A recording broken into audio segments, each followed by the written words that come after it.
This is your narrator, the Man in Black. Again about to introduce tonight's Columbia program, Suspense. The story is The Pit of the Pendulum by Edgar Allan Poe. The adaptation by John Dixon Carr. Our guest is the distinguished American actor, Mr. Henry Hull, who plays the part of a prisoner of the Spanish Inquisition. If you've been with us on these Tuesday nights, you will know that suspense is compounded of mystery, suspicion, and dangerous adventure. To hold you in a precarious situation and withhold the solution until the last possible moment. And so it is with The Pit and the Pendulum and Mr. Hull's performance. We again hope to keep you in suspense. And now, The Pit and the Pendulum.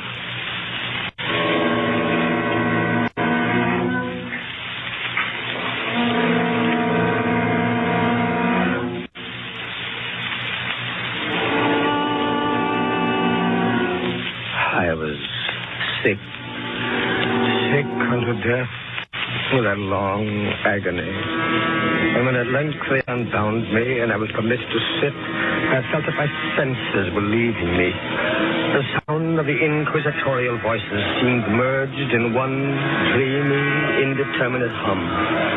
Yet, for a while, I saw, but without terrible an exaggeration, I saw the soft and nearly imperceptible waving of the sable draperies on the walls of the room.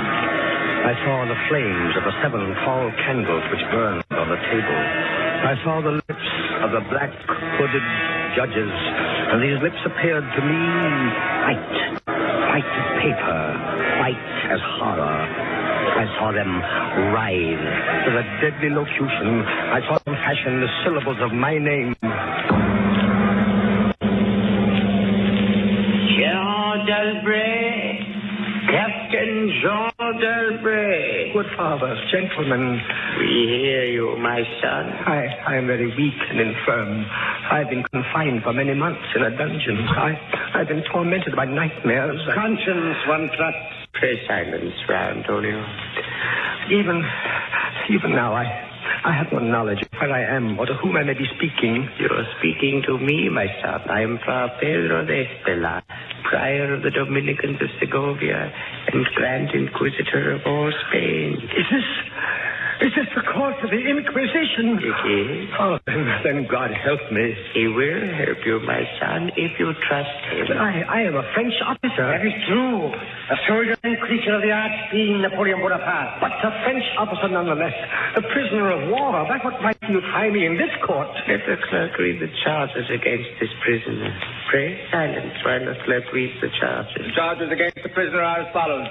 Imprimis, that he is one Jean d'Albret, a captain of artillery in the army of Bonaparte, so-called Emperor of the French. This means nothing, as the prisoner says. It is no crime. Proceed. Item, that on the 4th day of September in the year of our Lord 1808, that Sir Jean d'Albret did wed, espouse, and marry the most noble lady, the Doña Beatriz Valdez, niece, subspoke, and ward of the illustrious... One moment.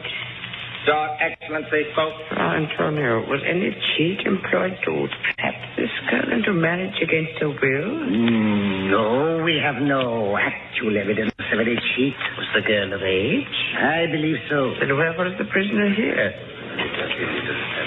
This marriage was a deplorable thing, if you like. Bonaparte himself is almost at the gates of Madrid. His general, the Tsar, menaces our city of Toledo itself. But lawful marriage, however regrettable, is no sin or crime. There are other matters in the indictment, I think. Then continue, but give us nothing that is not material. Item, that on the 12th of October 1808, the Sir Jean d'Albret, being in command of a 5-gun battery of light artillery, did direct the fire of his guns against the Holy Church of St. Martha the Innocent, and thereby of his wicked malice destroyed that church utterly. Captain d'Albret, is this charge true? It is, yes. You admit it? Good father, hear what I have to say. The church blew up, I think. Will you boast of your sin, young man? It blew up because it was stored with kegs of gunpowder for your army. I had every right to fire on it. And that is all the defense you have to make? I tell you, I had every right to fire on it. By military law, there was... Is military law above God's law? I don't know. I did my duty, that's all. Long live the Emperor! Captain Dalbray, mark what I say. No man, however great his heresy, is ever condemned to be burnt in the fire. Fire? If he first recant and ignore...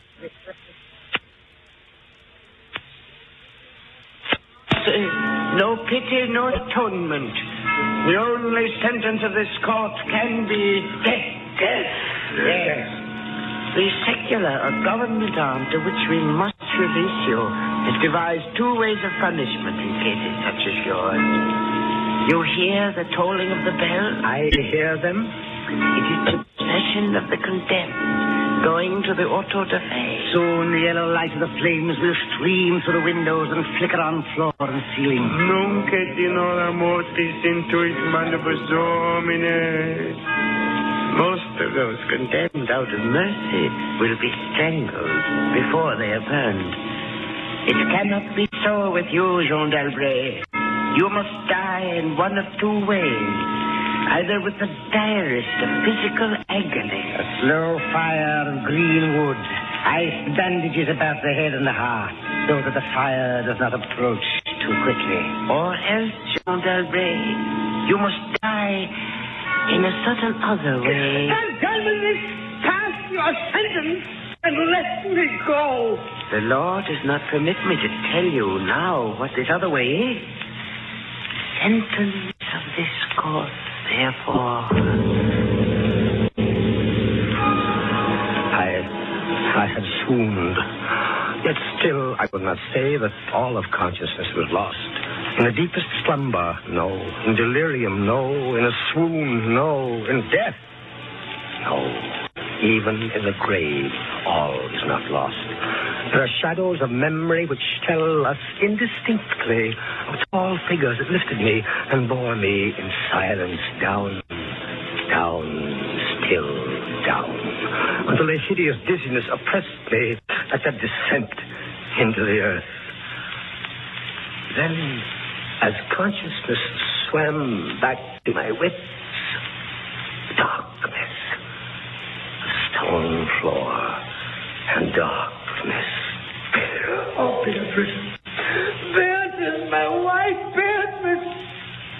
Did you call me, Jean? Beatrice, was that you who spoke? Yes, Jean. You were here in the dungeons of the Inquisition. I am not really speaking to you, my poor Jean. I am only in your imagination. Am I mad, then? No. But your brain is fevered. You only think you hear me. No. I do. I hear you clearly as I once heard you. In the little church near the Ebro where we were married. Yes. I destroyed that church, Beatrice. I had to. It was my commanding officer's order. I know, Jean. Be comforted. There are those who care. You won't leave me. As long as I am in your heart, I shall be here. I was strong once. Now I am weak. Once I was reckless. Now I'm afraid. Where am I, Beatrice? What are they going to do to me? I cannot tell. Remember, my voice comes only from your own brain. Are you fettered? Fettered? No. They've not chained you to the wall. No. They've taken away my uniform. They've given me sandals and a robe of what feels like coarse serge, but I'm still free. Free. Take courage, John. Free. And in the grasp of the Inquisition. Beatrice. Yes, Jean. It's completely dark. There's hardly any air. I dread to get up. I dread to stretch out my hand. Suppose they've buried me alive. Courage. Can you stand up? I think so, yes. Then walk. Walk as far as you can. Measure the limit of the cell. If this is not a tomb... You're right, Beatrice. As always, I'll try. Are you on your feet? Yes, now pray. Pray for a poor devil who always meant well.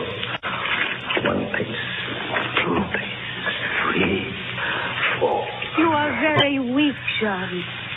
Rest a moment. Where are you now, Beatrice? In the flesh, I mean. You know that, Jean. In the old house by the olive grove.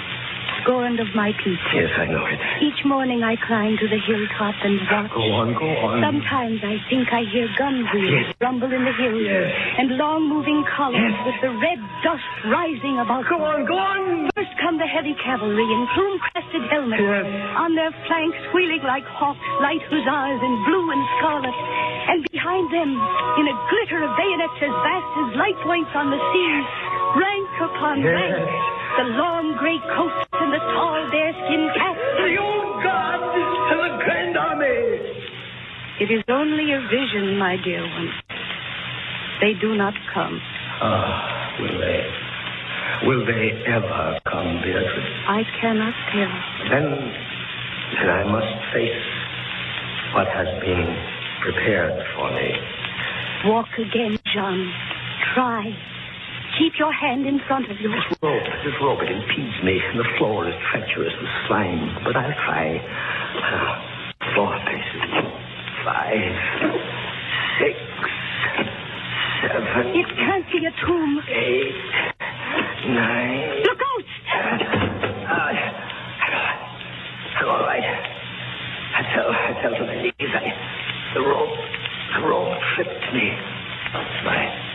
My hand is in front of me. It's lower than my face, but I feel nothing.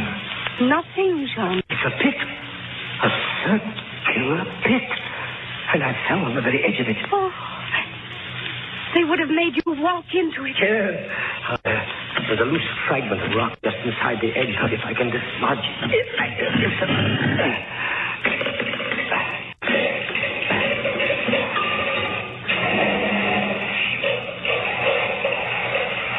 Water. There's something down there. Rats, it may be. Rats, yes. But something else. I heard it move. So did I. What is in the pit, John? I don't know. But you're saved. Saved, Beatrice. Saved from the Inquisition. My torture has been merely postponed.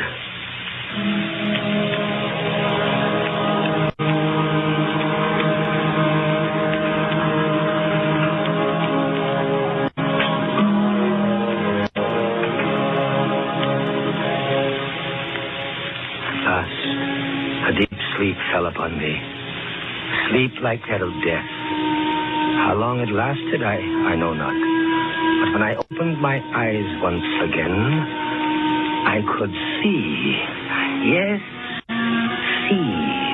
My prison was large and lofty. Its walls formed a massive iron plate, bolted or joined together. A wild, sulphurous luster, I could not trace its origin, lit up the dungeon, and the circular pit, and the crudely daubed skeleton figures painted in evil colors on the iron walls. Skeleton figures, demon figures, gargoyle figures. The colors a little blurred, as from the effects of the damp.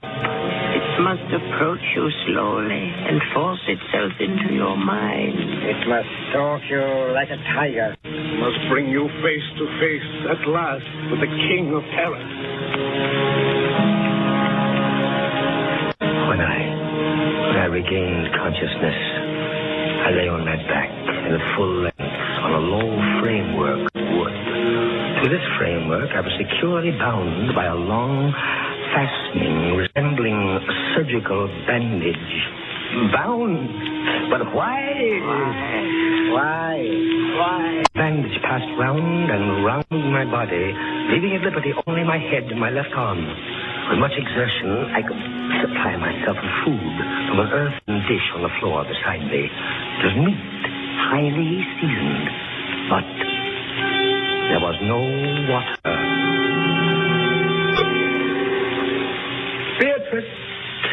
Beatrice, where are you? Here, John. As always. Your voice sounds stronger. Does it, John? And I can see you now. I can see you as clearly as I saw you months ago. Oh, I wish it were true. Your bonnet and the parasol you carried in summer, and the high-waisted blue dress. You are weaker, my dear, and more fevered. Have I been asleep? Yes, John. They must have been here while I slept. They bound me. Why?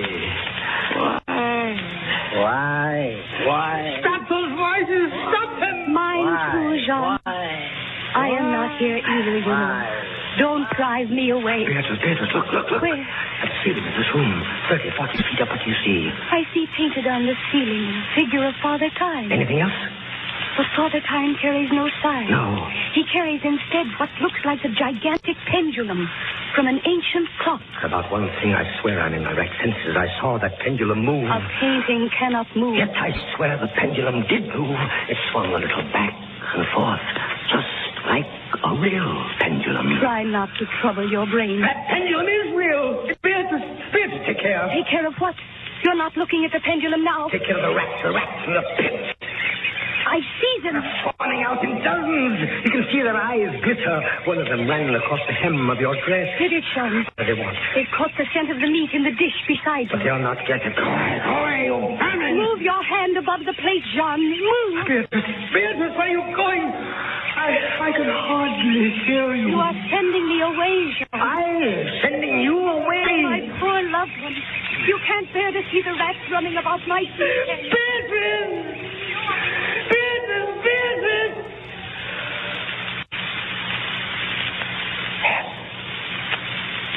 True.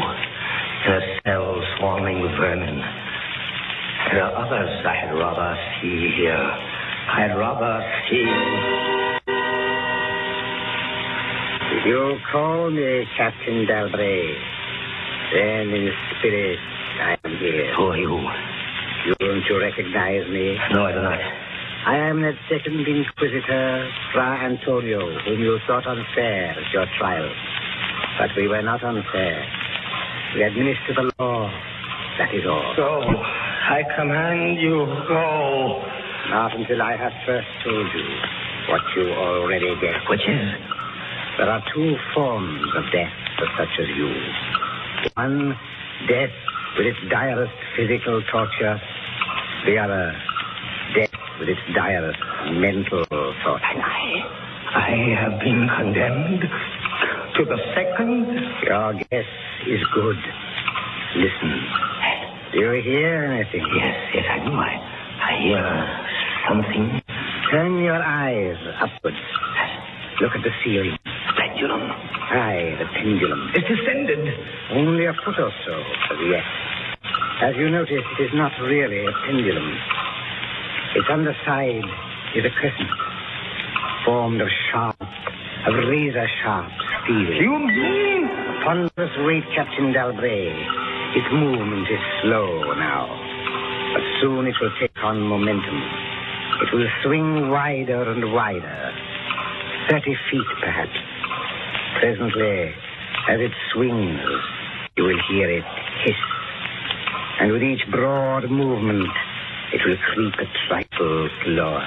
Steel directly above me. Yes. Above the region of your heart. Lie still and look up at it. How long before? You need have no immediate fear. It will not be too soon. But how soon? Who can tell? In the name of pity, give me some answer. Hours, perhaps days. It's beginning to swing wider.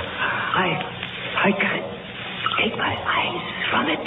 Its glitter fascinates you, eh? See how it shines in that wild light. And this is your utmost refinement in cruelty. The law, Captain Dalbray, is never cruel. And now, still in spirit, I leave you to your meditations. It will not be too soon. Minutes, hours, days.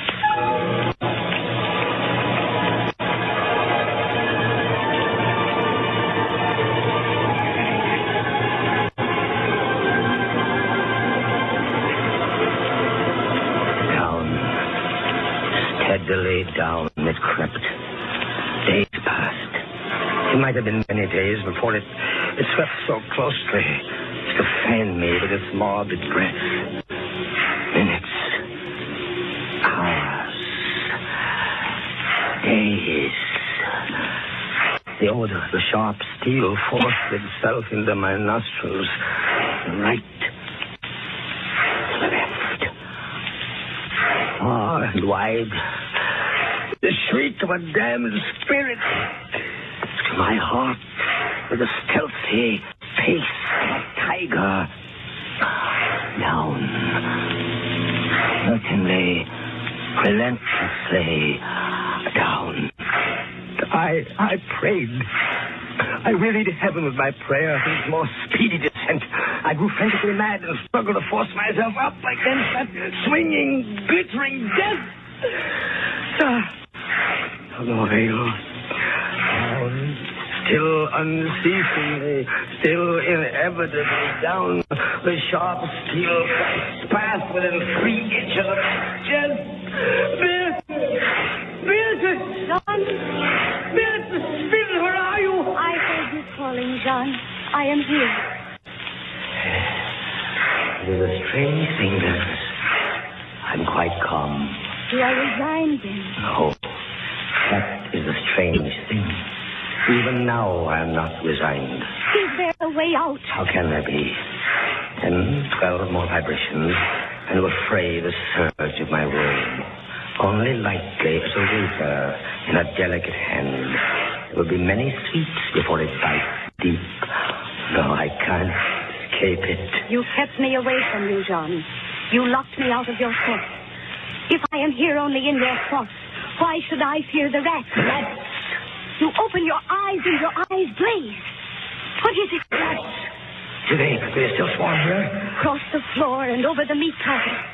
They have taken nearly all your food. Yes, of course, they're ravenous, and they have sharp teeth. Well, the meat is oily and spiced. If I take what remains of it, scatter, you vermin! And rub that meat on the bandages that hold me here. Why, John, try. Maybe too late. If I leave my body a fraction of an inch up. Try it, I tell you, try. But look, as soon as I do try... But they are watching you. I can see their eyes glitter. They're creeping back. Can I find the rats crawling across me? Can the flesh bear it? One of them has leaped on the wooden framework. Another follows. They're gnawing at the bandage. 7, 8 more sweeps of the pendulum. The bandage, give way. A little. Lie still, John, lie still. 10, 12, a dozen rats now. Is death, I wonder, worse than this disgust? A dozen sharp knives could do no better. The bandage is loose into ribbons. Now, if you move sideways, carefully, and drop to the floor. Beatrice, I can't move. My arms and my legs are numb. There is no power. The steel has frayed your robe. A minute more will be feeling. Try. And with all the strength that is in me, and all the hate that I bear my enemies. Free! A second free! Free! John.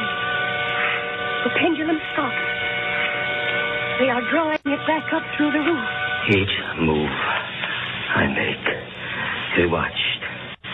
You never doubted that? No. Yet with all they could do to you, they have failed twice. They will not fail a third time, my dear. There must be no more dallying with the king of terrors. What else can they do? I can't say. See how the rats gnaw in silence at that bandage.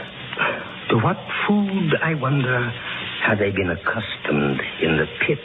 But you escaped the pit. I escaped it once. Listen. What do you hear? A groaning. Queer sound, grinding as of metal. It was only the cog wheels of the pendulum. I think not, Beatrice. Why not? It seems to come from behind those iron-plated walls.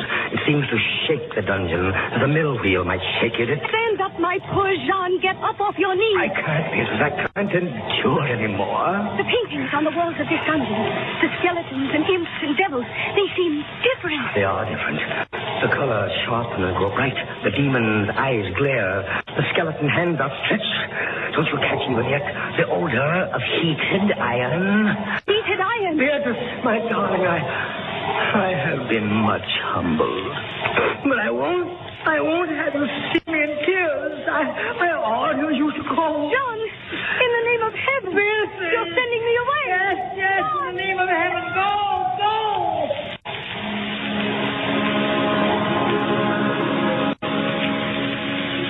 A suffocating heat pervaded the prison. A deeper glow settled in the painted eyes that glared at me.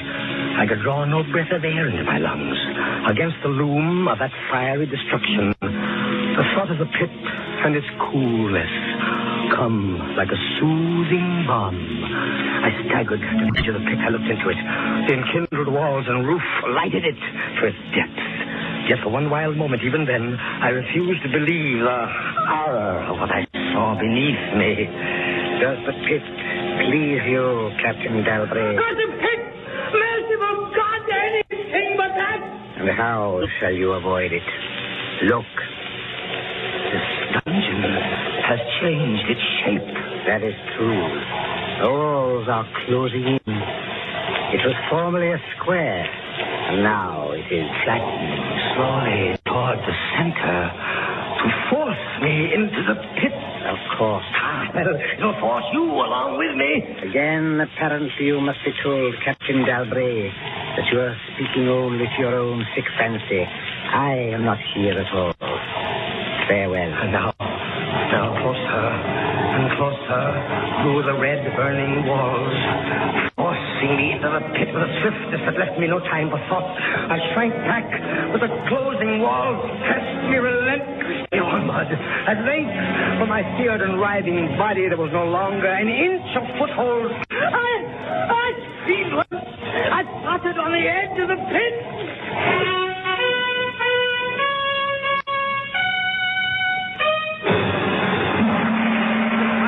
Back, an outstretched arm caught my own, but I was about to fall fainting into the abyss. It was that of General LaSalle. The French army had entered Toledo. The Inquisition was in the hands of its enemies.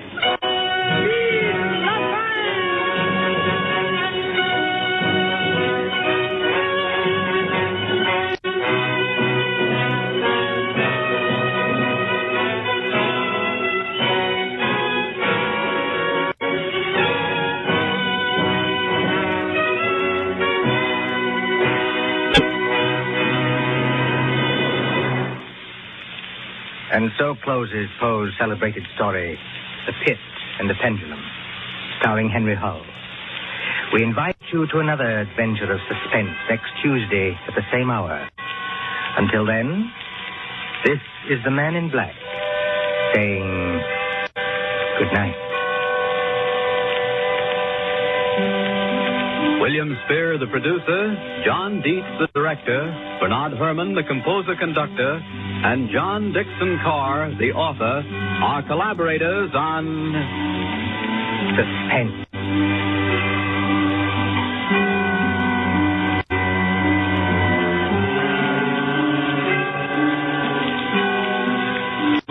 This is the Columbia Broadcasting System.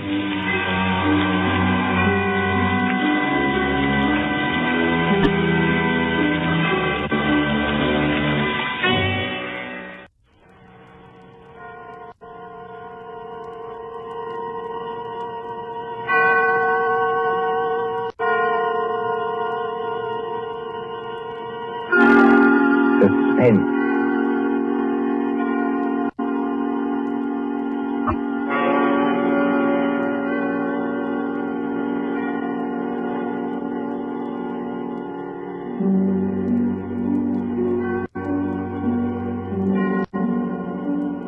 This is the Man in Black, here again to introduce Columbia's program, Suspense.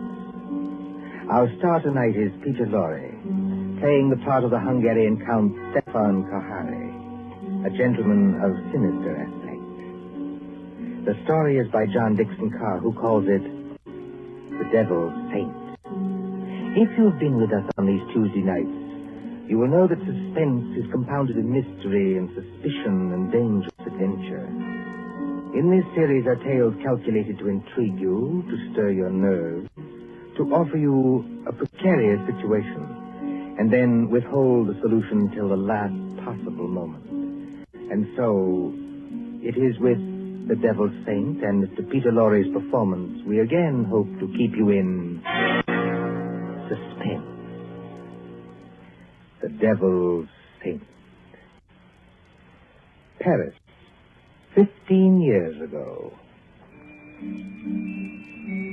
Paris as it used to be, when lights twinkled from the old Trocadero to the hill of Sacré-Cœur, when taxicabs honked and the beat of tangos swayed, and Chinese lanterns gleamed above the lake in the Bois, when, in short, you and I were young.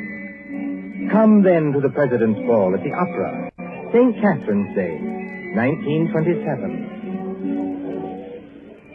A fancy dress ball at the Opera, filling these marble halls with a multitude of masks and a multitude of dreams. The mosaic decorations are no less bright than the colors that weave here. Harlequins and Columbine, Cleopatra and Musketeers. In the great marble foyer, remember it? They have set out little tables and lines of palms behind which you may sit screened. Look at one such table. A young man wearing the scarlet and gold uniform of an English Guards officer in Wellington's day. A dark-haired young girl in the costume of a country.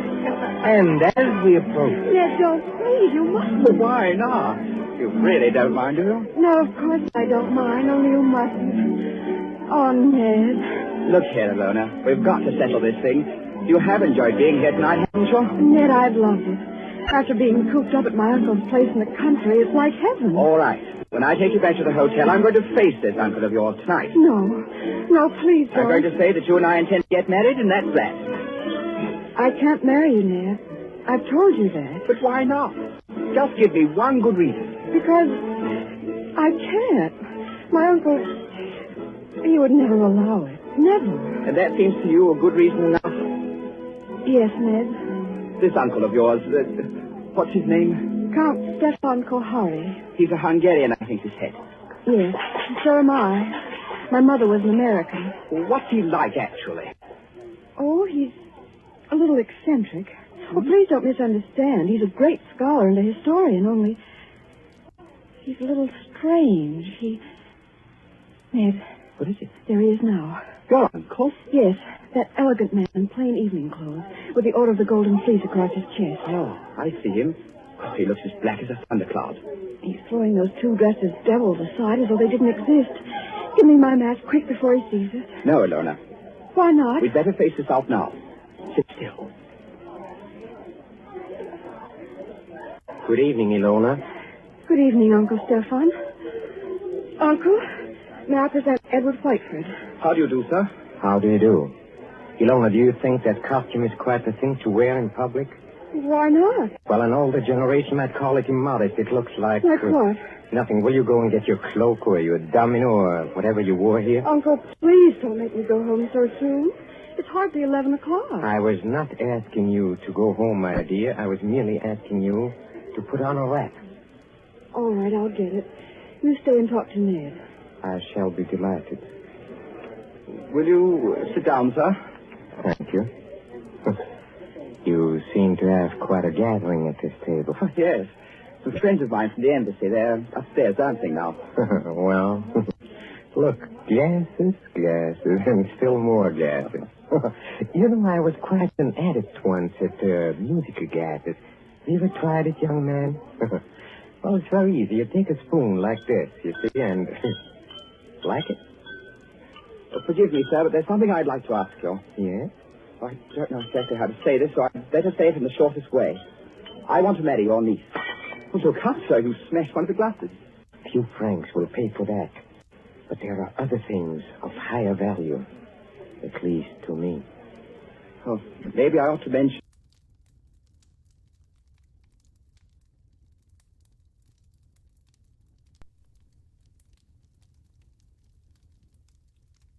Vouch for me, sir, if you'd like to ring him up. And perhaps I ought to mention that I've always kept Ilona carefully guarded from the world. Almost too carefully guarded, don't you think? That, Lord Edward, depends on my reasons. Sorry, sir. You have known Ilona about how long? 4 days. 4 days. You wouldn't even choose a business partner in 4 days. Yet to want to marry my Ilona after 4 days. Well, we know our own mind, sir. You do, huh? Then you know more than the wisest man in this world. However, there's one whose dearest wish is Ilona's happiness. I hope it is, Count Kohari. Do you doubt what I say? Oh, no, sir. Well, I will make you a proposition. I own an estate in Turin, not far from Paris. A little chateau, a few hundred acres, fishing, very good stable of horses. I know. Ilona told me. Oh, she did? Well, then here is my suggestion. Why not come down and visit us for a week or two? Oh, that's very decent of you, Oh, sir. not at all, not at all. And if at the end of that time you're not cured of this infatuation... Oh, it's not an infatuation, I swear it's not. No?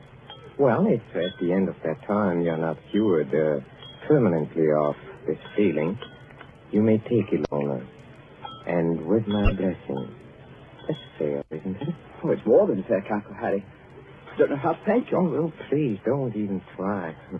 And at least I can promise you a very interesting experience. You see, at the Chateau d'Azay, there is one certain bedroom. We call it the tapestry room. Yes? Well, I assure you, it'll be very interesting for you to sleep in that room. Why? Is it haunted or something? No, not haunted. Well, now, if you don't mind, I shall say good night, and I hope I can trust you to bring Ilona safely to the hotel. Au revoir. Look over there. What is it, sir? Just look. Streams of our fellow guests pouring down a main staircase. Shapes of nightmare. Shapes of delirium. Insane dead masks. Only the eyes move. Wouldn't we be terrified, perhaps, if we would look behind those gargoyle faces? Oh, no, I don't think so. They're only ordinary people like ourselves. That sure is where you make your mistake. Well, I shall expect you for the weekend, and encore une fois, au revoir. Ned. All right, Ilona. You can come out from behind those palms. What was he saying? I couldn't hear. Ilona, it couldn't be better. Well, he's a very decent old boy, actually. And he's invited me to the Chateau d'Azay. Did he say anything about the tapestry room? Yes. He invited me to sleep there. And you said? I said I would, naturally. You mustn't do it, Ned. I won't let you do it. Why the devil not? Because everybody who sleeps in that room dies. Dies? Are you serious? Oh, Ned, please don't do it. Oh, nonsense. There are a lot of superstitions about every old house. This isn't a superstition, Ned. It happened once when I was a little girl. A man insisted on sleeping there. They found him dead in the morning. So? How did he die? They don't know. There wasn't a mark on his body. He wasn't shot or stabbed or strangled or poisoned or hurt in any way. He was just dead.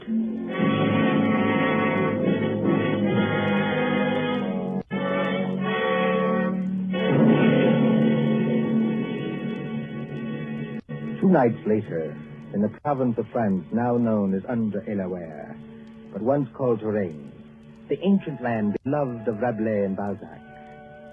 But now, as the wind moans down the valleys, and rain flickers across the apple trees, and thunder stirs in those haunted hills, it can bring little comfort to a young man driven in an ancient carriage from the railway station along snake-like roads.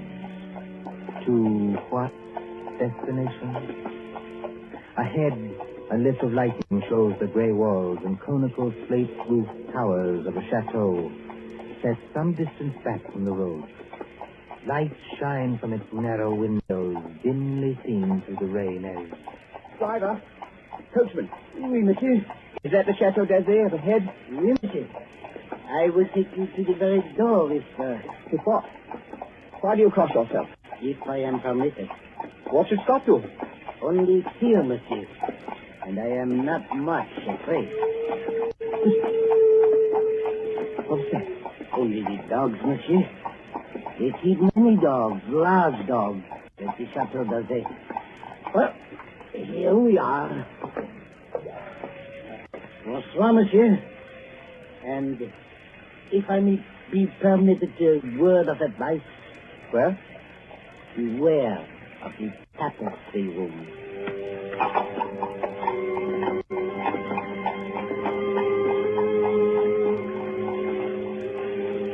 There isn't a bell on this door. There might at least be a knocker. Ah, got it.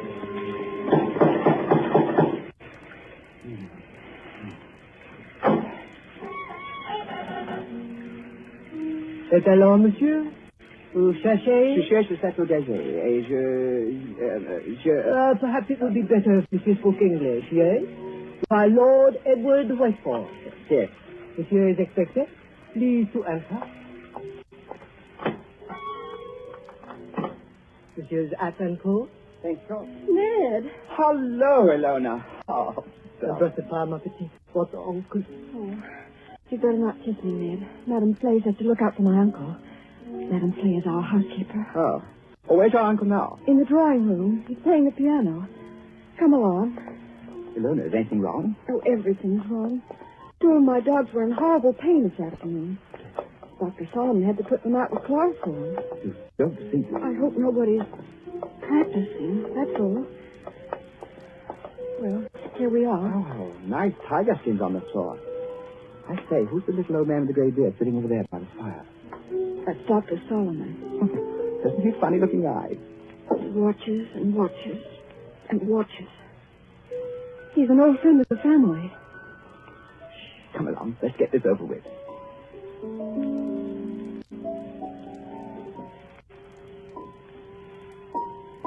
Ah, Lord Edward. Well, I see my niece has anticipated me. Welcome to the Chateau d'Azay. Thank you, Count Harry. Oh, you must be very wet after your long drive. Go up to the fire and warm yourself. Madame Fay. Yes, monsieur? Please tell Antoine to take our guest's luggage up to the tapestry room. Tapestry room, monsieur? That is what I said, Madame Fay. Yes, monsieur. An odd coincidence, Lord Edward. Dr. Solomon and I were just discussing the fate of the last person who slept in a tapestry room. This is not good, my friend. This is against my advice. It's against his advice. Here, Dr. Solomon croaked. This is not good, I tell you. It is the wrong season of the moon. The wrong moon. But there is no moon tonight. It's raining cats and dogs. Don't talk about dogs. Nevertheless, it is the wrong season of the moon. I say no more. Cheerful blight, that, Doctor. Don't do it, Ned. I won't be responsible if they make you do it. But look here, Count Harry. What did happen to the last bloke who slept in the tapestry You room? mustn't call him a bloke, sir. He was a very saintly gentleman. The Bishop of Tours. That was some time ago when Ilona was only 15 years old, but surely she must remember it. I remember it. The church, said our bishop, has no use for superstitions. Well, he insisted on sleeping there. I made it as comfortable for him as possible, but he was found dead next morning with a crucifix still in his hand. Was it poison? There was no poison, monsieur. No. Here, Dr. Solomon. It's true, Ned. Well, there were just two very curious things. You see, in connection with that death, on a mantelpiece there was found burning a stick of incense. Just ordinary incense, nothing wrong with it. Yes, sir. And under the dressing table, the police found it with an empty jar of ointment. Now, here's your wits. A dead man, some burning incense, and an empty jar of ointment. What do you make of that? Oh, I don't make anything of it. It's crazy. Do not speak like that. I'm sorry? It is still the wrong season of the moon. Well, what I really meant, sir, was this. Is there any reason for this story of death? Reason? Any legend attached to the room or anything like that? Yes, there is. Well, sir? Well, we are a very old family, Lord Edward. Old and perhaps accursed. When my ancestors moved from Hungary to France in the 17th century, they brought certain beliefs with them. The old religion. The old religion? Yes, the cult of Diana, the cult of Janus, the cult of freedom and fertility. The witch cult, if you prefer. Oh, now look here, sir. Must we talk about this? Well, you smile, but when I say the word witch, you think of some humorous picture on a Halloween's card. It was very different in the Middle Ages, believe me. Then, my friend, there existed an organized religion which rivaled the church. There were many to worship unashamed at the grand Sabbath. Many to receive all favors from Saturn, their master, and to dance forever, joyously in a red, flaming quadrants of hell. Some 200 years ago, an ancestress of mine, Katerina Kohari, was tortured to death in a tapestry room for professing the old religion. Many persons have not thought it safe to sleep their saints. Are you answered? Oh, come, sir. This is some kind of elaborate joke. Joke? The Bishop of Tours did not find it a joke. Not a mark on his body. I assure you as a physician, not a mark on his body. No, not a mark on his body. Here, Dr. Solomon. Yes, I hear him. Well, understand me, Lord Edward, there's no compulsion in this. If you do wish to sleep in that room, all right. If you don't wish I'm not afraid to sleep there, sir. Well, I thought perhaps you wanted to change your mind. Oh, never. Would you like me to make a wager on that? What sort of wager? Well, if I spend the night in this famous room and come out of it alive... Yes? Will you give your consent to the marriage immediately? Tomorrow morning? Tomorrow morning? Why? Because I don't think the atmosphere of this house is good for a loner. What do you say? Will you do it?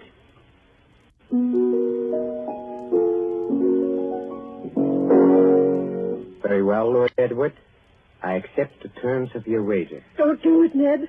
For the love of heaven, don't do it.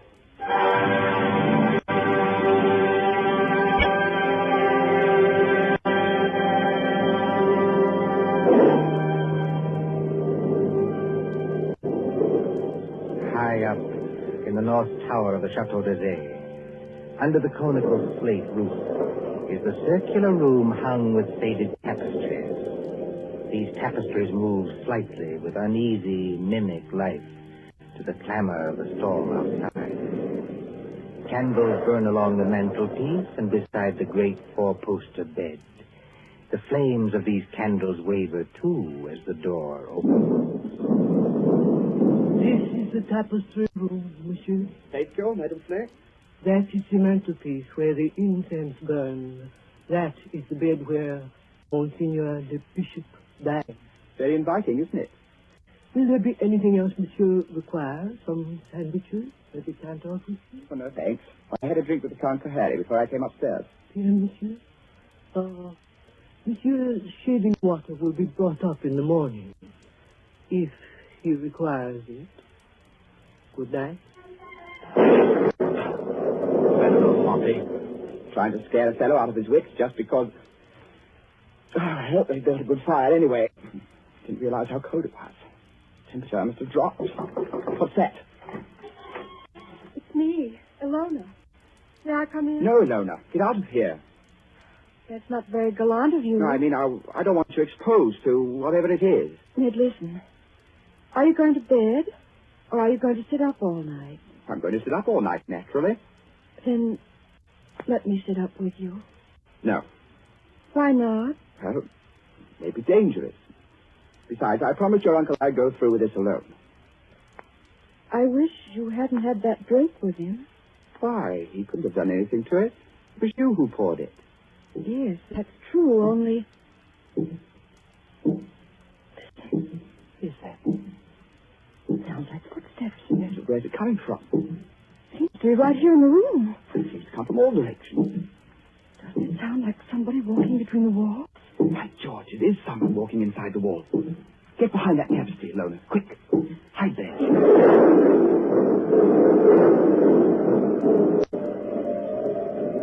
Count Kohari, where did you come from? Oh, forgive me, Lord Edward, for seeming to appear out of the wall and between the tapestries. Like Mephisto appearing to Faust. Huh? And this red dressing gown perhaps adds to the effect, too. How'd you get here? A passage between the walls? Yes, exactly. Well, devised my ancestors for visiting this room. You know, they invented that when its occupant was so unmannerly as to bolt the doors. Door's not bolted. You could have walked straight in. But I couldn't have done it unobserved. No. Maybe not. Have you had any other visitors, Lord Edward? No. Are you quite sure of that? Quite sure. Well, then, since nobody saw me come here, I'll just sit down by the fire. Please sit opposite me. Is this the showdown, sir? I don't understand. Well, there's got to be a showdown between us.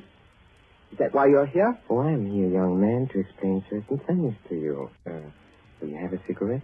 Thank you. Oh, they're perfectly all right. That is what you're afraid of? I'll have one, yes. A light? Thank you. Well, when I was discussing the witch cult a while ago, you didn't appear to think I meant what I said. Do you want a perfectly frank answer to that? Yes? I think you're mad enough to mean anything. What you say, in a sense, is quite true. Seeing an old and inbred family like ours, the mind can crack and the fantasies of witchcraft become as real, well, more real than the living world. Let me give you an example. Go on. The saucer on a table beside you is Ming porcelain. It was once owned by Katerina Kohari, a martyr of the old religion. Yet you are using it as an ashtray. Oh, I beg the witch lady's pardon. I'll blow off the ash. Oh, that's a very dangerous remark, sir. Don't you understand that the worship of evil can be as strong and compelling as the worship of good? That the devil can have his saints, too? That the sick brain which knows but can't help itself? You have profaned this room. You're entering it. And therefore, you deserve to die. Like the Bishop of Tours? Exactly. You're not going to tell me the devil killed him? The devil's agent may be flesh and blood. Then it was murder. Oh, of course it was murder. Murder so cunningly contrived that no one ever saw through it. Go on. I asked you before to use your wits on this problem. Well, look, incense was burned in this room.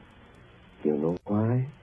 Suppose you tell me. Well, obviously, I think to conceal something else, which would be too easily noticed.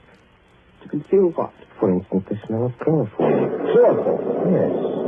A drug not well understood by laymen. Dr. Solomon, by the way, was using chloroform this afternoon to dispose of some dogs.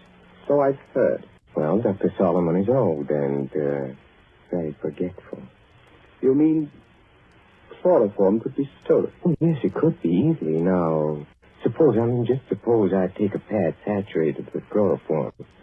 I place it over the mouth and nostrils of a man already sleeping or drugged so that he gets no air. Wait a minute. That won't do. Why not? Chloroform burns and blisters when it touches the skin. You leave marks. Oh, not at all, my friend. Not at all. If I first covered the mouth and nostrils with some substance like... Ointment? Yes. Now you're waking up. Hi. Now observe what follows. In a few seconds, unconsciousness. In 2 minutes or 3 minutes, death. Certain death, yes. Oh, but chloroform, you see. It evaporates very quickly. There is no trace in the stomach since nothing has been swallowed. Well, delay your postmortem for 24 hours. Very easy matter in these country districts, and no trace remains in the blood. Murder without a mark, Lord Edward. Murder without a mark. You can't do it, Count Kohani. There's one thing you're forgetting. What is that? I'm not sleeping and I'm not drugged. Oh, yes, you are. How? When? In the cigarette? No. In a drink you had with me. What was it? Morphine. And you've had enough to put 3 men to sleep. See, that's it. Well, try to get up. I'll do it. I'll do it. You see? You've knocked over the fire irons. You'd have been in the fire yourself if I hadn't caught you. Take your hand off me. Just as you please. If I could reach that bell pull. Well, but you can't. Well, better sit down again. You murdering lunatic. So that's how you killed the Bishop of Tours. That's how you're going to kill me. Who, I? You don't think I killed the Bishop of Tours? Didn't you? You fool. I'm not trying to kill you. I'm trying to save you. Dr. Solomon. Yes, monsieur. Well, come out. Come in the room. Come out and be my witness. Yes, monsieur. I shall always guard the family honor, even when I guess how men die. This young man evidently thinks I've been talking about myself. Am I, in a popular parlance, insane? Oh, monsieur. Heaven forbid. I have never known a saner man. Have you any notion, Lord Edward, why I brought you to this house? You would never have believed me if I had merely told you. So I had to bring you here to show you. Show me what? What? Look at the tapestry. Come out of there. Come out of there. Hey, come out. No. Yes, Ilona. Why do you think I've kept Ilona so well guarded from the world? Why, at a fancy dress ball, for instance, did I object to the costume of a medieval witch whose dogs were poisoned so that chloroform should be brought? Who poured the drink drugged with morphine? In the devil's name, what are you trying to tell me? It was Ilona. She's been helplessly, hopelessly insane for more than 10 years.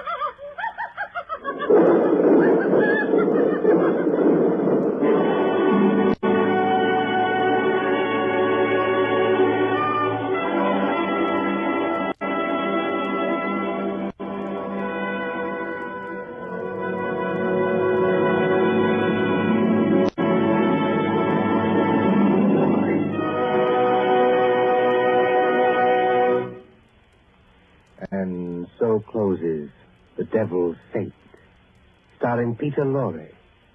Tonight's tale of suspense. This is your narrator, the Man in Black, who conveys to you Columbia's invitation to spend this half hour in suspense with us again next Tuesday.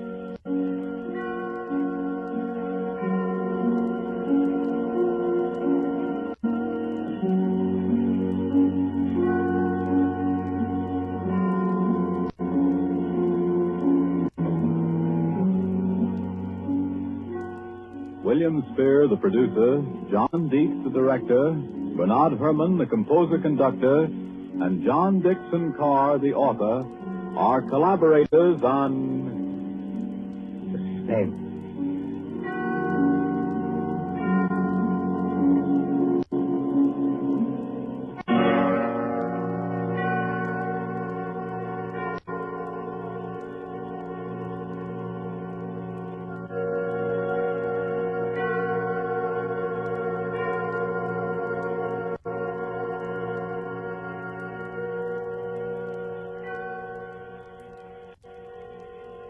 This is the Columbia Broadcasting System. Suspense.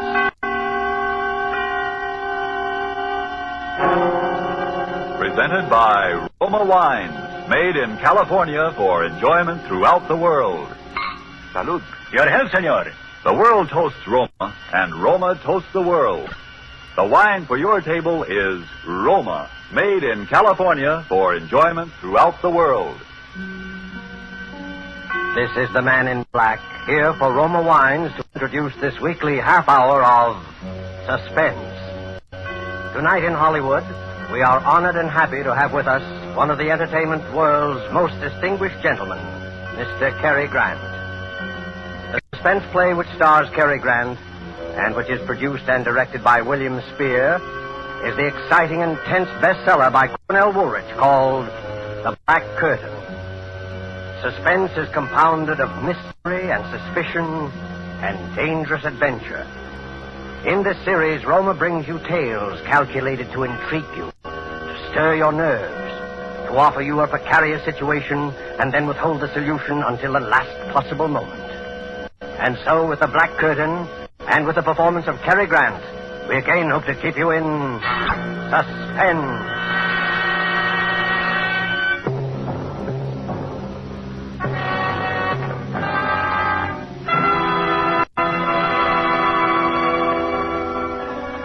Began, or rather life began again for me, I guess you'd say, that day, on that street. My head was pounding terribly. I could hear all the noise and the people milling around. Everything was a jumble at first.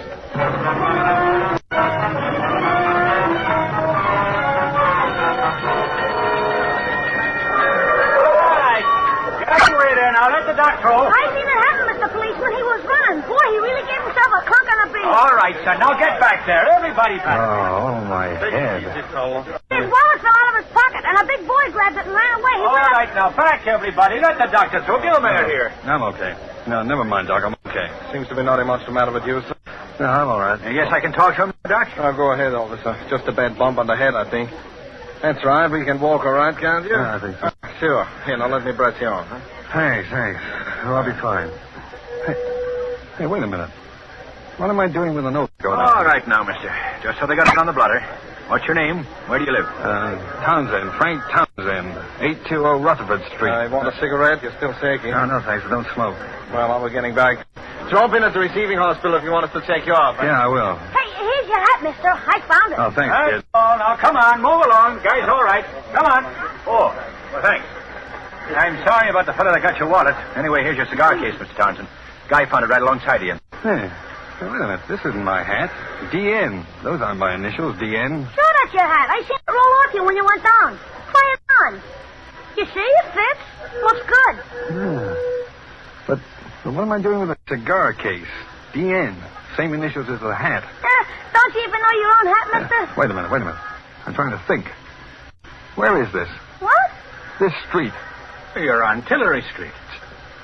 Tillery Street? What am I doing on Tillery Street? He's lost. All right now, sir. My suggestion is that you go on home and go lie down. It's cold and starting to snow. No, please, wait a minute. Don't leave me. Tell me. What happened?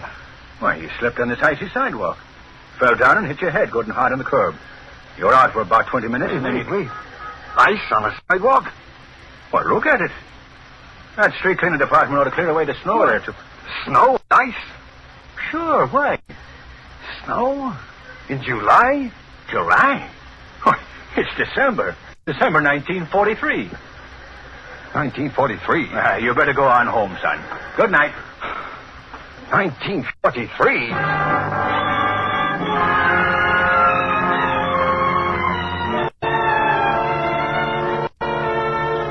December 1943. The last I remember was July 1940. 3 years just gone. Amnesia. A black curtain comes down over your mind. That black curtain had been over mine for 3 years. Where had I been? Who had I been? I hadn't been Frank Townsend. I'd been someone else. DN. Someone whose initials were DN. I walked along Tillery Street thinking about it those 3 years. Well, I could have been married. I could have been a thief. I could have... Something made me turn around on the street for a moment. That was when I first saw him. Gray eyes. He'd been talking to the cop who took my name. He looked up as I did. And then he started to walk rapidly in my direction. I backed away instinctively. Something about him spelled trouble. He called to me as he came forward. Hey, you stop! Townsend! Instinctively, I knew I should run and get away from him. Hey! I looked back as I rounded the corner. He had a gun in his hand. He raised it. Then I turned, ran for my life.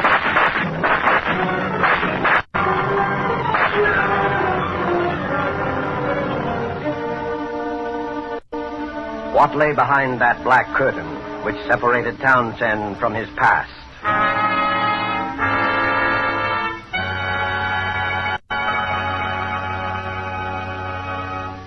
With this remarkable story, and with Hollywood's distinguished Cary Grant as our star, the Roma Wine Company of Fresno, California, tonight assumes the sponsorship of Suspense, radio's outstanding theater of thrills.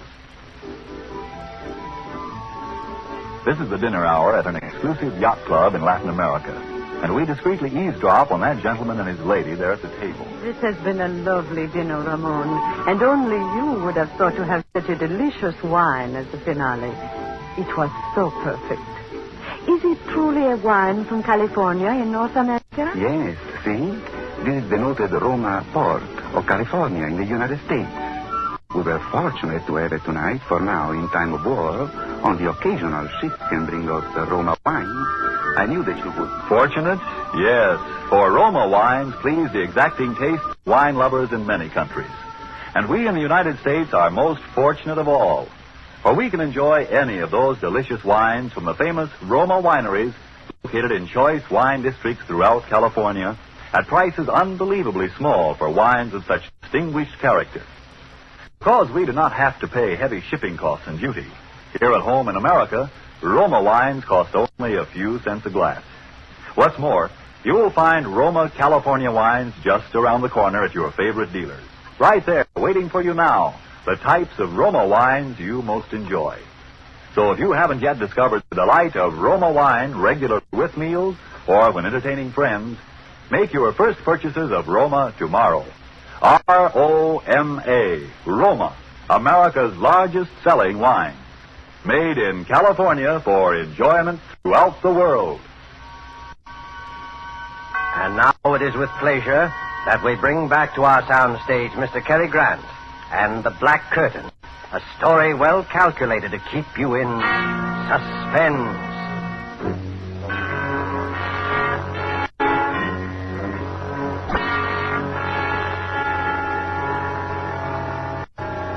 Why was he following me? With a gun. What did Gray Eyes want with me? I must have done something. I beat it down the subway and hid. I had to think it all out carefully. I knew I was on the spot for something. Gray Eyes meant business. What could it be? Who had I been? During those last 3 years with that black curtain in front of them. Well, maybe I'd been a gangster, and he was one of a mob that wanted to rub me out. I didn't know. No identification, my wallet stolen. Nothing in my pockets that would help. Just DN in the hat. And DN on the cigar case. DN! My head was aching with worry. My stomach had panic in it. I had to find out who I'd been, what I'd done. But how? Where? Tillery Street. That's where I'd been when I woke up. Tillery Street. Well, maybe Gray Eyes would go back there, too, looking for me. But I had to take that chance. Tillery Street.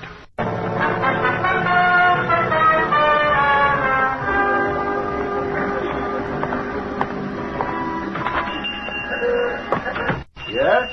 Oh, good evening, Pop. Oh, hello there. Couldn't see under that hat at first. Oh, you know me? Sure. What can I get you, son? Oh, well, you got an evening paper I could look at? No, sorry, never read 'em. Too much trouble in the world these days, anyhow. Say, how you been? You haven't been around 2 or 3 weeks. Oh, well, I've been kind of busy. Look, Pop. Yeah? I made a bet with a guy that even though you see so many customers, you'd walk right up and give me my full name. Oh, well, I'm sorry, I don't know it. I don't think I ever heard your name. Oh. But I know your girl. My girl? Uh-huh. You do, huh? Yeah. Well, now, maybe I can still win my bet if you'll give me her name. Gee, I've heard you mention it. I'd know it if I heard it. You are? Well, see if I can steal you a little. Now, is it Mary? No. Alice? Lillian? Ah, Margaret. Huh? No. Wait a minute. Wait. I know. Ruth. That's it. Ruth. Ruth? Yeah. Well, sure, you got it. Now. What's Ruth's last name? Gee, I don't know her. I know where she lives, though. You do? Yeah, right across the street. The Tillery Apartments.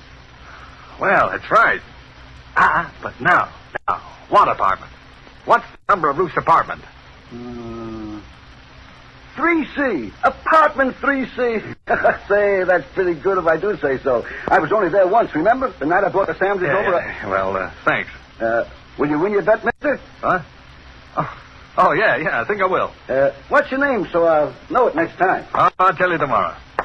I hope. So long. So long, Pop. Thank you. I'll be... What's the matter? Nothing. I just tying my shoe. I'd just been going to walk out when I saw him standing across the street, Gray Eyes again. I ducked down behind the store window and watched him. He looked over in my direction and then up and down the street. Oh, then he lit a cigarette in the store down the corner. The minute he disappeared, I yanked the door open, dashed out, ran across the Tillery Apartments, and went in.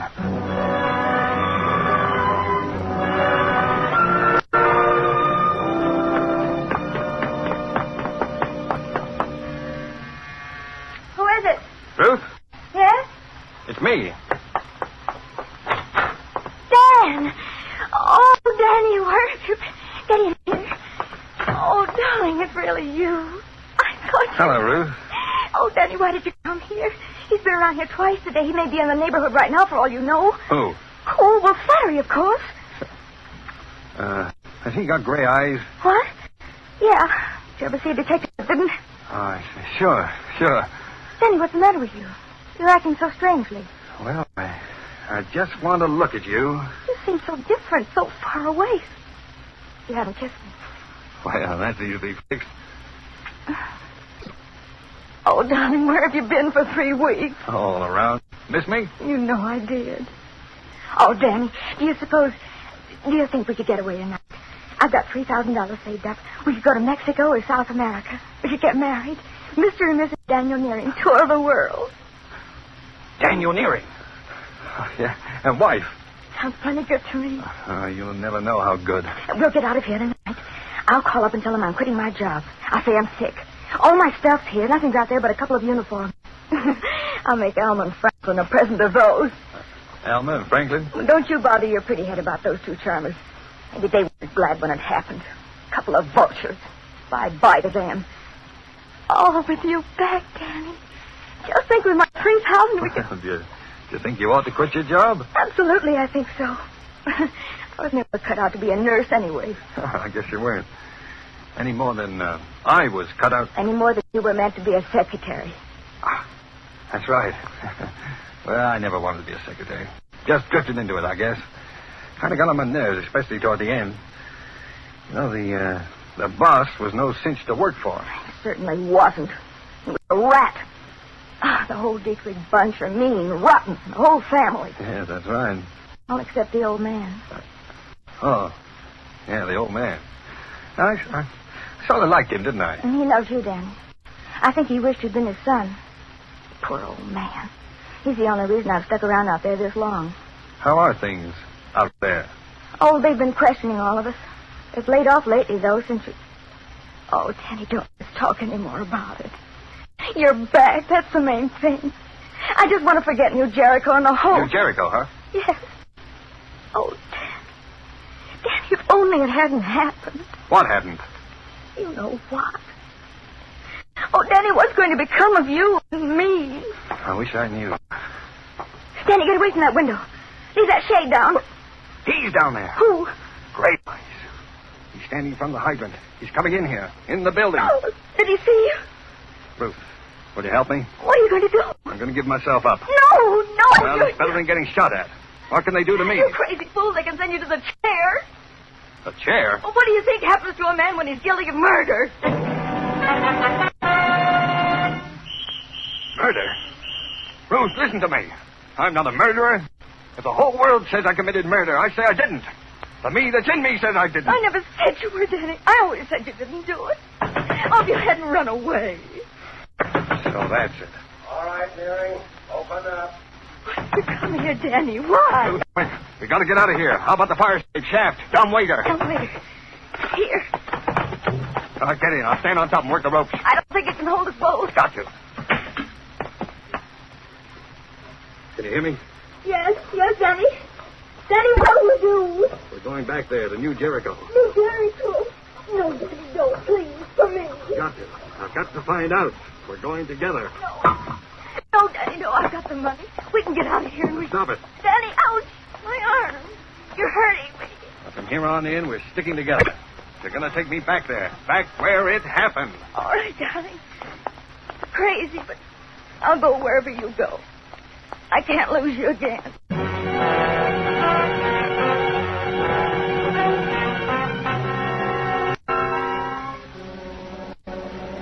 On the train, Ruth and I said very little to each other. While I hid in the telephone booth at the Pennsylvania station, she'd bought us a couple of cheap overcoats. I sat hunched up in mine, thinking. Ruth had brought along the newspaper clippings. I looked at what they said for the 20th time, trying to see if there was anything there that would help me. Dietrich Slayer's sought, it said. Secretary wanted in brutal slaying at suburban estate. Police are pressing the search for Daniel Nearing, secretary in the employ of the late John Dietrich, 58, member of a well-known local family who was shot and killed in the drawing room of his New Jericho estate on the morning of November the 7th.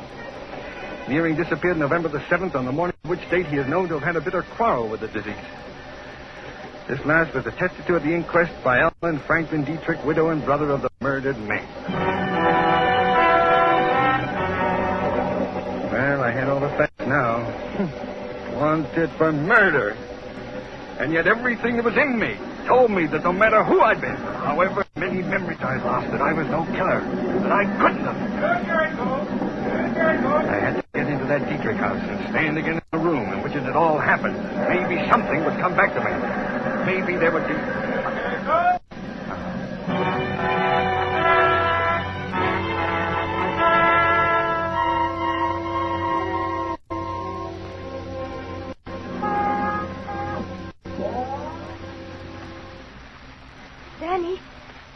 Danny. Over here, Ruth. The dark. I couldn't see you. Alma and Franklin just left. They drove down to the village. Did they say anything about you being out here on your day off? Yeah. Alma said something, but I said I had nothing to do in town. He came out to write some letters. Let's go then. Oh, Danny, I'm scared. Please, let's not stay out here. You said you loved me. Do, Danny, I do. That's why I'm scared. They're only going to the village. They'll be back in half an hour at the most. Come on, open the door, Ruth. Hurry. I've got to see the inside. That room, the place where it happened. It's wrong, Danny. I'm telling you, you're wrong. You'll find Now, open the door, Ruth. Quickly. All right. Now, let's have a look at that room. Please, Danny, please don't talk about it.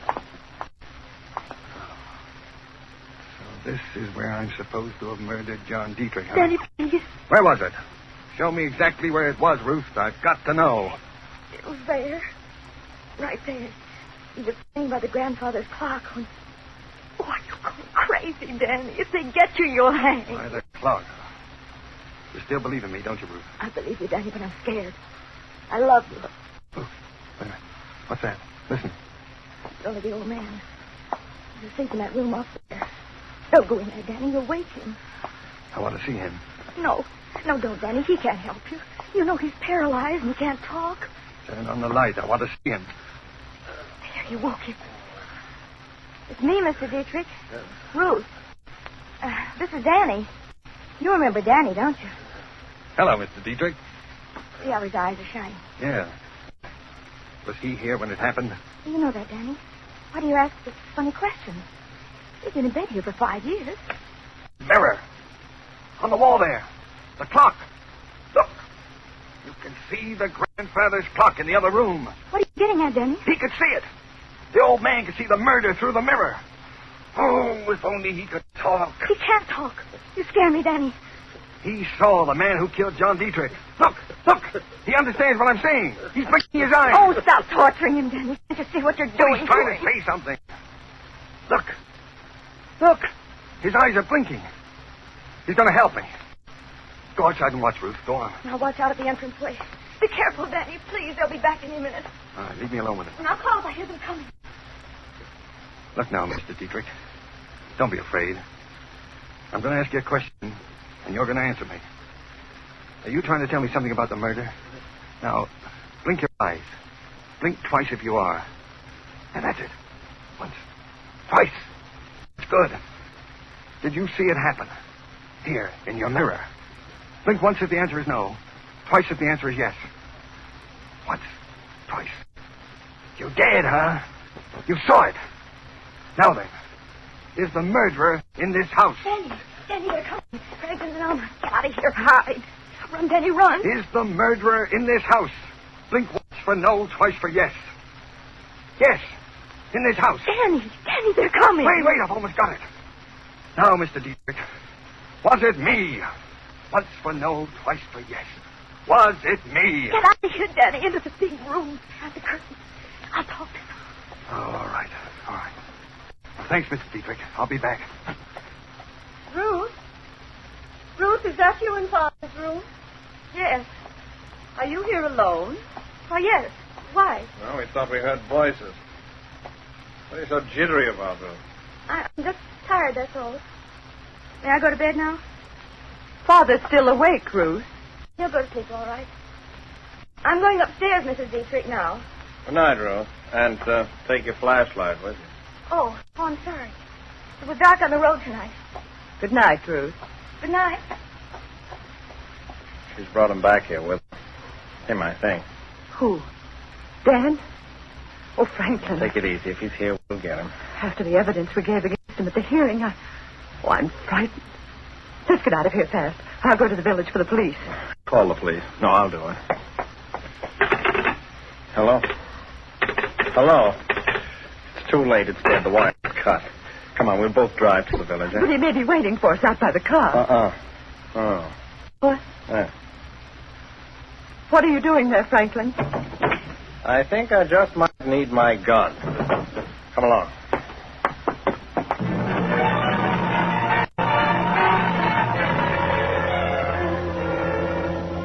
The moment they left the house, I made for the old man's room. I called for Ruth, but she was gone. Maybe Franklin and Elm caught her after she cut the telephone wire, but I couldn't wait.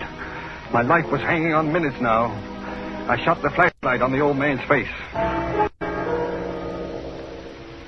Now, Mr. Dietrich, you're helping me fine. You know I'm trying to save my life, don't you? Now, the murderer. Was it me? Was it me who did it? Me, Danny Nearing. Blink once for no. Once. Once! Oh, you're sure? You're sure it wasn't me? Oh, you're smiling, Mr. Dietrich. Smiling. Now, it was somebody in this house. Then who was it? Oh, can't you make a sound? Help me, you've got to. Was it Elma? Twice for yes, once for no. Once. Not Elma. All right, then. Was it Franklin? Up with the hands, Mary. Up or you'll never go to trial. Franklin. Look, you've got to listen. You've got to. Shut up and drop that flashlight. Trying to kill the old man, too, huh? The murderer returns to the scene of his crime, huh? You know I didn't kill him. Well, you tell that to the police. Alma will have me in a couple of minutes. Where's your girlfriend, Ruth? She's not here. I don't know where she went. Never mind. They'll find her. You're a dead duck, Neary. You killed my brother and beat it. What'd you get out of it? That's always puzzled us. You killed your brother, and now you're going to kill me. Oh, you've gone nuts, too. Why should I kill my own brother, you idiot? To get his share of the estate and his wife, Alma, amongst other things. But you can't stop with killing me. Someone else knows the truth. The old man saw it in the mirror. Huh? You'll have to kill your own father, too. The old man saw it. How do you know? He told me. Oh, you're lying. He can't talk. He can't even move. He can hear. And he can blink his eyes. Come over here and look. Now, look here. I don't... Ruth! He'll be all right. I heard him. He was going to kill you. Here's the gun, Danny. Take it. Oh, Ruth, you shouldn't have. In another minute, I'm not sure it was Franklin. Oh, Danny, please, let's run for it. You'll be here in a second. It's your last chance, and I'll swear you did it. Not if I can be with the old man another half minute. Mr. Dietrich. Mr. Dietrich. It's Danny again. No, Danny, don't. What? Tell me, Mr. Dietrich. Was it Franklin? Did Franklin kill your son, John? Blink once if he did. He's afraid. Well, why are you afraid? Oh, it's this gun. Here, take the gun, Ruth. You take it. He's afraid. I'm not going to hurt you, Mr. Dietrich. Well, what's the matter? Why don't you answer me? Who killed John Dietrich? It wasn't me. It wasn't Elma. It wasn't Franklin. But someone in the house. Was it? Ruth! Ruth! You! I told you not to come.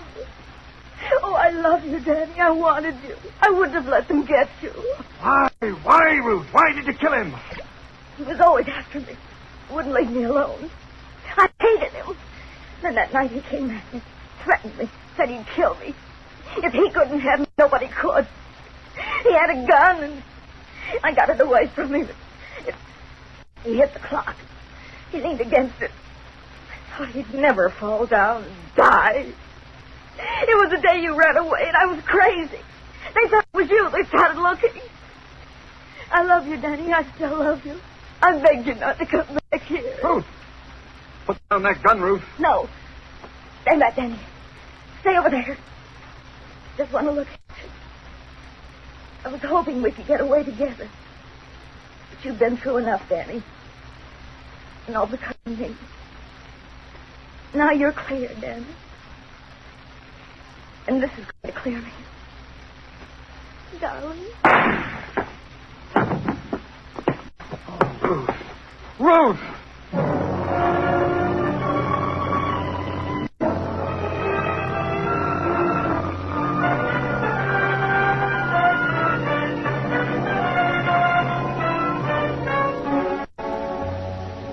Well, I guess that's about all there is to tell. I tried to put it all behind me. To resume my life where it left off over 3 years ago. Sometimes when it gets toward evening, I go and walk on Tillery Street. Once in a while, somebody I don't know, will say, "Hello, Danny."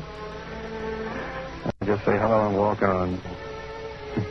I don't want to find out anything anymore. I want it all to die away and be still. And it will. All except Ruth. Because somewhere behind that black curtain I was loved and loved someone. We must have known a love that I'll never know again.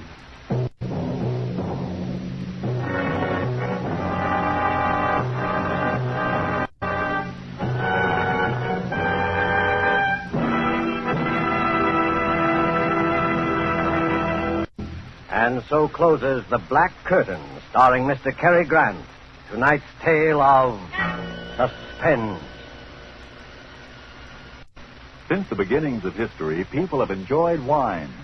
Ages ago, our ancestors found that wine made any food taste better. Wine is a simple pleasure that anyone can enjoy.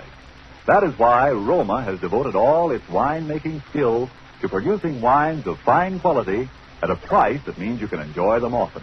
Just a few cents a glass. Don't feel that you need fine crystal or a special occasion to serve Roma wine. Next time you have a quick supper, serve Roma wine in plain tumblers with your spaghetti or cold meat.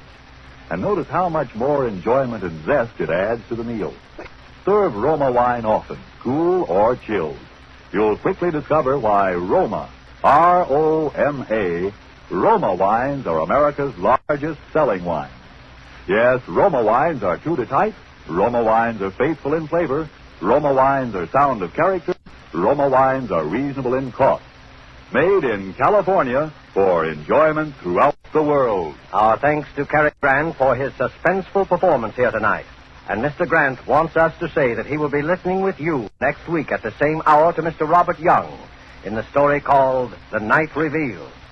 Don't forget then, next week, same time, for Robert Young in Suspense. Presented by Roma Wine. So it is with the doctor-prescribed death and Bela Lugosi's performance, we again hope to keep you in suspense. Professor Antonio Bastille has a theory, but let him tell you about it. As a psychologist, I have worked out a theory. A theory I know to be sound. I contend that a person who has decided to kill himself can very easily be turned from this desire to the desire of taking the life of another. I can prove my theory. And if necessary, that is exactly what I will do.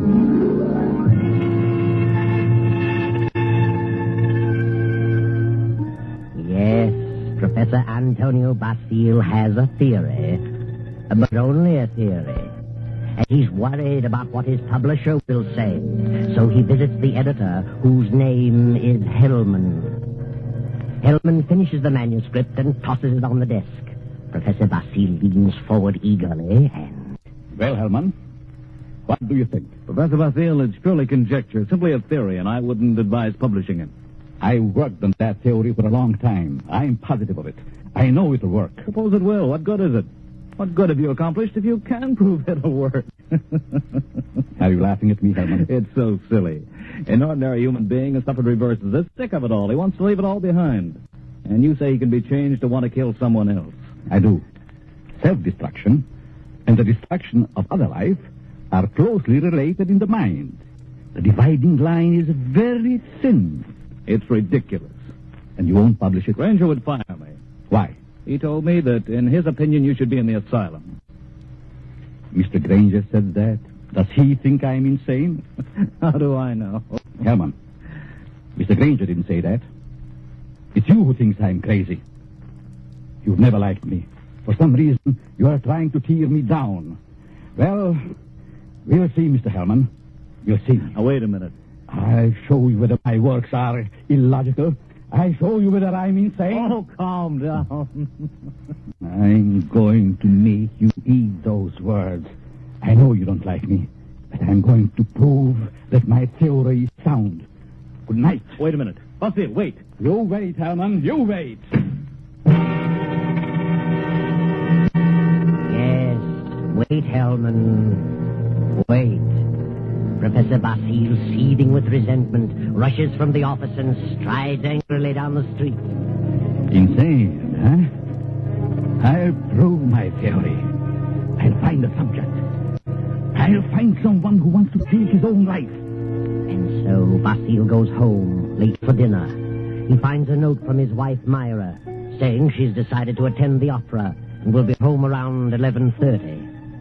Then Professor Basil gets an inspiration.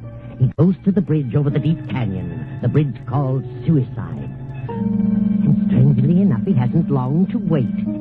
As he stands against the railing in the fog, a figure appears a few feet beyond, stops, prepares to leap. Don't do it! Wait a minute! Listen. Huh? That's very silly. Let go of me. Oh, no. I couldn't do that. I need you.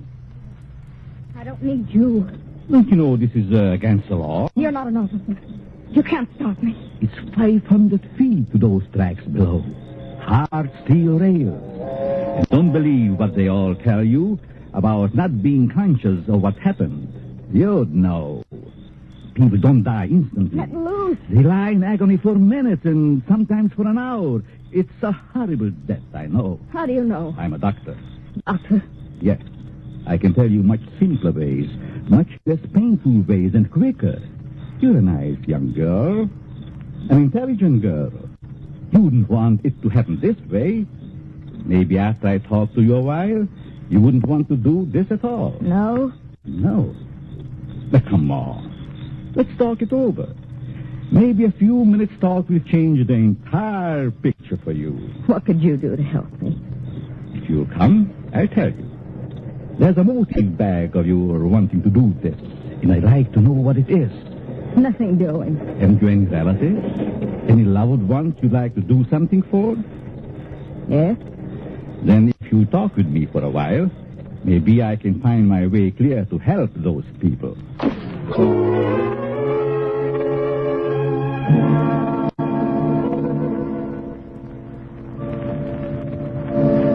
Well, here we are.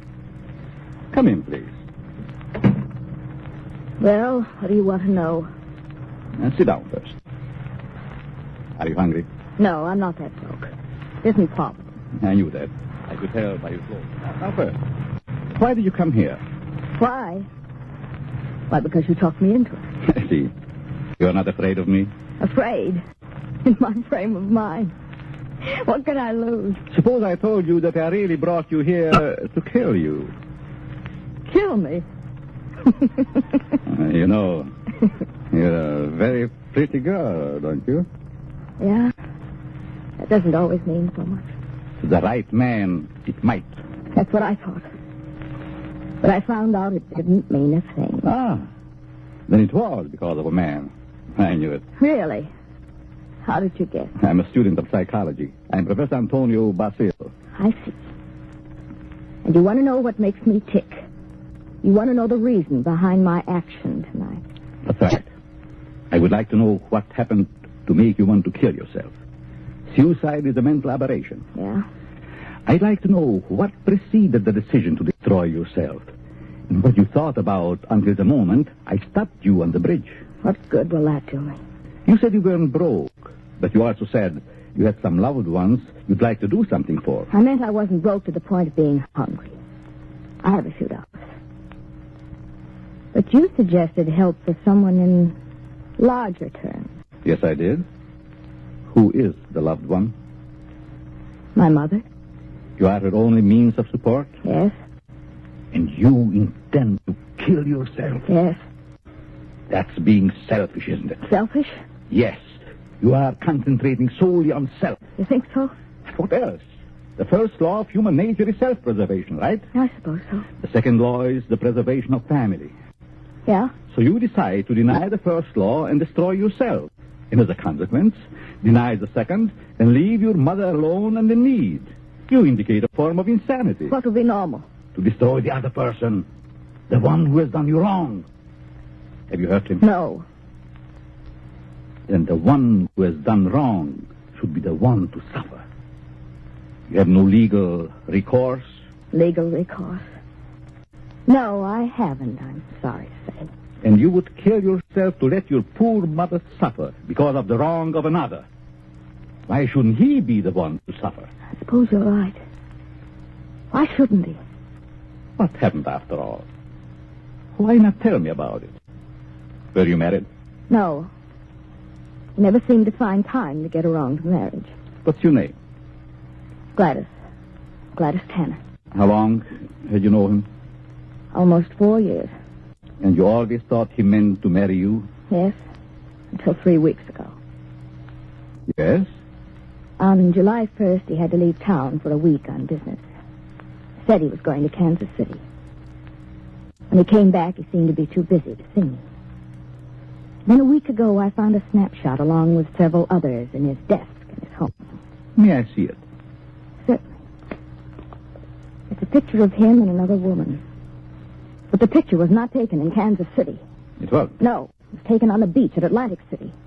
And it's dated by the finisher, July 3rd. Since he returned, he's refused to see me. Yesterday, he finally said he didn't care to see me anymore. That I'd better forget him. But it isn't so easy as that, is it? No. I figured I'd done something. And blame myself. Do you know this blonde woman in this snapshot? No. Then it must be a woman he has met recently. You've known him for 4 years. I don't think you are to blame. He's the one in the wrong. And he should be made to suffer. How? You were going to kill yourself. Why should you? Kill him instead. He double-crossed you. He deserves it. Now, let me go a little deeper into the situation.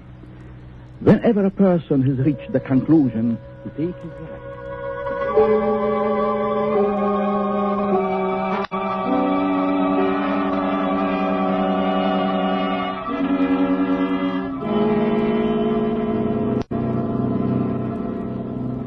Sure you have made up your mind, Miss Tanner? Positive. Now, if you're careful, you won't be caught. No. But whether you are or not, I'm giving you this check for $1,000 made out to cash to be sent to your mother only after the man is dead. Write his name on this pad. There you are. I don't know what has happened by the newspapers. Now you will be told payment until I learn that you have gone through with it. It'll happen tonight. Very well. You are sure? You are determined? Absolutely. Nothing could stop me. Very good. But just what would happen if I did get caught? You won't get caught if you follow my instructions. I know. Now, here is a small revolver. It'll fit easily in your purse. That's all you need. Be sure to wipe your fingerprints off and leave the gun near the body. Yeah. Well, goodbye, Dr. Basile. Goodbye, Gladys, and good luck.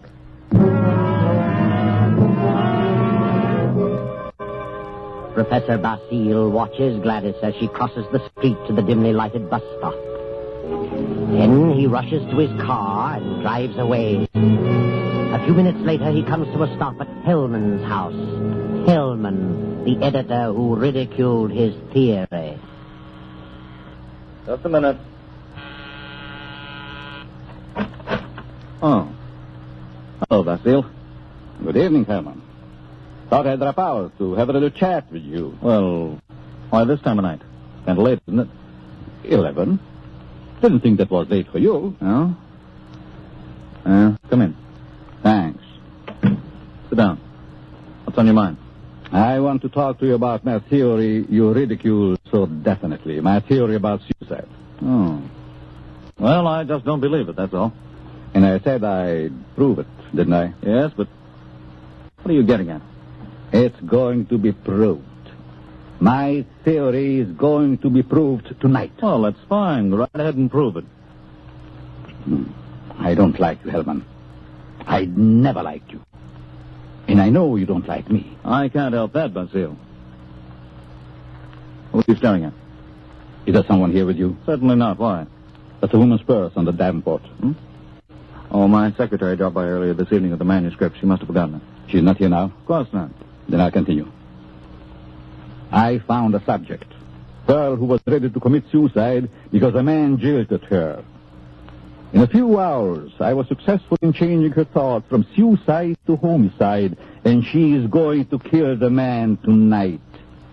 What do you think of that? There may be a dozen murders tonight. Ah, but you'll know which one I mean. You'll know about this murder. What do you mean? Because I'm going to tell you who the victim is going to be. You know who the intended victim is? Why don't you stop it? You're insane, Basile. Hopelessly insane. You think so, Herman? The whole idea is mad. Too utterly ridiculous for words. No sane man would ever think of such a useless, senseless idea. And for heaven's sake, stop laughing. I'm thinking about the victim. Then he learned. Who is the victim? Martin Hellman. Me? Yes, you. I don't believe you. You will this time. Who is this girl? I know no girl who'd want to kill me. This one does. Now. Oh, nonsense. However, I wouldn't put it past you to hire someone to do something like this. No, this girl is no fake. This girl is serious, deadly serious. You probably hypnotized some poor woman, figuring she'd never remember what happened. Oh, Herman, you underestimate me. Maybe I do underestimate your evil mind. But believe Put up your hands, Hellman. Get away from the desk. I'll just take care of that gun, Hellman. That's better. Well, since when did you start carrying a gun, Basile? A gun? Don't be silly. This isn't a gun in my pocket. It's just my pipe. See? Well, what do you hear, Herman? Nothing. Oh, yes, you do. I heard it, too. A sound on the porch. I leave now. The back way. I put your gun in the kitchen. And I'll be very careful to remove all my fingerprints. You insane fool. Oh, fancy you. You, Herman, you are going to help prove my theory. Good night, Herman. Crazy devil. I'll have him locked up before he gets across town. Good evening, Mr. Hellman. Huh? How did you get in here? Through the patio door. What do you want? I wanted to talk to you. Very strangely. You're just imagining things. And what are you doing here? I wanted to tell you something. Yeah? What? When you first indicated to me that you were through with me, I was terribly hurt. I thought all along that we were to be married. I couldn't understand. I tried to think of something I'd done to cause our breakup. Then I happened to find this snapshot in your desk. Snapshot? Take a look at it. Kansas City. No, Atlantic City, New Jersey. You and a blonde. And the date is stamped on the back. A business trip. Ha! Well, what about it? I just wanted you to know that you weren't so slick. I wanted you to know that I knew about the blonde. That I knew you'd lied. Now that you've told me, what good does it do you? A lot of good. First, I thought you came here for money. How could you think such a thing? Well, I think you'd better go now. I'm going. Goodbye, Morton. And good luck in your new venture. What venture? This one. Gladys. Gladys! And wish me luck in mine.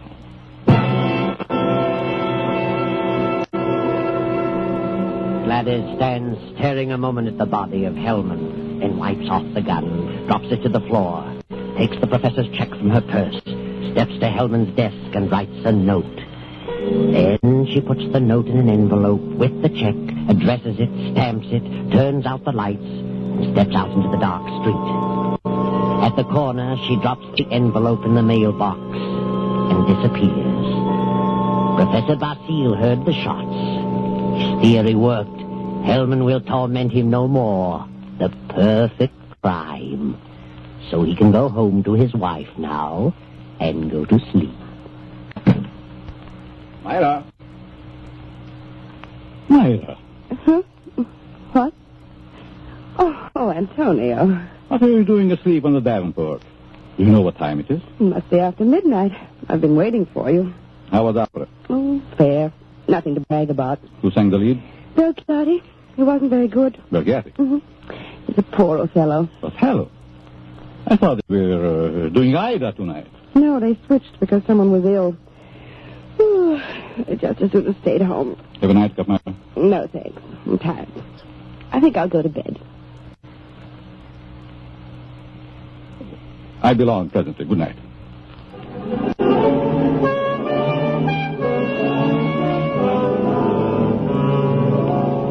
Then the night passes and the morning comes. The professor rises cheerfully and prepares for breakfast. Then... I get it, Myra. Yes? Are you Professor Basile? Yes. May we come in? We'd like to talk with you. Of course. What is it you want? Is your wife in? Yes. We'd like to see her, too. Myra! But what's this all about? What is it, Antonio? These men are from detective headquarters. They want to talk to us. Really? What about? May I ask where you were last night, Mrs. Basile? Certainly. I went to the opera. What time did you get home? Oh, I imagine it was around 11 or shortly after. Mm-hmm. Were you at home last evening, Professor? Well, I was at the club and got home about 12:30. By the way, do you know a Morton Hellman? Certainly. What about him? He's been murdered. Murdered? Good Lord. When? Around midnight last night. I found him this morning. How terrible. Why, I've known him for years. He was editor-in-chief of the company publishing my writings. I'm a psychologist, you know. Yes, we know. But what do you want to know from us? We weren't connected socially with Hellman, just in business. Did you know him, Mrs. Basile? Yes, I knew him very slightly. Do either of you know of anyone who'd have reason to kill him? Certainly not. Everyone thought highly of him. Did you ever hear of a girl named Gladys Tanner? Gladys Tanner? No. Did you know of a Gladys Tanner, Mrs. Basile? No. Is this your purse, Mrs. Basile? Why, of course it is. That's the one I gave you last Christmas, Myra. Oh, yes. I must have lost it downtown. Where did you find it, Lieutenant? At Hellman's home. Hellman's home? Well, how in the world? Heavens, but... We found it on the sofa. Well, I can't imagine how it could get there. And this is the revolver that killed Hellman, found on the floor beside him. What? No fingerprints on it, however. What? May I see it? Why, Myra, this is your gun. I bought this for you 2 years ago when I went on the lecture tour. Yes, I think it's mine, but it just doesn't make sense. Did you have the gun in your purse when you lost it last time? Well, perhaps I did. I'm so confused now I can't remember. I think, Myra, it is terrible. Oh, I know. Oh, dear, I feel ill. Did you ever fire this gun? Yes, once last year up in the mountains. I wanted to see how it worked. Ever reload it? No, I've never reloaded it. I just didn't think about it. Maybe I did put it in my purse. Why, I don't know. And whoever found the purse may have used the gun to... Oh, I just can't seem to think. This gun misfired on the first 2 shots. The other 3 killed Hellman. This is the most amazing piece of coincidence I ever heard of. Why would my wife want to do such a thing? Why should she get to Hellman? She hardly knew him. Are you sure about that, Professor? Of course. Well, sorry to say that I don't believe her. What? This is ridiculous. This is going to be a shock to you, Professor, but here's a snapshot we found on Hellman's desk. Taken in Atlantic City last July. Good heavens. Why, this is you, Myra. You and Hellman. You were at your mother's in Florida in July. Myra, look at me. What does this mean? I can't. And I can't believe such a thing. May I have the purse, the gun, and the photo? Thank you. I'm sorry, but I'll have to take her down to headquarters. But I didn't kill him. I didn't. I wouldn't. I loved him. Myra. Better pull yourself together. You'll have to go back. You'll want photos and fingerprints. Yes. Better get it ready, Myra. Certainly looks bad for her. Afraid it does. Looks like an open and shut case. Oh, will you come along too, Professor? Certainly. And so it all worked out beautifully. Not quite as the professor had planned. But then he changed his plan from the moment when Gladys Tanner showed him the snapshot taken in Atlantic City, and he realized that the girl's fiancé was Hellman, and the blonde was Myra, his wife. He had no intention of allowing Gladys Tanner to kill Hellman until he saw that snapshot. And when he recognized Myra's purse in Hellman's home, he decided to let Gladys kill him and the blame be placed on Myra. The perfect crime. But several hours later, after fingerprints and many questions, the professor is just about to be dismissed when Sergeant Rankin steps into the room and speaks quietly to Lieutenant Davis. What is it, Rankin? I stayed at Basile's place, as you said. Well? A few minutes ago, a special delivery letter came for the professor. This'll knock your eye out. Read it. Oh, this fits perfectly with the writing we were trying to make out on Helm's desk blotter. Professor, here's a letter sent special delivery to you a few minutes ago, postmarked last night. Read it. Dear Professor Basile, your theory worked a certain degree. You convinced me I should kill him.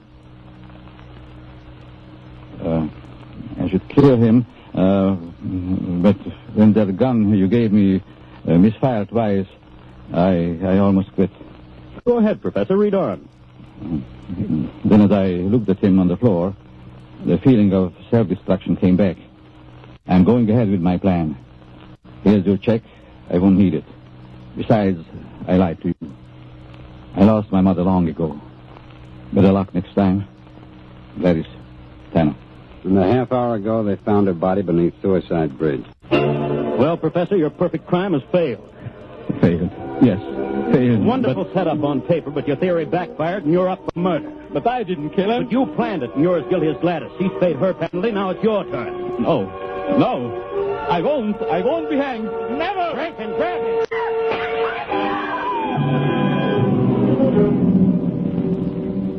And now the doctor lies on the sidewalk 17 stories below. His entire theory worked in reverse.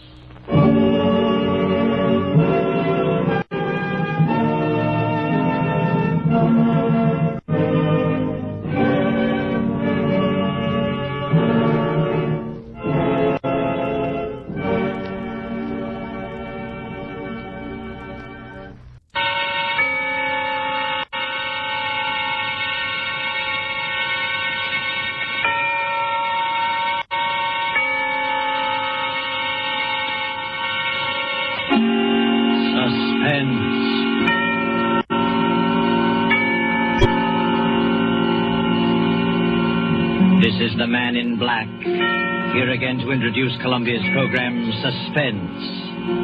Our star tonight is Miss Mary Astor, one of Hollywood's most charming and resourceful actresses, and a lady who is no stranger to the art of keeping audiences in suspense. Ask anyone who saw her in the Maltese Falcon or across the Pacific. The story called In Fear and Trembling by J. Donald Wilson is tonight's tale of suspense.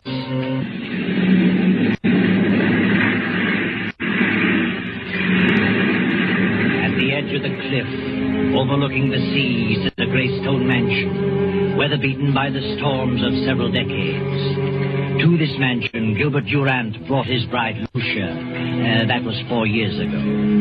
Gilbert and Lucia were quite happy until a year ago, when Lucia's half-sister Beverly came to live with them. Gradually, something began to happen. Lucia felt that some insidious horror was beginning to gnaw at her happiness. She began to know that Gilbert's ardor was beginning to cool. He became more absorbed in his writing. Then she felt the cold clamminess of the great stone structure creeping about her, clutching at her heart. Anyone who saw her could tell that fear was growing in her mind, a fear of something which she could not or would not explain. One evening, Lucia, having excused herself at dinner, tossed on her bed in a fretful sleep. No. Don't. Get away from me. Mrs. Durant. Mrs. Durant, what's wrong? Benson, come in. What on earth is wrong? Why were you screaming? Oh, Benson, I must have been dreaming. It was horrible. You're white as a ghost and shaking like a leaf. Yes, no. Oh, Mrs. Benson, I can't stand it. It's driving me mad. It makes the fourth or fifth time I've dreamed the same thing, the same in every detail. I've never heard you scream before. No. Oh, that's probably because... What? Oh, it always comes a little closer to me. Tonight it almost reached me. It? What do you mean? I don't know what it is. It's a figure. A human figure, but I can't tell whether it's a man or a woman. It comes through that door and walks slowly across the room with its arms outstretched, reaching for me. Are you sure you were dreaming? Now that I think of it, it isn't like a dream. Ordinary dream. Its reality seems to carry over even after I'm awake. That's what's made you so ill. This dream, if it is a dream, means something? Is that what you think? It's a premonition? Perhaps. What time is it? 9 o'clock. Where's Gilbert? Your husband went horseback riding over an hour ago. Did he go alone? Your sister went with him. Beverly? Why didn't he ask me to go? Well, you've not been yourself lately. Not been feeling well. Yes, of course. Well, if you're feeling better, I'll go back to my room. Mm-hmm. Oh, yes, I'll be all right. Thank you, Miss Benson. Good night. Good night, ma'am. Beverly. Gilbert.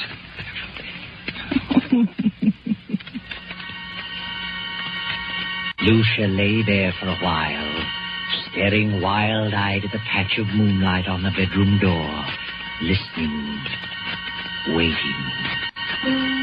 Then, as the clock struck 10:30, the door opened, and a figure stepped into the room and moved noiselessly through the moonlight to Lucia's bed. Suddenly, Lucia opened her eyes. Don't! Lucia, what's wrong with you? What are you doing in my room? I just wanted to know how you felt. How long have you been standing there? Oh, just a few seconds. I was dreaming, I guess. I woke up, you startled me. Why were you yelling, don't? I don't know. I haven't the slightest idea. I talked with Dr. Handy about you today. I told him how run down you were, and he suggested that I get a tonic for you. I'll drop in at the drugstore on my way home tomorrow evening. A tonic? Yes. What is it? Oh, I don't remember. Something in strychnine. Strychnine? Yes, he said it would give you an appetite. Where have you been, Gil? Oh, I've been riding. Nice moonlight night. Very pleasant. Did Beverly enjoy it? Yes, she's an excellent rider. I've decided to buy that filly from Thompson. Going over there tomorrow afternoon. Is Beverly going with you? Yes. She's a good judge of horseflesh. Why? Nothing. I just asked. Well, good night, Lucia. See you at breakfast? Yes. Good night.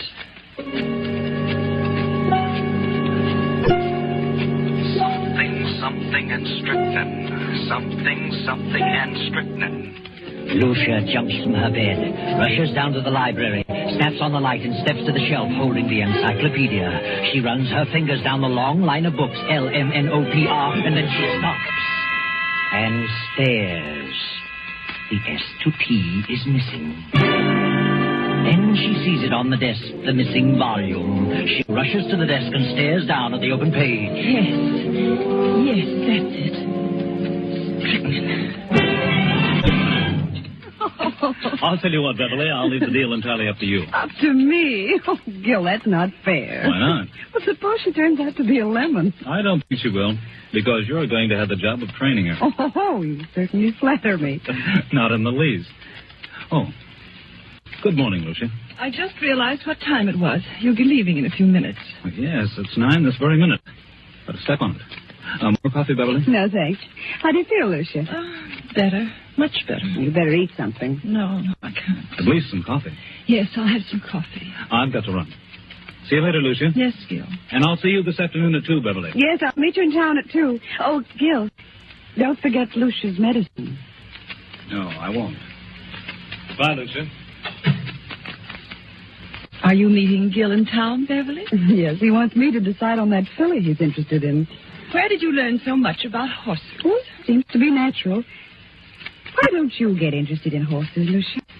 Why should I? What are you interested in? Well, I am interested in a few things. My husband in particular. You don't act interested in anything. Really? Well, if you'll take my advice, you'll snap out of this coma and get some pep. Does Gil like women with pep? No man cares about a woman who sits around and mopes. I think you're a hypochondriac. Do you? You should do something about it. I intend to. I intend to do something about it. I'm glad to hear it. Get out and do things. Play games, golf, tennis, swim, and ride. Maybe this medicine will fix you up. You know all about it, do you? What is it? Oh, I don't know. It's a tonic, a builder-up. I wish I could believe that. But at least you can try it. Won't hurt you. No? I wonder.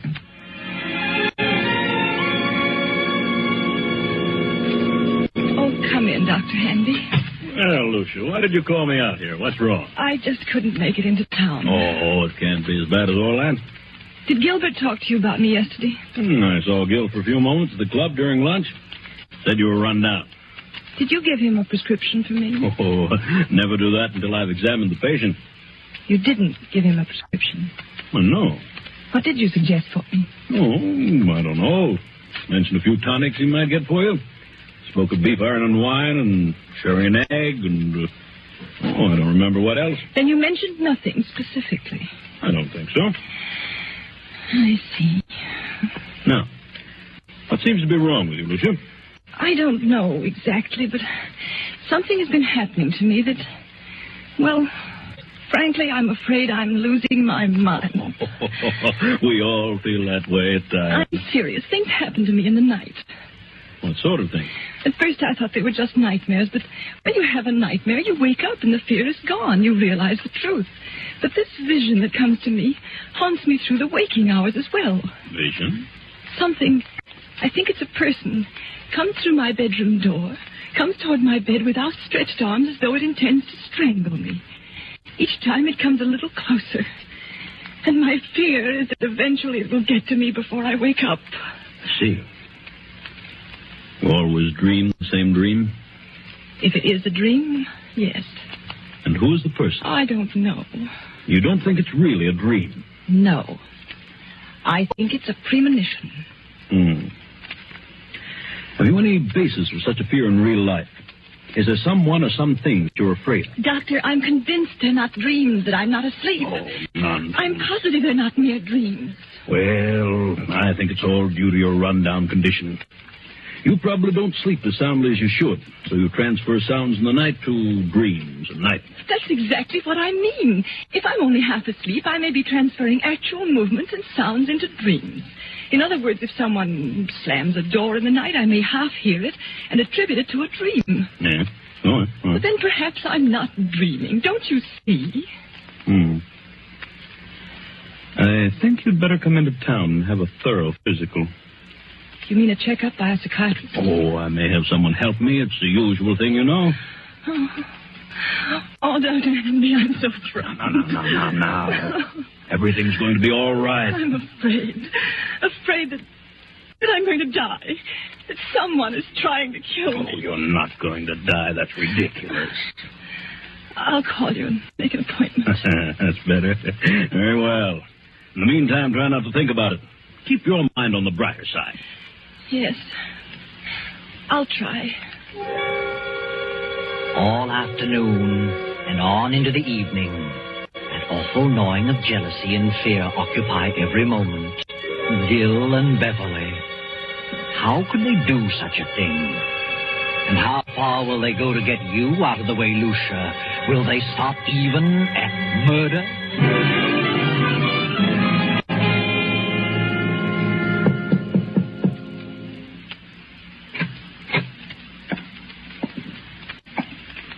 Are you asleep, Lucia? No, I'm not asleep. How are you feeling? I seem to have developed a headache. Have you eaten anything today? No, I didn't care for anything. Well, this will help you. Better take a dose now. I'll measure it for you. What is it? Why, it's the tonic. Did Dr. Handy prescribe it? Yes.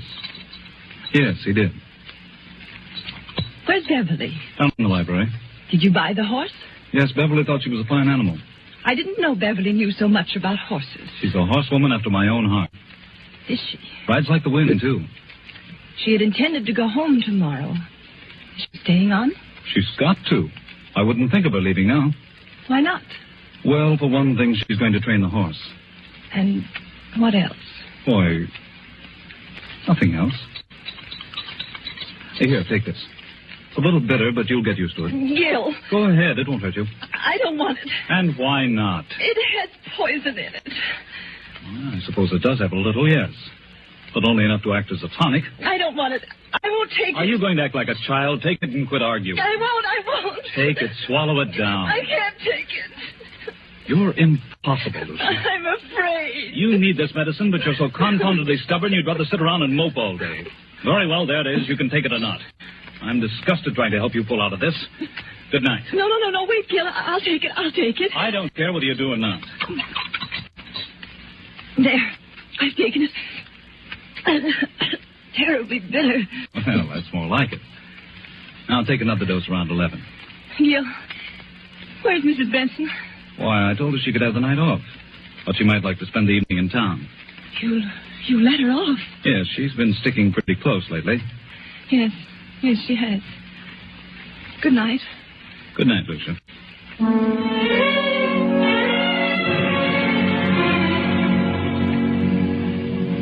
What's wrong, Gil? You look upset. I am. Lucia didn't want to take it. No? Why not? She's afraid of medicine. What are you going to do? She finally took a dose of it. But if I know her, she'll never take another drop. She's got to take it, Gil. You've got to figure out a way to make her take it. It can't be disguised. It's too bitter. Try something else. I'll try and coax her into it again. Isn't there something that tastes more pleasant or something you could put in milk or orange juice? I don't know. But I'll find something. Of course you will. You've got to. Wait a minute. There's someone listening outside the door. Oh, sir. Well, Benson, what are you doing standing here in the dark? Why, I was just going upstairs to see if Mrs. Durant wanted anything before I went out. I see. By the way, I'm staying home for a couple of days, and I thought that since you've been staying so close to the job, you'd welcome a few days' leave. Leave? Why, yes. But Mrs. Durant may prefer that I stay. I think you'd better take a little rest yourself. You needn't come back till Friday. But I don't need to rest. You come back Friday. Yes, very well. But that night, for once, the good Mrs. Benson disobeys orders. A few minutes before 12, she returns to the mansion. No lights are burning. So she makes her way quietly through the back entrance, slips up the stairs, and taps lightly on Lucia's bedroom door. Mrs. Durant? Mrs. Durant? Then she turns the knob, opens the door, and snaps on the light. Mrs. Durant, are you here? Then Benson steps quickly toward the bed. The bed is empty, but a horrible sight meets her eyes. Blood. Blood all over the bed. Oh.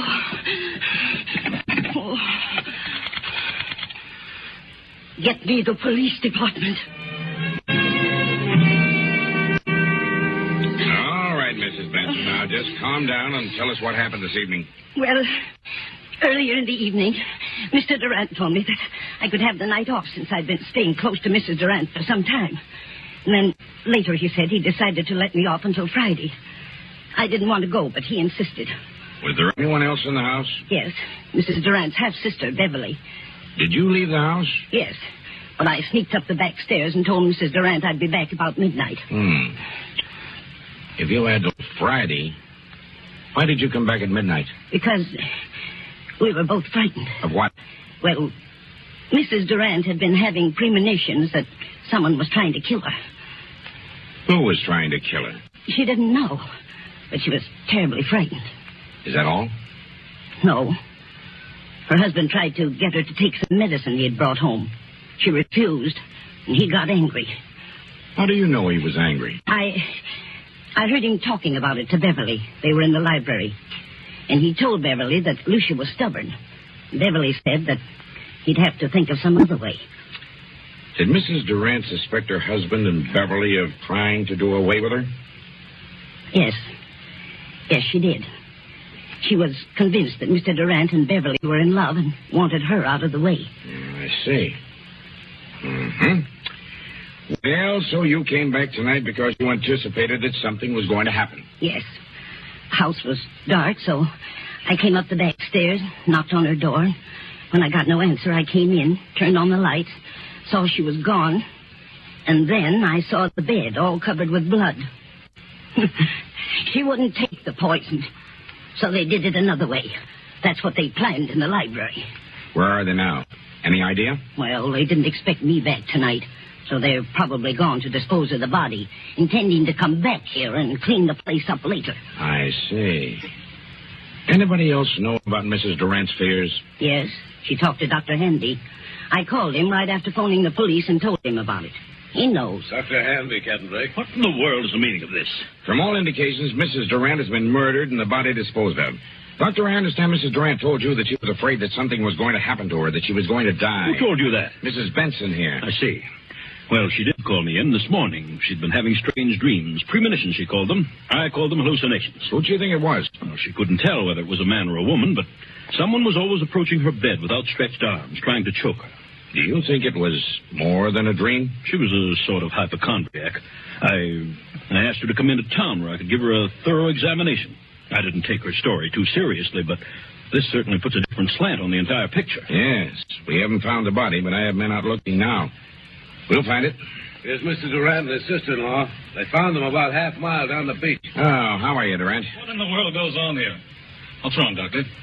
Take a look at that bed. Good Lord. What happened? Lucia. Where is she? We thought you might enlighten us on that point. What do you mean? Where is she? Is Lucia dead? Oh, Gil, but... What happened? We think your wife has been murdered. Murdered? But what are you doing here, Mrs. Benson? I thought you were gone until Friday. Why did you tell her to go until Friday? I thought she needed a rest. She'd been having long hours. Where is Lucia? Where have you and your sister-in-law been? Why, I slipped upstairs and saw Lucia was asleep, so we decided to take a little ride down the beach. It was still early. Mm-hmm. Didn't take anything with you? Certainly not. What do you mean by that?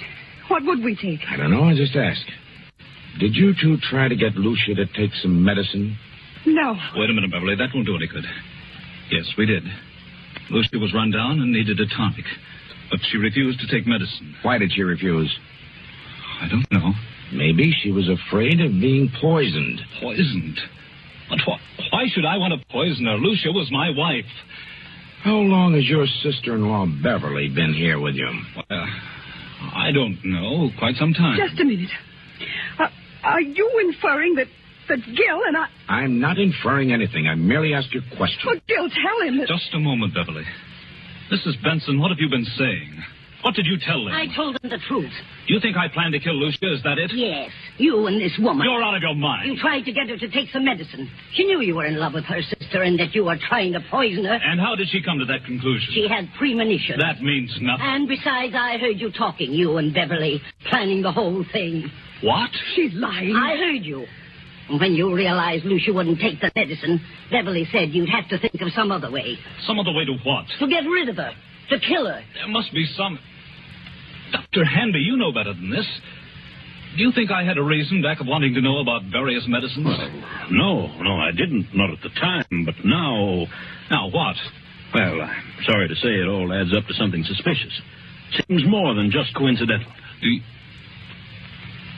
you think I killed Lucia? Look about you. Look at the room. What else am I to think? What was the tonic you tried to give your wife? It had strychnine in it. That right, Durant? Oh, yes.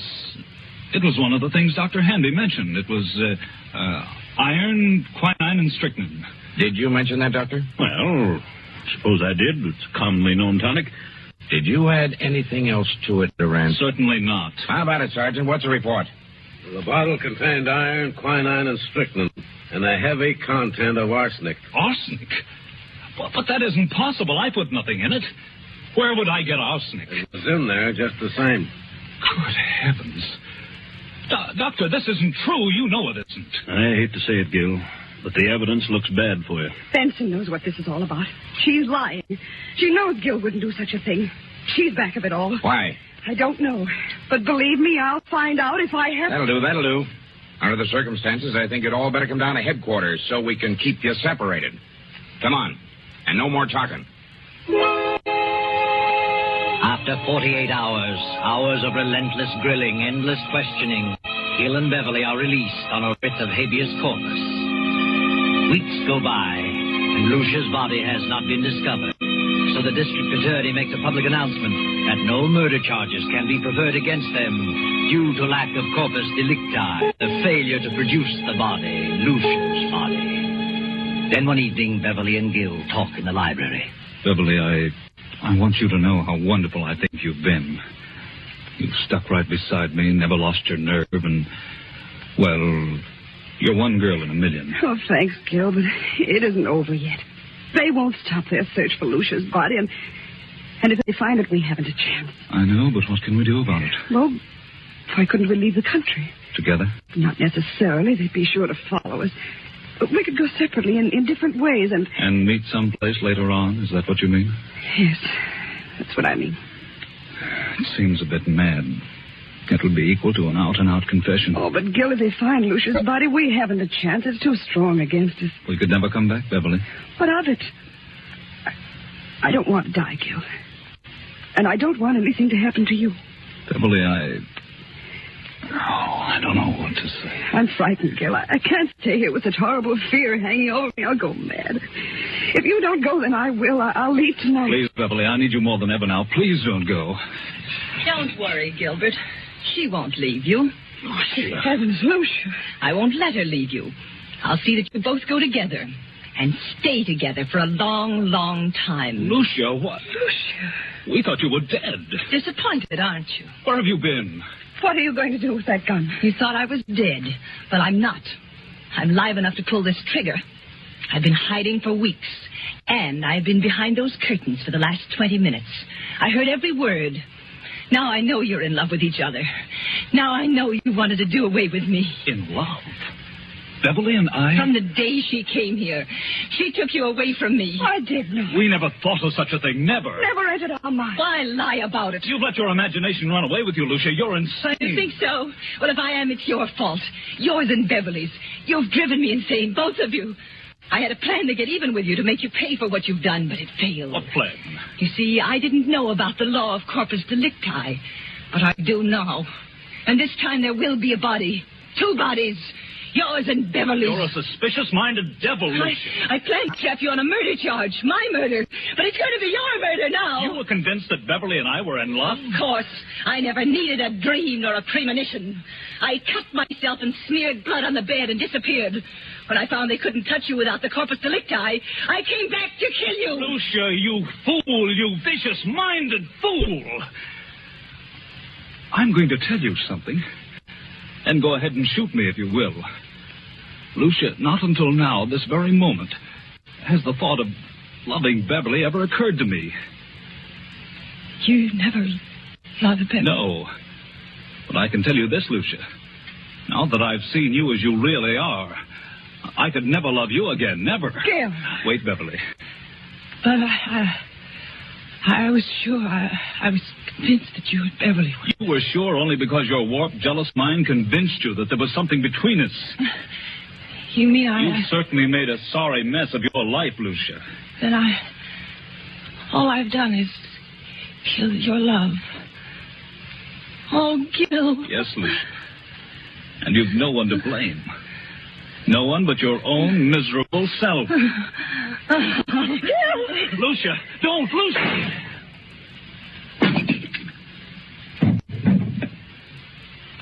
Oh, Gil. Gil! Yes, Beverly. But it's probably the best thing for her. And for us. And so closes In Fear and Trembling, starring Metro-Goldwyn-Mayer's Mary Astor, tonight's tale of suspense.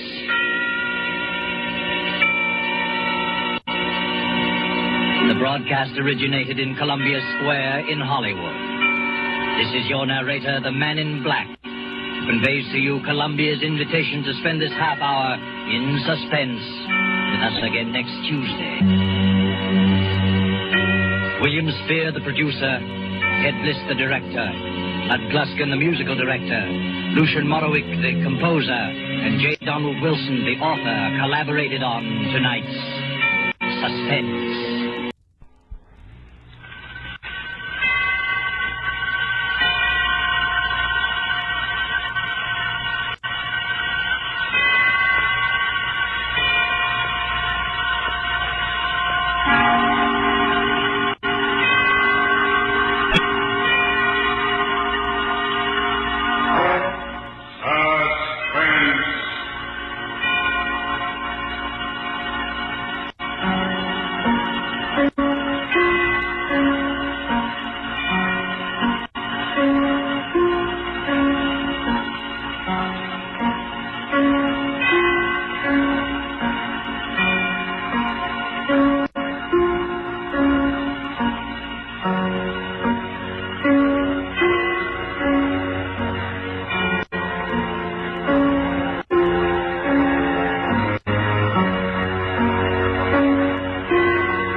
We present one of America's top spine tinglers, a radio rebroadcast of a program dedicated to the mysterious, the unusual, and sometimes the supernatural. A program of Suspense.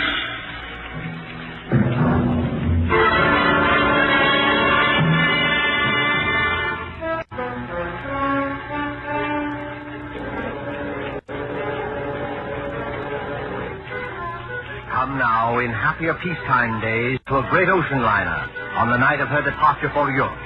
There she is at the West 22nd Street Pier, the 25,000-ton Mauritania of the White Planet Line. Smoke from her three funnels coils up lazily in mild October air. You can see the decks, white and shiny like shoeboxes, and the string of lights along them, and the band standing by on A deck to play her out. You can hear the murmur of an excited crowd, and the rattle of the steam winches as cargo is lowered into the hold. You can see the bustle of activity, and the second officer standing at the head of the gangplank as two rather late passengers hurry through the customs shed towards that gangplank. It's all right, Ricky. We're not too late. No, and I thought we'd be in time. A honeymoon in Europe. 3 whole months with nothing to worry about. That's right. And you've been my wife for, let's see, practically 5 hours now. I believe the correct phrase is, it was so sudden, Mr. Brewster. So sudden that we have to travel on our own passports instead of a husband and wife one. I hope they don't think you're not an honest woman. I'm going to act like a complete wanton, just a devil. Oh, what about our tickets, Ricky? Do we give them to that officer standing at the top of the gangplank? No, honey, you keep your ticket. The cabin steward will come around and collect it after we're underway. And the money, Ricky? It's a lot of money, Anne. $10,000 in cash. Maybe I'd better turn it in at the purser's office for safekeeping. Yes, maybe you had. Wait a minute, Ricky. What is it? Wait. Do you mind if we stand here for a second before we go up the gangplank? Oh, what's the matter? You're not ill, are you? No, but getting over brain fever isn't any joke. I know, dear. You see, Ricky, I ought to be eager and excited like all those people up there, but suddenly you get fancies. Queer, sick fancies. Suddenly, right now, all I can think of is the night and the wind and all the black water and the dark. And that's exactly the kind of morbid fancy I'm trying to cure you of. I know, Ricky. I'll be good, but I was just thinking of a story. What story? Oh, never mind. It doesn't matter. Which way do we go? Up the gangplank, through that door there, and then down on the elevator to B deck. And no more horrors, do you understand?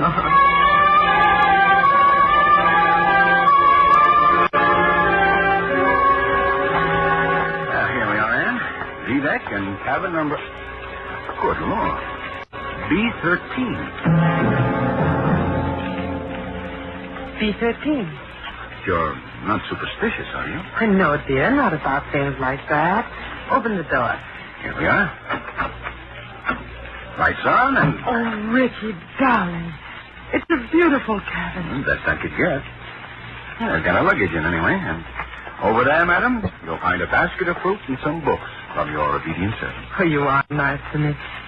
And I'm feeling so much better, Ricky. I will be all right, darling. Of course you will. But you won't find any detective novels among those books. Please, Ricky. Detective novels may be all right for presidents and college professors, but it's straight poison to you. You'll read love stories and like it. You know, Ricky, I keep thinking and thinking about that story I mentioned. Oh, what story? It's an old one. You probably know it, but it was new to me. A woman and her daughter arrive in Paris and go to a hotel. Oh, you mean the old Paris exposition story? Yes, that's it. The daughter goes out. When she returns, her mother has disappeared. And even the hotel room isn't the same. The proprietor of the hotel swears the girl came there alone and that there never was a mother. The whole room is different when she goes back to look at it. The girl goes to the police and they won't believe her and she's nearly crazy.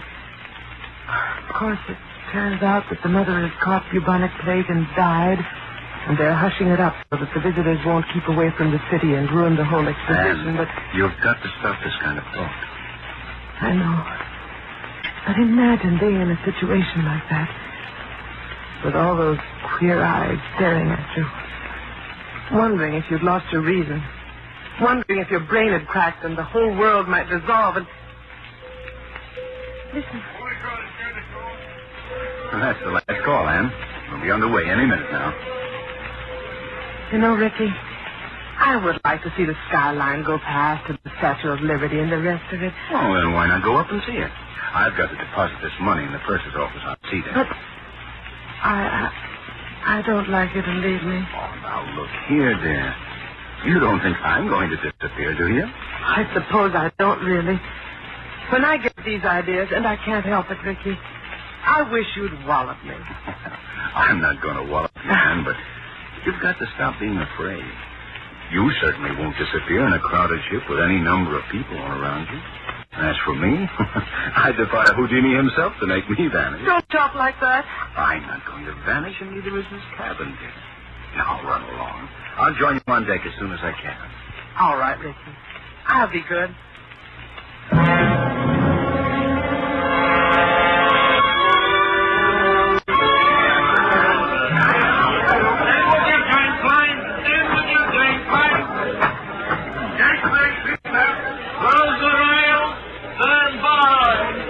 Eager people, excited people, happy people, all crowding up to the rail to wave goodbye. Nothing to worry about, nothing on their minds except... Except what? Oh.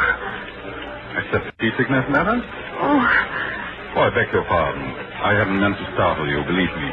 Please don't mention it, how silly of me. It was my fault. I haven't been very well. I noticed it, madam, if you'll forgive me.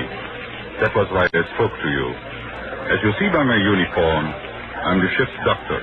This is a British ship, isn't it? But you don't sound British. No, I'm an Austrian, madam. Dr. Paul Henry, at your service.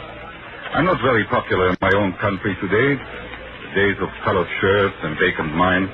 I'm Mrs. Brewster, Doctor. Anne Brewster.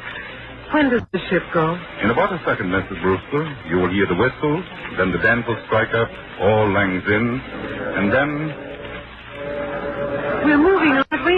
Yes? Don't you feel the vibration of the engine?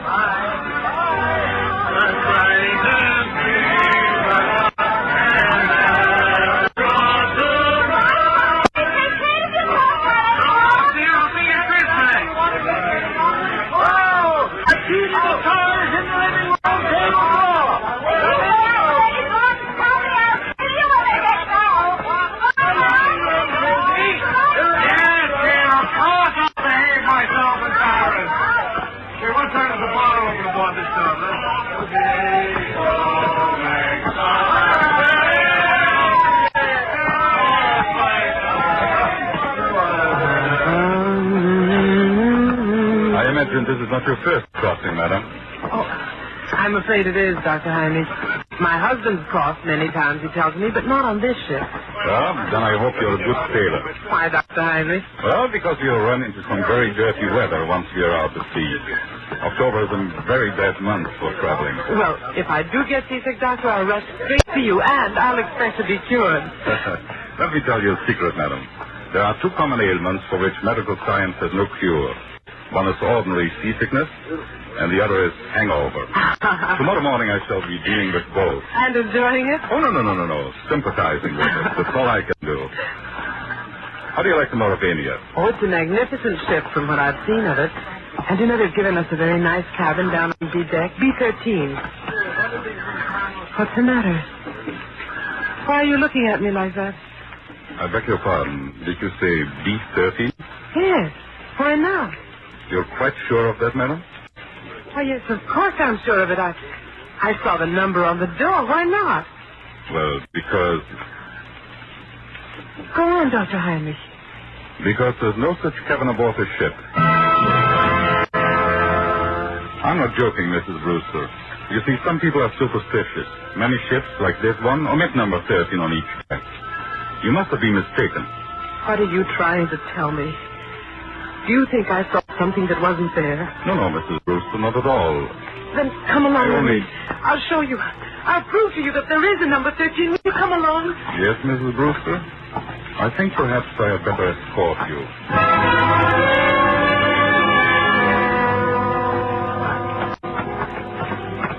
Stewardess. Yes, miss. Yes, ma'am. Come in straight away. Tell me, stewardess, this is B-deck, isn't it? B-deck, ma'am? Oh, yes, ma'am.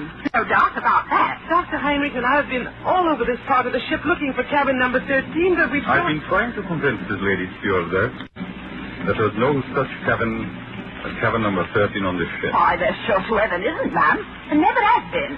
I've served aboard the Mauravania a matter of 8 years, and I ought to know. But I tell you, I saw it. I was in there. It was a big cabin with a private bathroom attached. The walls were paneled in light oak, and the furniture was rosewood and yellow satin, and the portholes were like real windows. No, that's not much good, ma'am. No, I'm afraid not. Most of the cabins hereabouts look like that. May I ask you, what name was the cabin booked in? Brewster, naturally. Mr. and Mrs. Richard E. Brewster. Here, let's have a look on my list. No, there's no Brewster here, ma'am. I tell you, I was in there. They even delivered the luggage. I saw it. Excuse me, ma'am, but I had a look-see in all the cabins I'm in charge of, just to see if the passengers wanted anything. And I don't remember any luggage with a Brewster label on it. Wait a minute. There may be a partial explanation of this. You see, that's better, Mrs. Brewster. I was hoping you might find one. Ricky, that's my husband.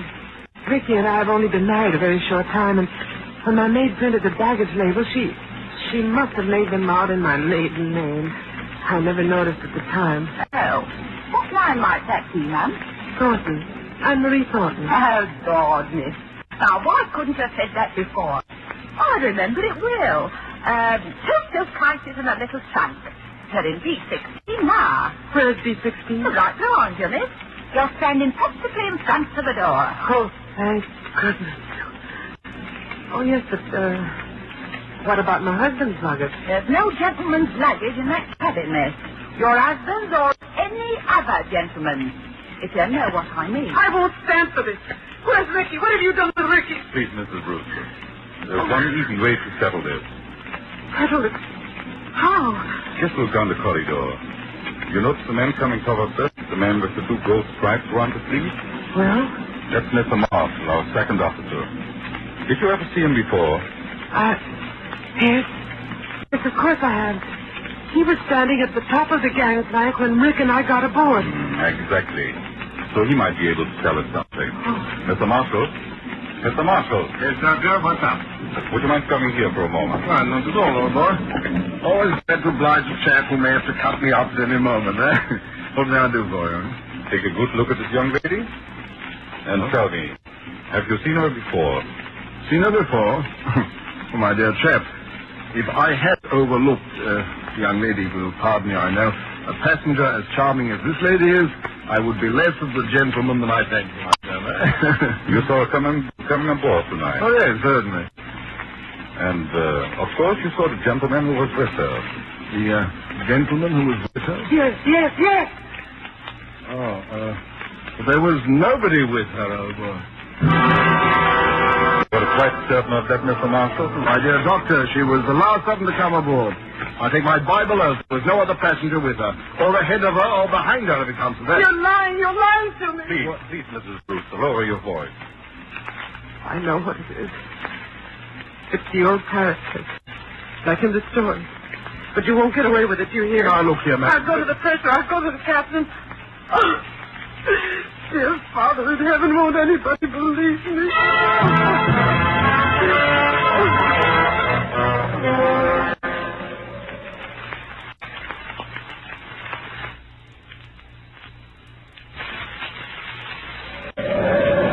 Later that night, in the captain's room just abaft the bridge, there is a conference of ship's officers.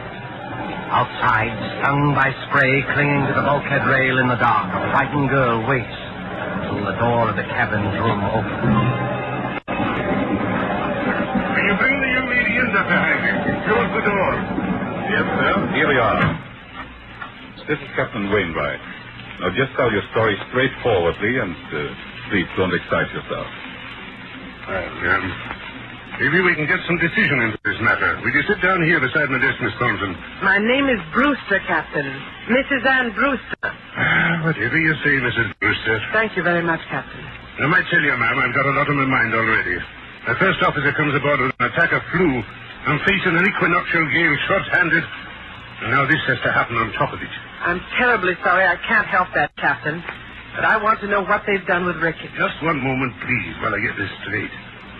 By this time, I understand you yourself have personally interviewed practically every single passenger aboard this ship. Is that true? Yes, it's true. But your alleged husband is not here. Is that true? Yes, that's true, In but the meantime, the purser has sent a squad of men to search this ship. They've searched every inch of it. You can take my word for that. There's nobody hidden. Your husband's not here.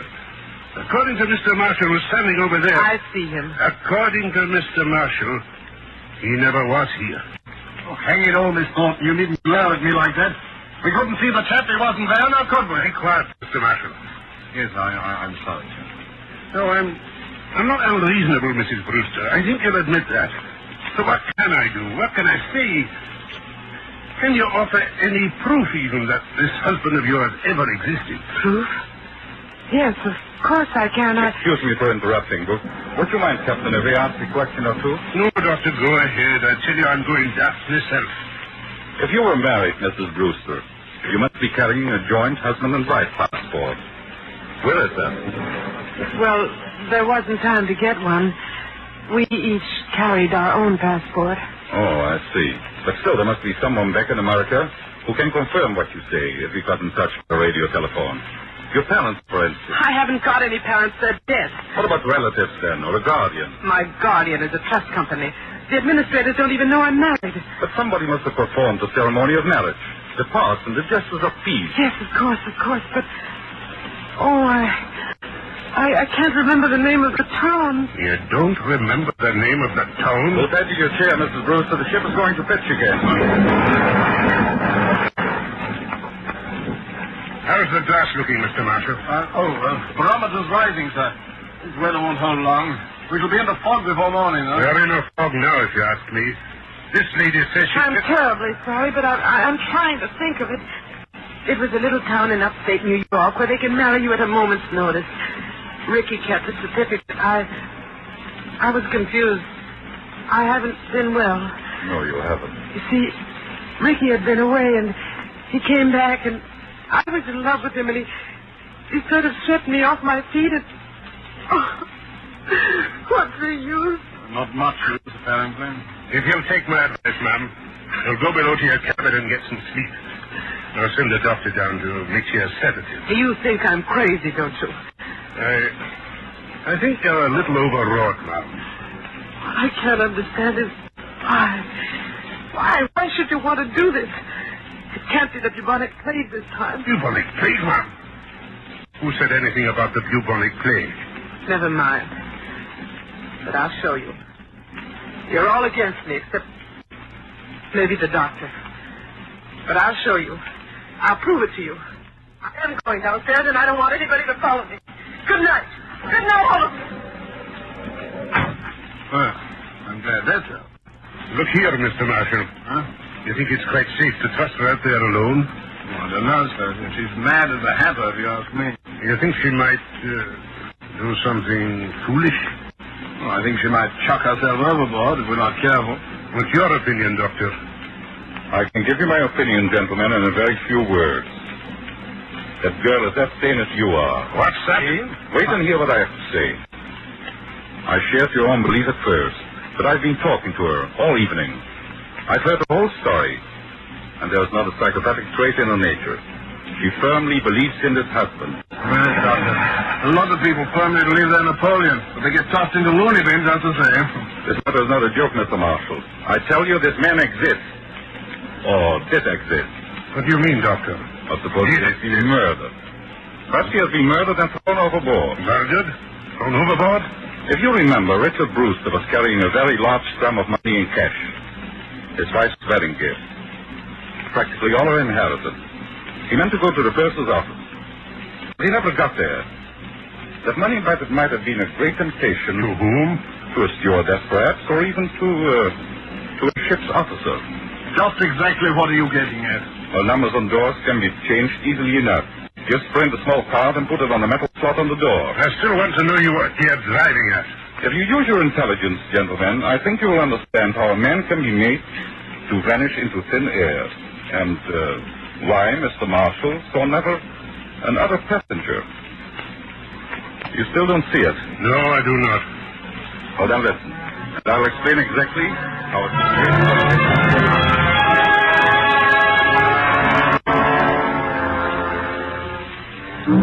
4 o'clock in the morning. 4 o'clock. The hour of suicides and bad dreams. The gale has subsided. The sea is calm. The SS Mauravania creeps blindly at barely 8 knots through a thick and strangling fog. The whole ship is dark, heeled up in sleep. There's no sound in all that mournful dimness, except when the foghorn cries out a warning overhead. Even cabin B-16 is dark. And Brewster, still fully dressed, lies restlessly across one of the berths, her head almost touching the inter-cabin telephone. What is... I thought I heard... Telephone. Yes? Hello? It's me, Ann. Take it easy now. Ricky. Ricky, where are you? Keep your voice down. Where are you, Ricky? What happened to you? Are you hurt? No, I'm not hurt. But he nearly got me. Who nearly got you? Listen, dear. I can't explain over the phone, and I don't dare go down there. Can you meet me up on deck? Yes, of course. Where? You know the boat deck? Boat deck? Which one is that? The top deck, where all the lifeboats are slung. Oh, yes, I know it. Well, go to the starboard side. Yes? That's the right-hand side, facing forward. Find the fourth lifeboat from the aft companion. Yes. There's a thick fog and nobody will see us. Ricky. What is it? Ricky! He's gone. He's gone. Excuse me, miss, but I thought I heard somebody talking in here. Stewardess, what are you doing up at this time of the night? If I might ask, miss, what are you doing up and dressed? Oh, you ought to get some sleep, miss. You really ought. It might interest you to know, stewardess, that I've just been talking to my husband. Now, look here, miss. Don't start that all over again. Please, don't start that all over again. You all pretended to think I was mad, didn't you? And you nearly drove me mad. Ricky's beaten the whole crowd of you, and I'm going out on deck to meet him now. Out on deck, miss? That's what I said. Where's my coat? Don't go out there, miss. Not in the state of mind you're in. And the fog's so thick, you can't hardly see your hand in front of your face. Stand away from the door, please. Suppose, miss, I didn't want to let you go out there. I don't think that would matter much. You've probably heard that mad people have 10 times ordinary strength, and I'm stronger than you anyway. Yes, I'm a begging you. Stand away from that door.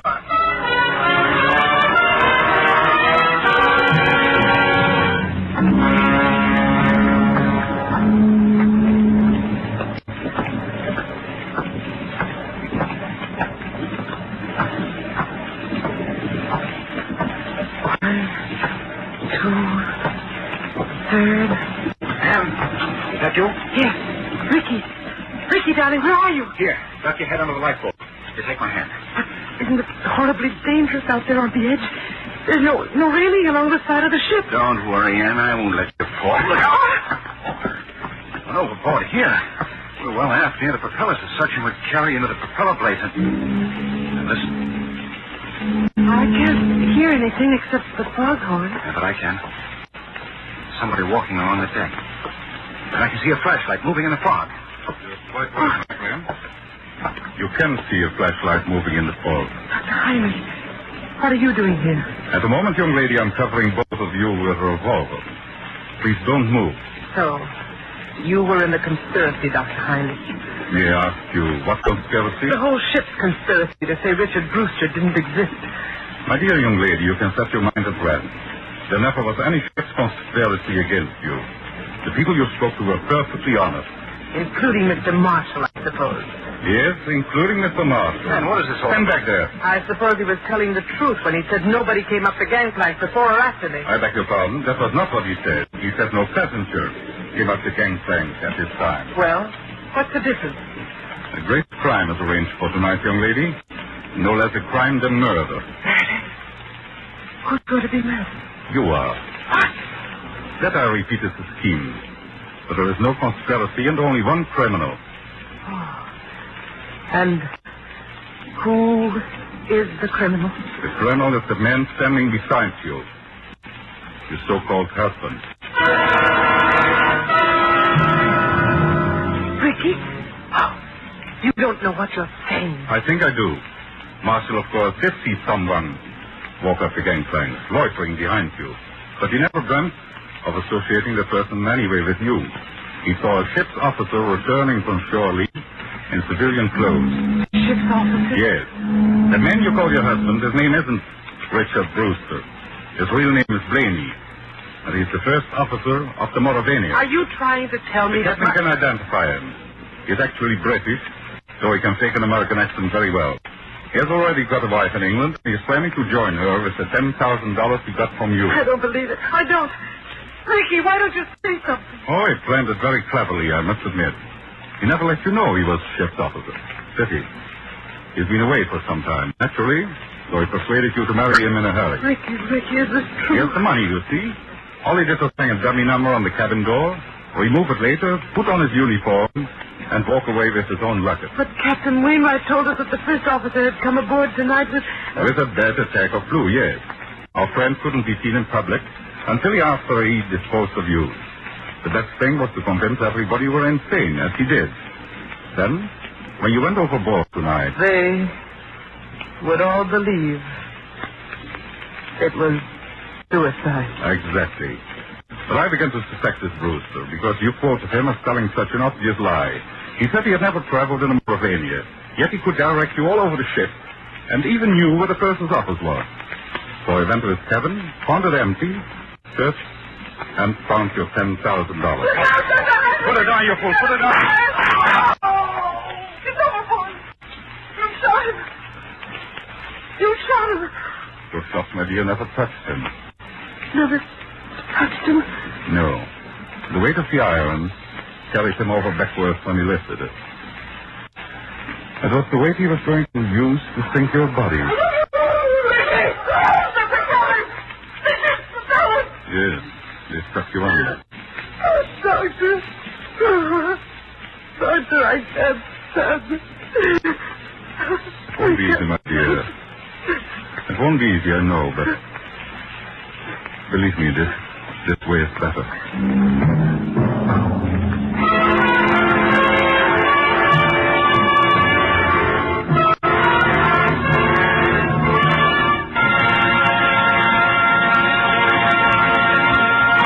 And so closes Cabin B-13, starring Margot and Philip Dorn. Tonight's tale of Suspense.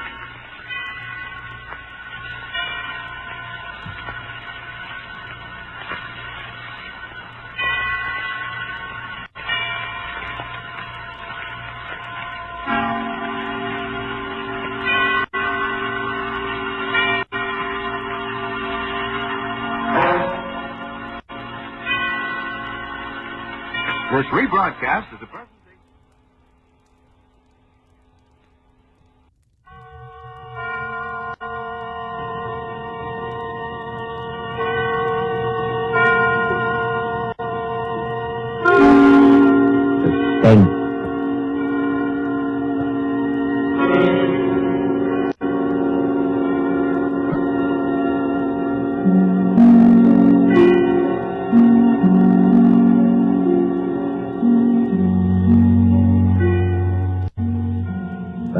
voice, and the prowling step in the dead of night.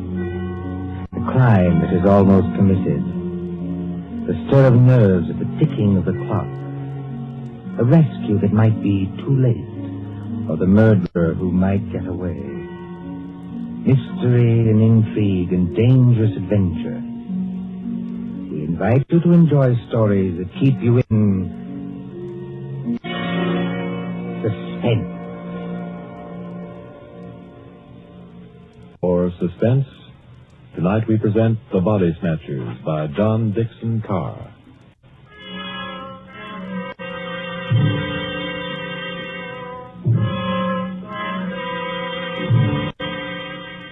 Beware of the body snatcher who prowls after dark. Beware of the graves he robs. Beware of the murders he commits to provide new corpses for the doctors. Up to the year 1832, the body snatchers terrorized England.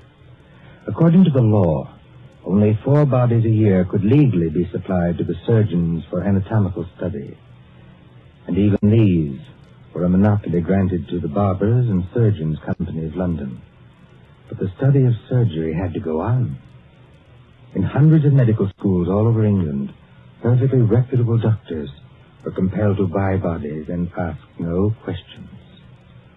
In 1828, burst the scandal of Burke and Hare, who found grave robbing too slow and murdered 16 persons in order to supply Dr. Knox of Edinburgh. And so, out of basic good purpose, sprang the evil of the body snatcher.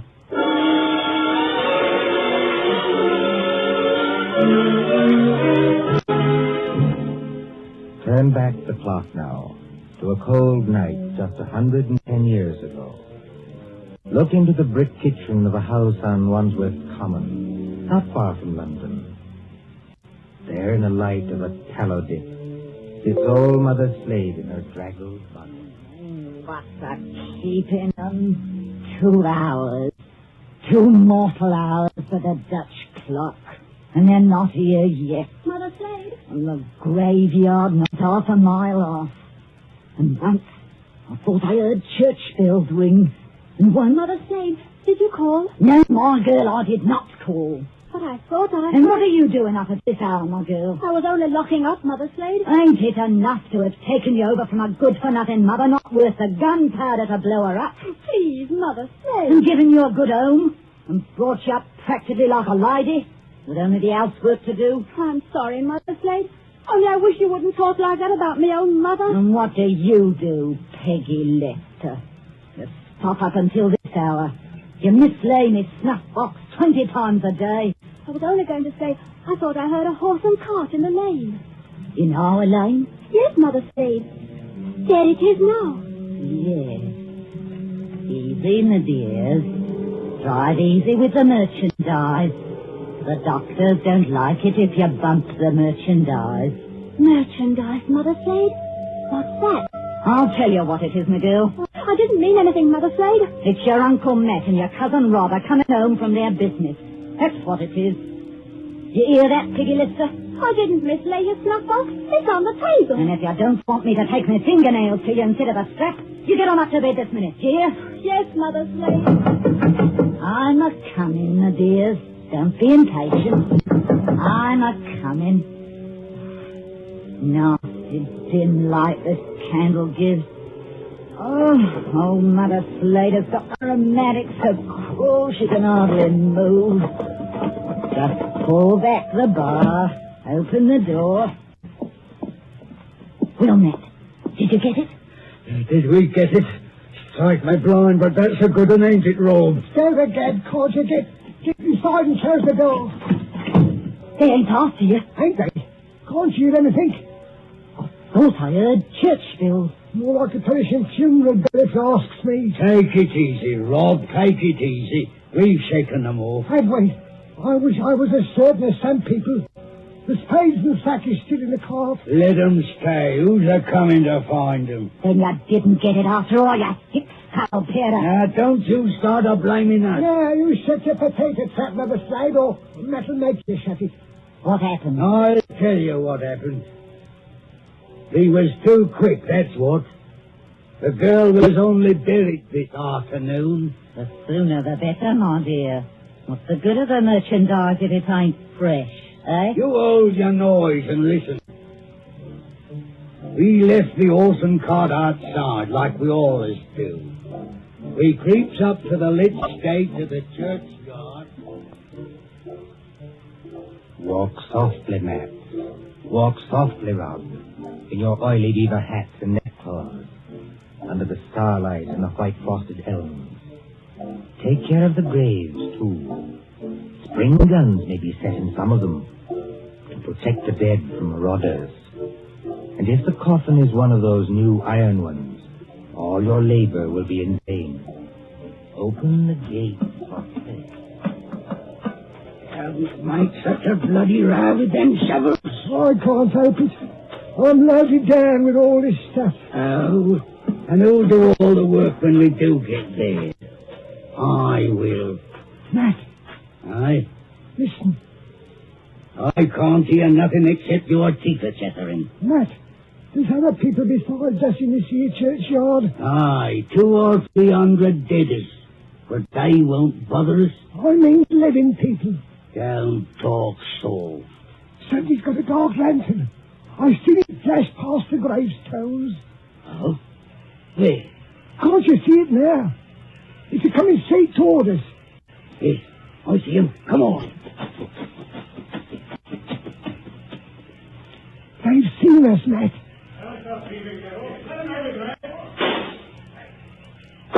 Easy, that's it, Rob. Stand behind the gravestones. Crouch down. They can't shoot through stone. Matt, it says here, sacred to the memory it's of... the girl's relatives. They've been watching her grave. Oh, Struth. If only I had my Barkers. First time in 2 years I've gone without a break of pistols, and this happened. But you ain't got your Barkers, Matt Patterson. I got what's just as good. Give me a shovel. What are you going to do? Charge 'em. This here shovel's got a nice edge. Are you daft? They'll have to take time out to reload, won't they? Hear that? Somebody started the bill. That'll bring down every peeler within a mile. If you want a tithing ticket and a neck in a rope, stop where you are. But if you don't want to get scragged before your time, follow me. That's all there is to it, Mother Slade. We went out by the gate and blow me if they could stop us. You perishing numbskulls. Did they recognize you? No. We had our neckerchiefs round our eyes. And did you do it? I don't know. There's blood on the shovel. No, there ain't, Mother Slade. I wiped it off. Anyway, we're here. What I want now is a Christian fire to sit by, and a drop of spirits to warm my stomach. There's no spirits in the house, Matt Patterson. Don't you lie to me, you ugly mouth. Let go of me hand, Matt Patterson. I'm warning you. Better let it go, Matt. Yeah. There's no spirits. Only half a loaf of bread. Don't I know it? I haven't tasted a drop of gin all day. The black dog's on me back. Well? Hark at what I say.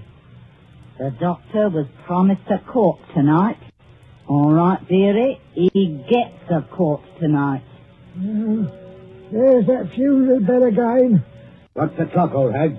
Come on, spit it out. A nice young corpse without any trouble or bother. Aye. What about young Peggy upstairs? Strike me blind. What about it, eh? You'd have to be mighty careful. Why? You'd have to smother her with a pillow while I sit on her legs. That's what Burke and Eyre done up in Edinburgh. Then you don't leave any marks on them. See? You're off a tick, wait. What? If the doctors see they've been polished off, just plain murdered, they won't have nothing to do with it. Leastwise, they don't like it. Like it or not, dearie, they all do. Who's buying the beast tonight? Dr. George Arnold. Him? The young fella out pulling weight? That's the man, dearie. But I thought he was too pious and holy to play. That's what Dr. Arnold thought, too, till they started putting the screws on him at Bart's College. No court, they said to him. No lecture. No lecture, no students. They all come to it, dearie, sooner or later. What beats me is why they got to have these bodies. You'd think the doctors killed enough people as it is, without buying them after they was dead. Don't you question the ways of Providence, Matt Patterson. You can't do it, Matt. You can't do it, Mother Slade. You stow that knife, Bob Plenty. Do you want to wake the poor girl upstairs? But you can't do it.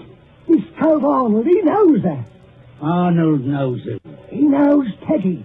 Peggy Fair worships the ground he walks on. Oh. He set her arm once, when Mother Slade broke it, accidental-like, and she can't forget him. What's Arnold going to think when he opens up the sack and he finds... What can Arnold do? He's bought her, ain't he? He can't go to the police and say he's bought her. Peggy Lester. Don't do it, Mother Slade, don't do it. And how do you two thickheads know what Mother Slade is going to do? They're going to kill her, ain't you? Peggy Lester. I thought I heard her moving about upstairs. You did, Mr. Milk and Water. She's on the stairs now. Rob, you're the least to be depended on. Go out and fetch in the sack. Don't do it. It'll bring us all bad luck. Matt, you're a lad after me own heart. You stop where you are and do just as I tell you. Trim the candle. Let's have it all nice and snug. What'll she bring, do you think? 15 guineas. Maybe 20. Maybe more. 20 guineas? Strike me blind. But this is a way of doing business that I like. Did you call me Mother Slade? That's right, my ducky. That's right, my little pet. Put your wrap around you and your slippers to keep your feet warm. And come right down here to Mother Slade. I'm coming, Mother Slade. I'm coming.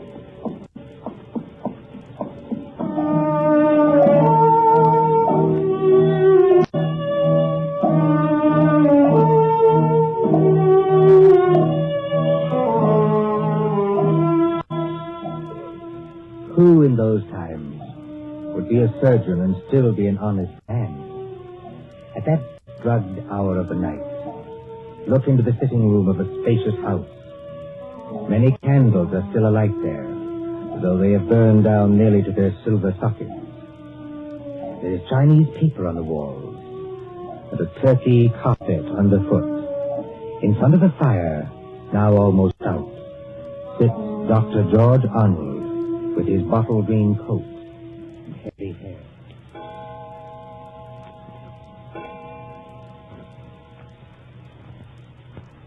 Dr. Arnold, sir. Oh, I beg your pardon, Mrs. Tancred. Dr. Arnold, sir. It's gone 2 o'clock. Yes, so it has. You've got a lecture to deliver tomorrow, and you'll be all worn out. Why don't you go on up to bed? Mrs. Tancred. Yes, sir? You're a jewel of a housekeeper. I admire you, and I can't do without you, but would you please go away and let me alone? Sure, I'm very sorry, sir. No offense intended. Stop. I shouldn't have said that. I'm thinking too much, perhaps. I'm smoking too many cigars, if you'll excuse me. Why must they keep tolling that bell at East Hill Church? Why must they keep it up all night? Well, sir, Elsie says the parson told him to do it. Elsie? Wait. Who is Elsie? Dr. Arnold, sir. I know you're always up in the clouds, mooning over books and whatnot, but I did think you'd recognize the name of your own parlour maid. Oh, that Elsie. I see. Well? Elsie says it's because of the murder in the churchyard. What murder? 2 resurrection men. Body snatchers, sir. Oh, you wouldn't know anything about such people. No, of course not.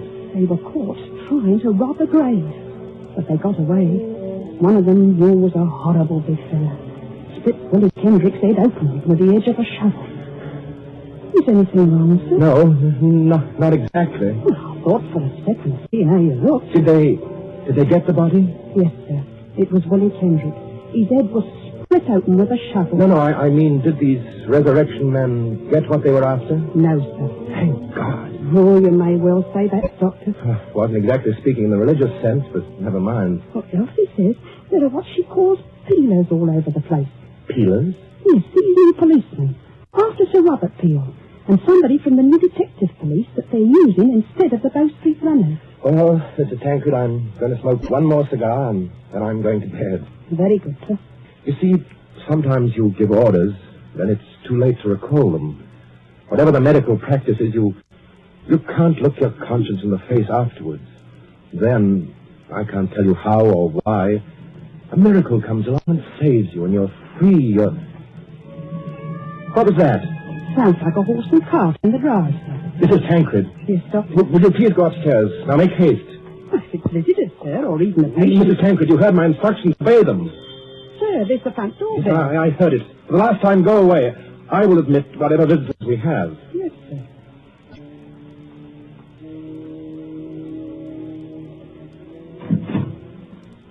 Good evening, dearie. Oh, come into the sitting room here, Mrs. Slade. No, sir. Just call me Mother Slade. You don't hardly seem natural or friendly to hear anything else. It's a pleasure to curtsy to you, Doctor. Cool. What a lovely room. I suppose... Your candles is going out, though. One by one. Poof. Then you'll be in the dark. I suppose you've come to report failure. Failure, dearie? I understand you didn't get what you went after. Bless you, dearie. We got something just as good. Finest piece of merchandise you ever saw. You haven't done here. Bless you, dearie. Mother Slade always keeps her word. Bring the merchandise in, my dears, so the doctor can see it. Please. Oh, of course, dearie, I forgot. The big fellow with the black eyebrows is Uncle Mac. The little fellow with the watery eyes is Cousin Rob. And between them, in that sack, they're carrying... Who is it in the sack? 19-year-old girl, dearie. Finest anatomical specimen you ever saw. If you want this here thing dumped, Governor, easy now, man. Why did you bring it here? That's where you told us to bring it, dearie. I mean, why did you bring it to the front door? Why not to the surgery? Only place in the house where there was lights, Governor. Hurry up now. Where do you want it? Well, take it... Yes, dearie? Take it over and put it in the cupboard there, where I'm pointing. This cupboard here, sir? Yes, then close the cupboard door. Shame on you two. Tracking your muddy boots over the doctor's lovely turkey carpet. Easy, my dears, easy now. All right, Robin, keep up. Don't bruise the merchandise. Whatever you do, don't bruise the merchandise. Right, my blind, what's the odds? She can't feel it now. There's your body, Mr. Sawbones. Now, let's see your money. Well, just one moment before I give it to you. There ain't no itch in this, is there? There better not be. No, I made a bargain with you, and I'll stick to it. Thank you. That's uncommon genteel of you. Kindly stand back, sir. You're 2 stone of fat heavier than I am, and you don't impress me. Easy, man. Take it easy. I want to ask only one question. Where did you get that body? That's a question, dearie, what people in your profession don't ask. Why not? 'Cause they don't dare. That's why. Would the police be interested in where you got the body? No, dearie. Not half so interested in as where we brought it. To your house. It's your responsibility now. Yes, I suppose it is. The victim wouldn't be, by any chance, that pretty little girl you used to treat so unmercifully? You won't your noise about how I treated her. I was rather fond of Peggy. Strike me blind. I think there's awful. Oh, get out of this house, all of you. Go on, get out. Not without that money, dearie. It's 20 guineas now. There's money on the table under that newspaper. Take what you want, and get out of here before I... Oh, what was that? Oh, what was it? A late visitor, I imagine. Was you expecting anybody? Eh? No. Don't drop the lovely money, Rob. Don't drop it all over the carpet. Pick it up. To the back way of these? Yes, it's the way you should have come. Through that arch and down the passage. Thank you for the honour, Governor. And no games, mind you. If you know what's good for you. Good night, dearie. Remember, you've got the body now. Yes. I've got the body now. Poor little devil. Dr. Arnold, sir. In heaven's name, Mrs. Tancred, haven't you gone to bed yet? I had to get up, sir, to answer the bell. Yes, of course. I'm sorry. Dr. Arnold, what's the matter with you? Matter? You're as white as a ghost, and you're almost crying. Am I? Well, we must remedy that. It's so dark in here, I could barely see you sitting there. The candles going out, one after another. Nothing but smoke and an ugly smell of grease and that cupboard door. What about that cupboard door? Oh, I always declare, sir, it won't keep shut without any latch or bolt. If you'll excuse the little... Mrs. Tancred, keep away from that cupboard. Dr. Arnold, sir. Are you ill or anything? No, but keep away from that cupboard. Who rang the bell? Oh, dear, I was almost forgetting. It's that man Elsie was talking to us about. What man? The officer of the detective police, sir. He wants to see you. I'll see him.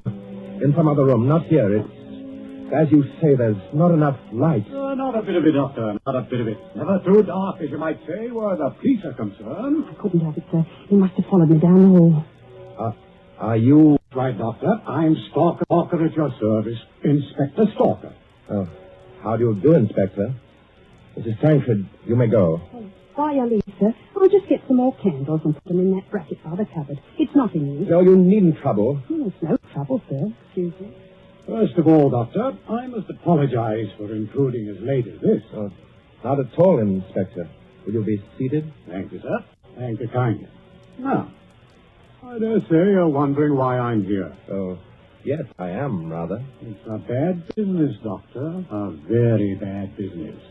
You mean the murder in the churchyard? Oh, you've heard about it. Well, my housekeeper said something about a man being killed with a shovel. That's right, Doctor. Not much doubt about who did that. No? No. The little fellow dropped his dark lantern with the initials on it. They're professional body snatchers. We've had our eye on them for a long time. Speaking of body snatchers, Doctor... Well? I expect this anatomy law is pretty hard in you surgeons. It's an infamous law, sir. All the same, Doctor, it is the law. Yes. And if any surgeon happens to be caught with a body, especially a murdered body... What are you hinting at? Nothing, Doctor, nothing. By your leave, I only want to ask a question. Well? What time did your friends leave? Now, come, Doctor. As one man of the world to another, do you see any green in my eye? You're not going to say you had no guests when their horse and cart are still at your front door. They didn't get away. No, Doctor, they didn't. For they made a little reception committee as they left by the back door. Darby's on the wrists. Snap. Just as I might reach out and touch your wrist. Like this. What do you mean by Darby's? Handcuffs. I've got a pair in my pocket. Gags into their mouths. That's to keep them from biting. Do we have to go on with this? You already seem to know everything I could tell you. Not exactly everything. I don't know, for instance, where you've hidden the girl's body. You're a very diligent man, Inspector Stalker. Thank you, sir. I try to do my duty. You said a girl? These gin-muddled degenerates have been watched every second since they left East Hill Churchyard. They hadn't a body then, but they brought one here. And there's only one other person who lives in the same house with them. Dr. Arnold, sir. Mrs. Tancred, listen to me. Yes, sir? Must you always break in with the most completely old-timed entrances at all the worst period of my life? I was only trying to be helpful, sir. That's right, madam. Always been helpful. You had to have some light. Here's the candles, sir. 5 of them. In a big candelabrum. We can hang them in the bracket. Ma'am, hold up that light. Hold it high. Really, sir? I'm not in the habit of being spoken to as... Hold it high, I tell you. As the inspector tells you, Mrs. Tancred.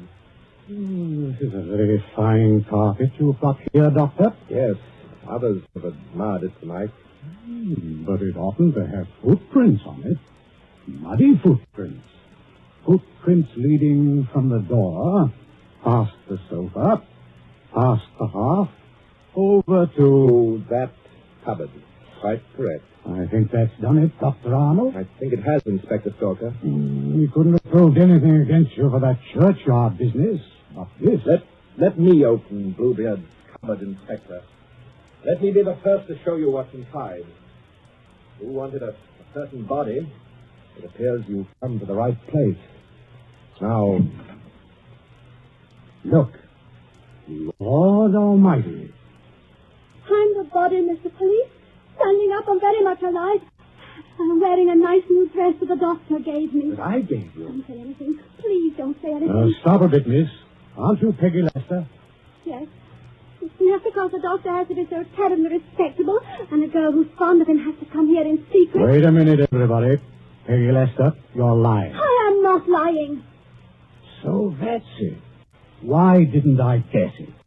It's the oldest body snatcher trick in the world, is it? Of course, the old pinchpenny, like Mother Slade, couldn't sacrifice a good household grudge. Of course they brought the body here, instead of taking it to the surgery, where it might get locked up. Could you be persuaded, Inspector, to tell us just what you're talking about? The body snatcher, sir. Well, what about them? They take a living accomplice and put him into a sack and sell him to a green doctor as a dead man. Yes, but see here, They get the best price they can. Then in the middle of the night, that accomplice gets up and robs the doctor's house. And the doctor can't tell us because he's bought illegal goods. I never intended to go through with it. No, young woman? I tell you, I wasn't going to rob the house. They made me do this. I was going to tell Dr. Arnold. When I found out where they were taking me, I pretended to go through with it so I could warn the doctor. They can hurt so much. You'll agree to almost anything. Oh, that sounds like the truth, but it puts me in a funny position and no mistake. Well, your three murderers, Inspector, seem to be leaving. Yes, they're leaving right enough. Trussed up like fowls and under guard. Does anybody go with them? Well, how can anybody go with them? I'm willing to believe this girl acted under threats. She's committed no crime. And I don't for the life of me see how we can touch you. Can't touch me? No, sir. And confound you for making me lose a night's sleep. There's no body. You didn't even buy a body. Will you tell me, Doctor, just what crime you committed?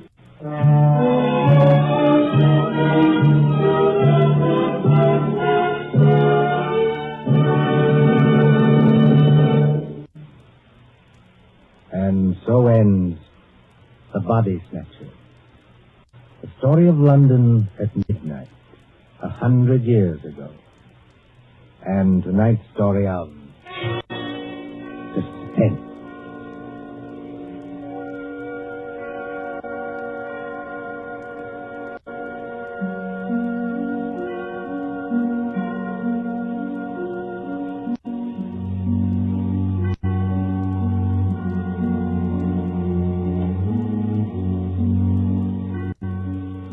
Columbia presents these tales of mystery and intrigue and dangerous adventure for your relaxation and enjoyment. Next Tuesday, there will be another in this series. Same hour, 9:30 Eastern Wartime. William Spear, the producer, John Dietz, the director, Alexander Semler, the composer, conductor, and John Dixon Carr, the author, are collaborators on Suspense. This is the Columbia Broadcasting System.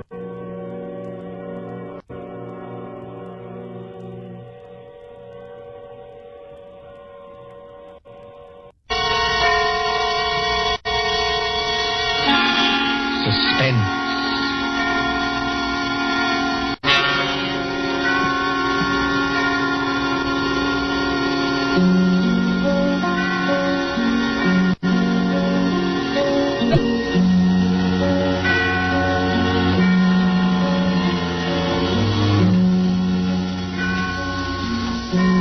Suspense is compounded of mystery and intrigue and dangerous adventure. Stories calculated to intrigue you, to stir your nerves. Tonight, for instance, as we begin, you may want to ask yourself, how could a young lady, a bride, walk out on a balcony alone and vanish? completely vanish. We trust that while you are wondering how and why it was done, we shall keep you in suspense.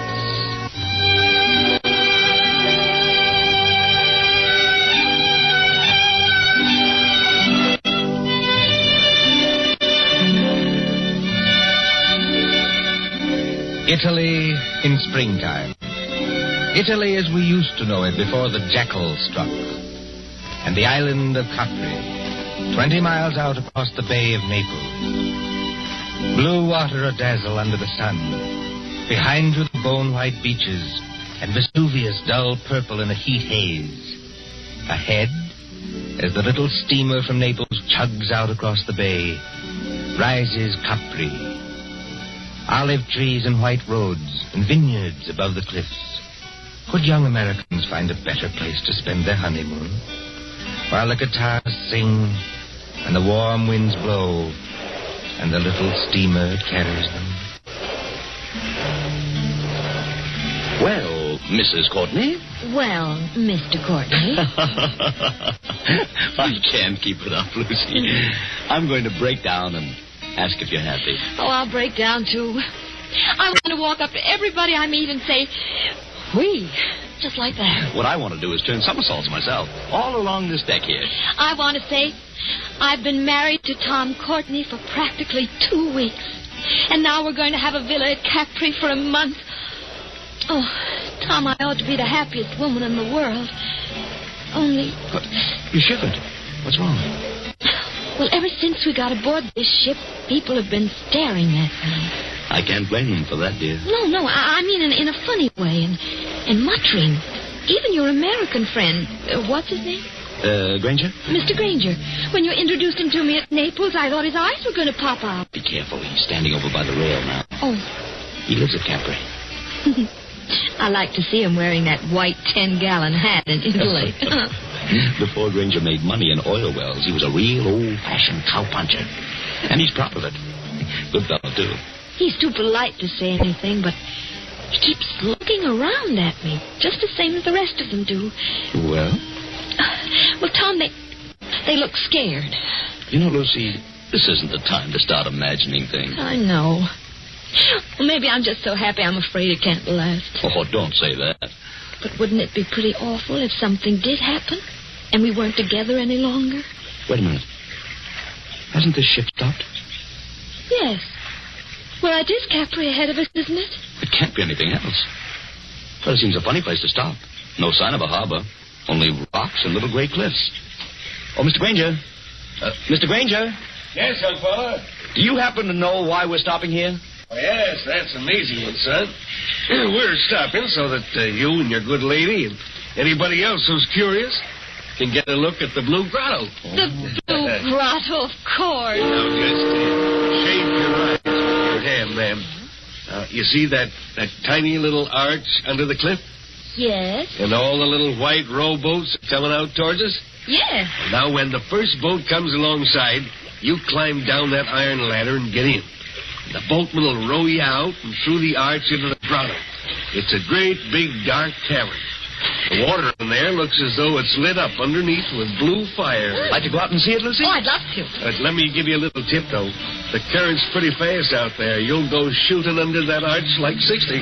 Are we likely to upset? Oh, no, but the arch isn't as high as your head.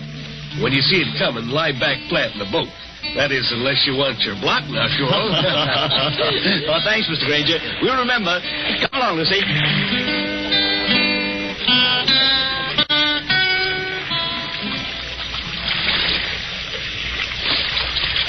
Easy on the ladder, Lucy. Don't look round yet. Oh, I'm all right, darling. And just as good a swimmer as you are. I'm in the boat now.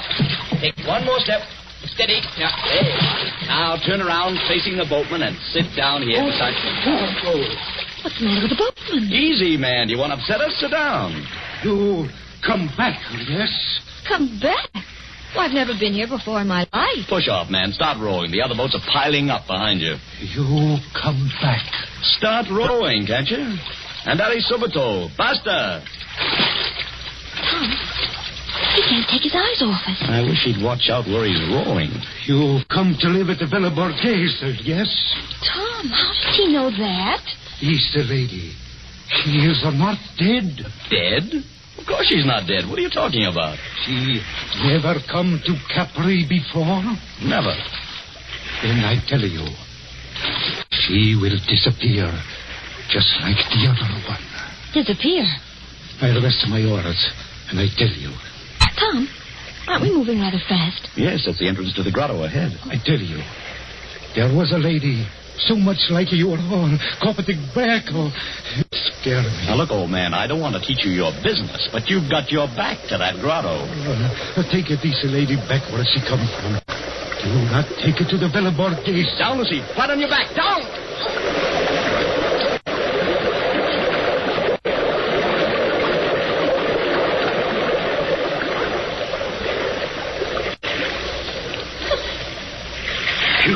Signore, I am sorry.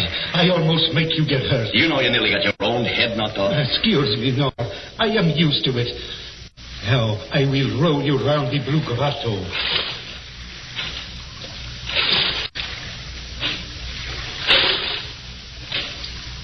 I don't think I like it much, Tom. Neither do I. Dark.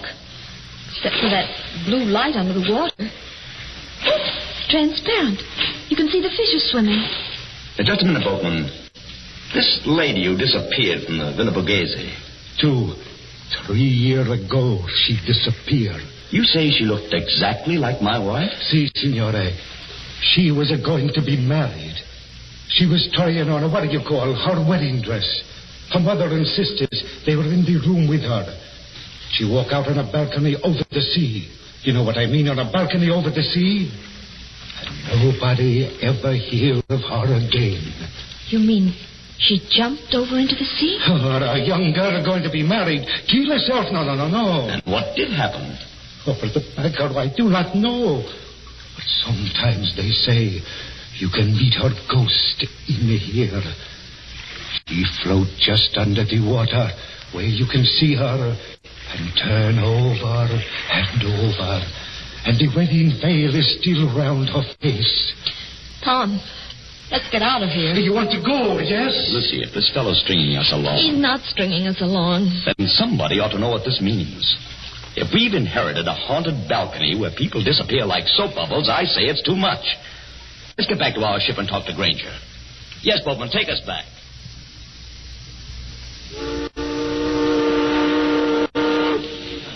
Mr. Granger!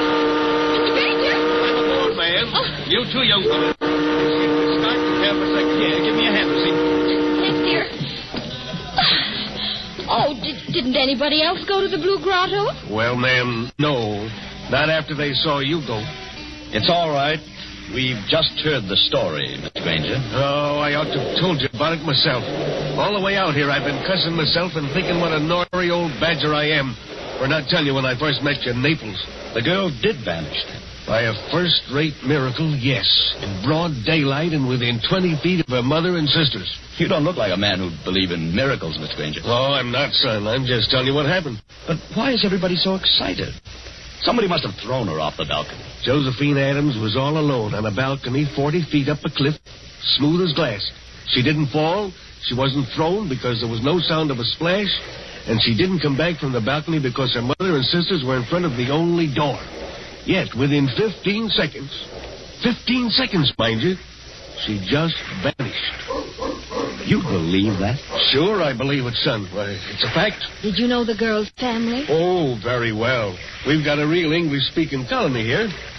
Oh, by the way, in about half a minute now, I'm going to show you your new home. Oh, can we see it here on the ship? Oh, sure you can, ma'am. It's on the edge of the cliff. Dr. Davis's house is on one side of it, and my shack's on the other. That's why I want to ask you a question. Of course. Ask anything you like. Well, I'm an old stager, ma'am, but not exactly up to the high-toned society around here. But do you trust me? Yes, I think so. Well, then, promise me something.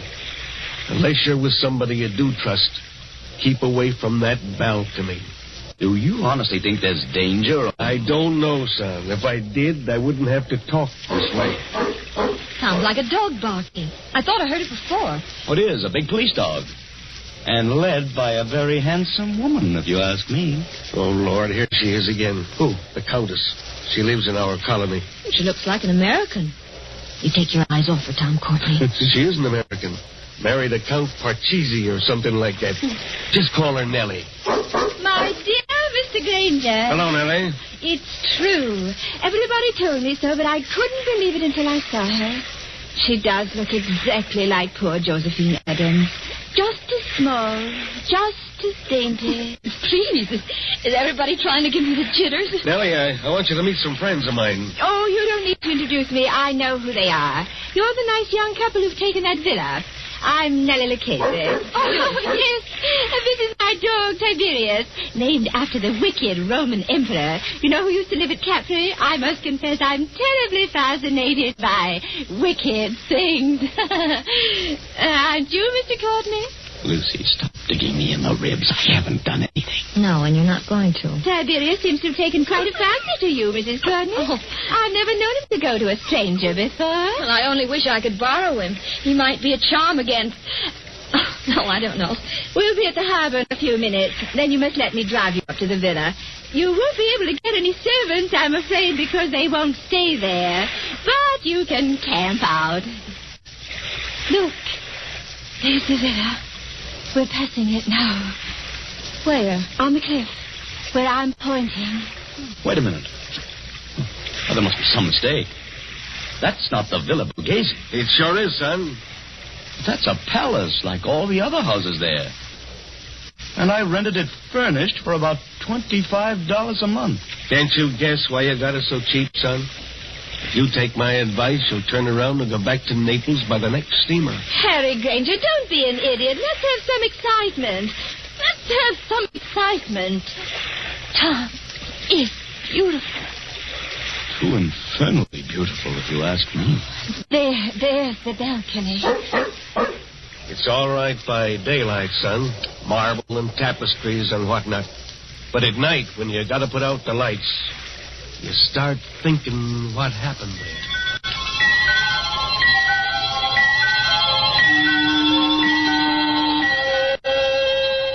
The moon over Capri makes a deathly daylight. You could see to read on that balcony if anyone went out there. Frosted glass doors open out on it from a big room on the ground floor. Two determinedly calm persons and a dog sit looking at each other. Lucy, stop it. Stop what? Stop looking over at that balcony. I'm sorry, darling. Why are we sitting here anyway? There's an outer room that's much more comfortable. It's like having a toothache. A very little toothache. I may be dense, Angel, but I don't follow you. You put your tongue against the tooth to see if it'll hurt. You know it will hurt, but you go on doing it just the same. And that's us. Maybe you're right. Oh, Tom, did you ever think we'd have a lovely house like this? The house is all right, yes. Then they have to go and spoil everything. Our honeymoon. With this blasted Tommy rod about... Tom, you're as jittery now as I was this afternoon. Oh, even Tiberius is jittery. Yes, I guess I am. Easy, boy. Easy, easy. Well, there's whiskey on the table. In a minute. Not just now. There's nothing wrong with that balcony. Suppose you walked out there this minute. I've had a horrible longing to try it. Just because I know I shouldn't. Well, nothing could attack you. All you'd have to do would be to yell. That'd bring Mr. Granger out on his balcony like a shot. And the neighbor on the other side of us... Who is on the other side, by the way? A specialist in brain diseases. Dr. Davis. He's English. Easy, Tiberius. Easy. Tom, I'm afraid. It's all right, darling. You hold Tiberius's collar while I open the door. Good evening, Mr. Courtney. Good evening, Mrs. Courtney. I'm no ghost. I'm merely your neighbor, Dr. Rutherford Davis. Yes, of course. I trust you will pardon this intrusion. No one answered my knock, so I ventured to come in. It's no intrusion, Dr. Davis. Mr. Courtney, I wish I could say welcome to Capri, but I have a very different message. Well? If you value Mrs. Courtney's life, you'll go back to Naples immediately, sir. Not you, too. I do not say that as a ghost hunter, sir. I say it as a medical man. May I sit down? Oh, of course. Please do. Oh, thank you. We seem to be forgetting our manners. Dr. Davis, will you have a drink? Oh, thank you. Perhaps a small whiskey? I'll get it, darling. You sit down and talk to Dr. Davis. You're not going back into that room alone. I'm only going to get the drinks, Tom. I promise to be good. And Tiberius can come with me. Can't you, Tiberius? Oh, I see you've borrowed Tiberius from the Countess Lucchese. Yes. She was kind enough to offer him. Excuse me, I'll be back in a minute. Come on, Tiberius.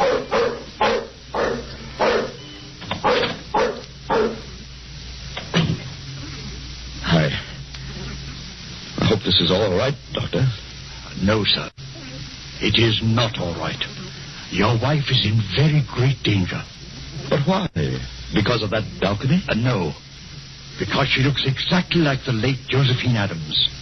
I don't get it. Mr. Courtney, did you ever hear of paranoia?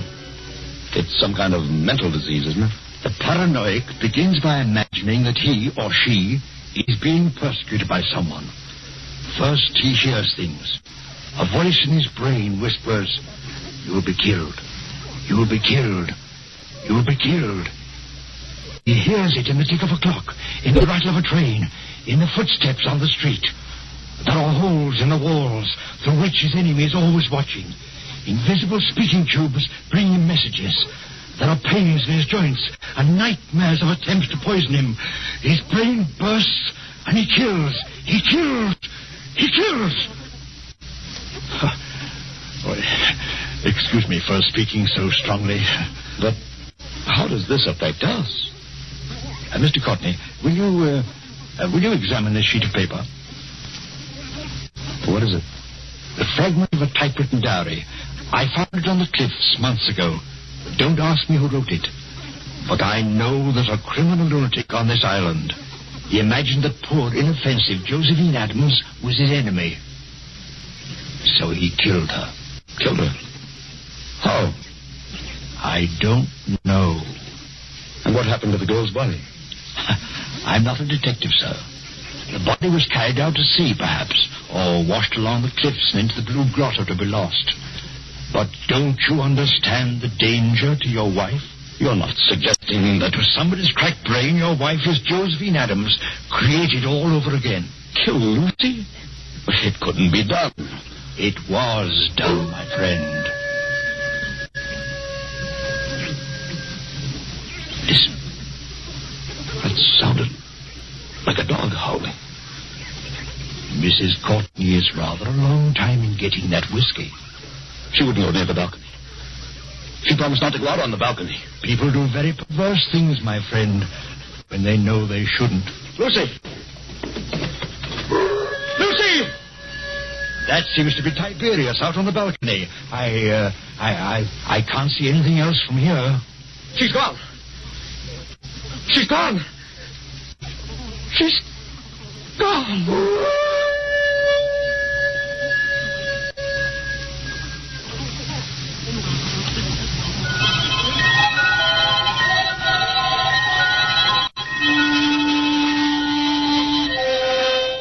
An empty balcony, a howling dog, and a sea turned clear silver under the moon.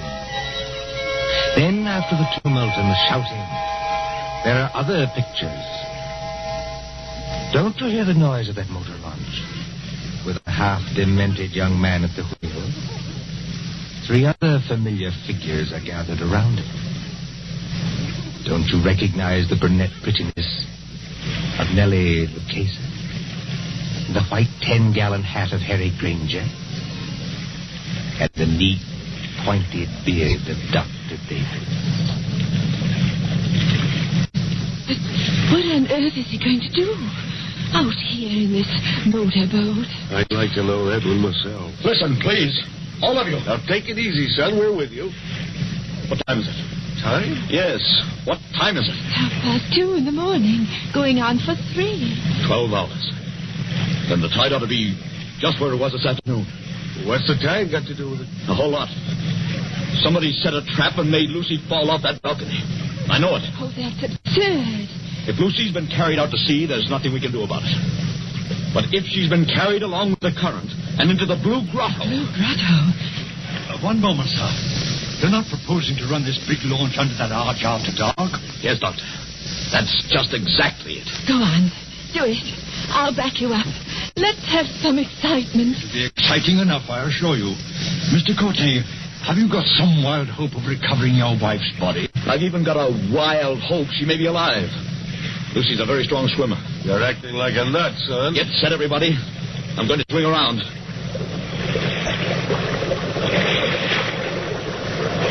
We're in the current now. Better hold tight. I've got to duck my own head when we go through.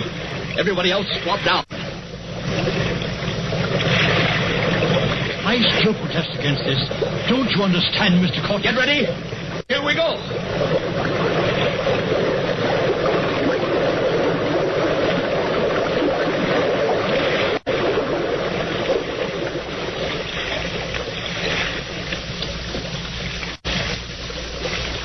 What on earth is wrong? There's no Blue Grotto. It's as black as pitch. My dear Nellie, I kept trying to tell all of you. The Blue Grotto effect is caused by the sun's rays. There never is one except when the sun is out. Just how does our friend propose to find anything in here? Listen. Something got hold of the side of the boat. I felt it move. Not the dead girl, I trust. There's a hand here. A wet hand. Lucy. She's not alive. Mr. Granger, help me lift her up over the side. Easy now. Don't tip the boat. Oh, Lucy. Lucy, are you all right? Tom. Are you all right, Lucy? Can you hear me? All right. Just exhausted. I got in here. Couldn't swim out against current. Don't try to talk. I got to talk. I'm going to faint. Tom, who's with you? Only our friends. Who's with you? Is the murderer with you? I was just wondering the same thing. To be shut up in the dark at 3 o'clock in the morning with a criminal lunatic. Who spoke then? Now, Lucy, don't hold me so tight. Let go, dear. I'll get the boat started and have you out of here in a second. Who spoke then? Only Dr. Davis. Tom, I got to tell you. I know how that girl, Josephine Adams, died. Almost killed me. Has anybody here got some brandy? Or a flashlight? I have a flashlight, my friend. Will you allow me, as a medical man, to examine Mrs. Courtney? You better keep back for just a second, Doctor. She's hysterical. Give me the flashlight, please. I walked into the other room. Nobody with me. All alone except Tiberius. Yes, Lucy. Somebody called my name. From the balcony, I thought. Very softly. Mrs. Courtney said. Mrs. Courtney. Did you recognize the voice? Yes. That's why I went. Hadn't you better start up this boat and get out of here? Don't pay any attention to them, Lucy. Nobody can hurt you now. I went out on the balcony. It was bright moonlight. Bright as day. But there was nobody there. Nobody on the balcony? No. I looked out over the sea. And then something came at me. Something flew out of the air and came at me. Just one moment before Mrs. Courtney goes on. Is anybody in this boat carrying a revolver? Not that I know of. Excuse my mentioning it, but I felt something. Metal. Like a revolver. Brushed past my hand. Oh, it was only the flashlight. Excuse me, it was not a flashlight. Mr. Courtney's got the flashlight. Would you please let Lucy go on and finish? Lucy, you were on the balcony and something came at you. Yes. Like a snake. Sideways. Out of the air. It went over my head. Fastened around my neck. It was a rope. With a running noose in it. A rope? That's it. A rope. It was thrown from another balcony. I'm small and light like Josephine Adams. But it pulled me sideways and over the rail. I fell. I think I begin to understand They what... couldn't see what happened to Josephine Adams. Frosted glass doors to the balcony, so they couldn't see. Now, take it easy now. You're perfectly safe. Is she perfectly safe? The murderer let her fall on the rope. But the rope was jerked tight long before she struck the water. That broke her neck. Then the murderer lowered her softly. So there wasn't any splash. And the current took her away, rope and all. That's it. It would have happened to me. Only the rope must have slipped through the murderer's fingers. Through whose fingers? What did I tell you? Somebody in this boat has got a revolver. Who's overboard? Somebody went. Switch on that light, my friend, and shine it on the water. All right, Doctor. There's your light. Look at it. Turning over and over. The water in the blue grotto is red now. Tom, stay close to me. Oh, it's all right, Lucy. I swear you're safe enough now. Did he shoot himself? Yes. Did who shoot himself? Who had a balcony exactly like ours on the house next door?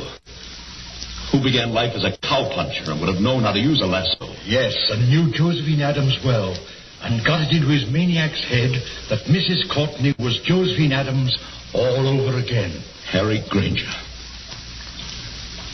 Look. There's his 10-gallon hat floating away. And so ends The Bride Vanishes, a story of mysterious doings in the Isle of Capri. And tonight's story of suspense.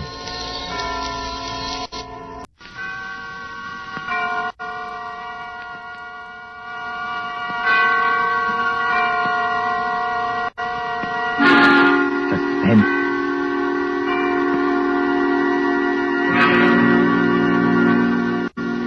This is the Man in Black. Here again to introduce Columbia's program, Suspense. Our distinguished star this evening is that delightful gentleman, Mr. Roland Young, playing an author of detective novels who invented his best plot when his life was at stake. With Mr. Young to play his long-suffering secretary is Miss Peggy Conklin. A story by John Dixon Carr in a somewhat lighter mood than is our habit, and called The Customer's Like Murder, is tonight's tale of suspense. If you've been with us on these Tuesday nights, you will know that suspense is compounded of mystery and suspicion and dangerous adventure. In this series are tales calculated to intrigue you, to stir your nerves, to offer you a precarious situation, and then withhold the solution until the last possible moment. And so with The Customer's Like Murder, the performance of Roland Young, we again hope to keep you in suspense. On a hot summer night, in a village on the east coast of England, a famous writer of detective stories is dictating to his secretary.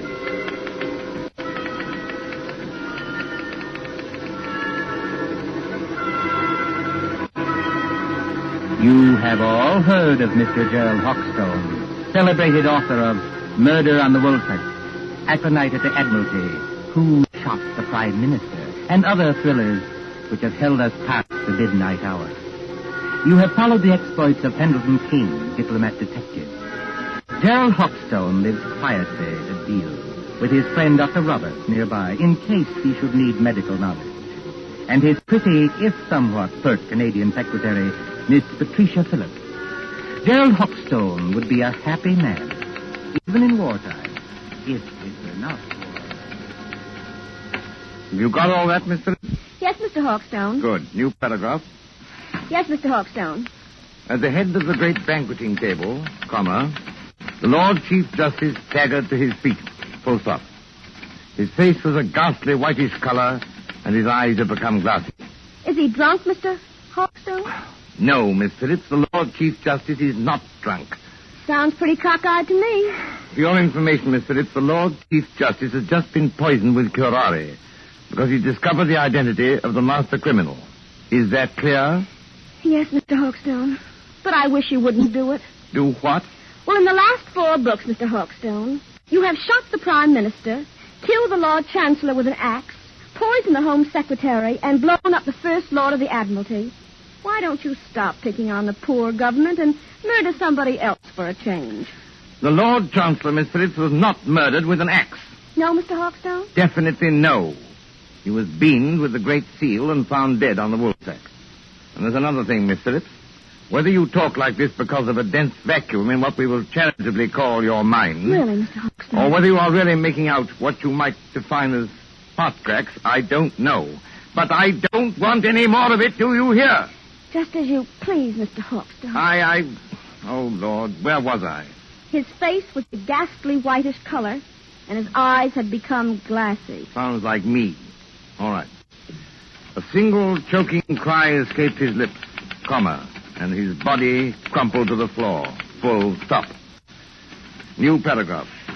With one swift stride, Pendleton King had reached the fallen man. He can't have done that, Mr. Hawkstone. Who can't have done what? Pendleton King. What about him? Well, on the last page, you had him sitting at the foot of the table. So he can't get there in one stride. Unless you want him to sail across the room like a kangaroo. There are times, Miss Phillips, when I should like to poison you with curare and dance on your grave. I was only trying to help. All right, change it, strike it out. With hardly a second's delay, how's that? Comma. Pendleton King had reached the fallen man. Full stop. New paragraph. Quote. I feared it, comma. Close quote. He muttered. Full stop. Quote. Note the rigidity of the muscles. Exclamation point. Note the characteristic odor of curare, which... That won't do, Mr. Hawkstone. Why not? Curare hasn't got any odor. Now there, Miss Phillips, you've really gone too far. But I can't help that. It's true. If you will permit the small vanity, I am noted for the correctness of my medical knowledge. Who is murdering the Lord Chief Justice, you or I? You are. But you might murder him properly. Curare hasn't got any odor. I say it has. And I say it hasn't. Listen, Miss Phillips. I propose to settle this rather childish dispute by going next door and asking Dr. Roberts. Will that convince you? Curare hasn't got any odor. And anyway, the Lord Chief Justice wouldn't be mixed up in any such silliness as this. Silliness, eh? Yes, I said silliness. Read your evening paper. The Lord Chief Justice is sentencing some American gangster who got involved in a robbery over here. That's the sort of thing he really does. You're very fond of these gangster reports, aren't you? Yes, I am, because they're real. Real? Fa! Don't you say fa to me. Merely remarking, Miss Phillips, that with your usual ingenuity, you sidetracked the argument. I am going to see Dr. Roberts. That's not necessary, of course. My own knowledge of poisons is as great as that of any doctor. Dr. Fa. And finally, kindly don't say fa to me, either. When I return, Miss Phillips, I hope to find you in a better frame of mind. Please observe that I, at least, have been able to keep my temper. Excuse me. All right. Go on. See if I care.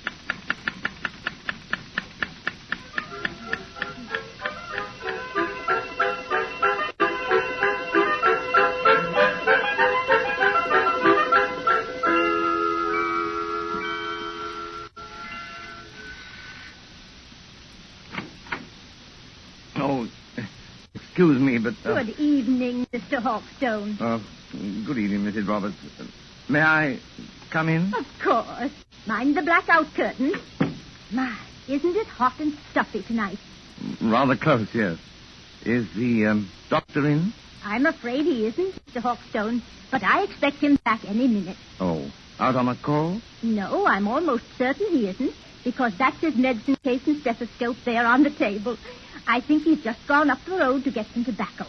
Do you mind if I wait? Not at all. But you will excuse me if I run along. I promised Mrs. Anderson I'd drop in there. It's her neuralgia again, and I'm terribly late already. Don't let me detain you, Mrs. Roberts. Go right ahead. I'm afraid you'll have to wait in George's consulting room. I've got most of the house dark so I could keep the windows open. You know which room it is. Yes, I could find it blindfolded. Oh, and I wonder if you'd take the medicine case and stethoscope and drop them in the consulting room. George is so careless. He lets them lie about anywhere. Medicine case? Stethoscope, yes. As a matter of fact, I've always wanted to hang one of these things around my neck like this. Look almost like a doctor, don't I? Good night, Mrs. Roberts. Good night, Mr. Hawkstone. See you later. So what I write is silliness, eh? And I don't know anything about poisons.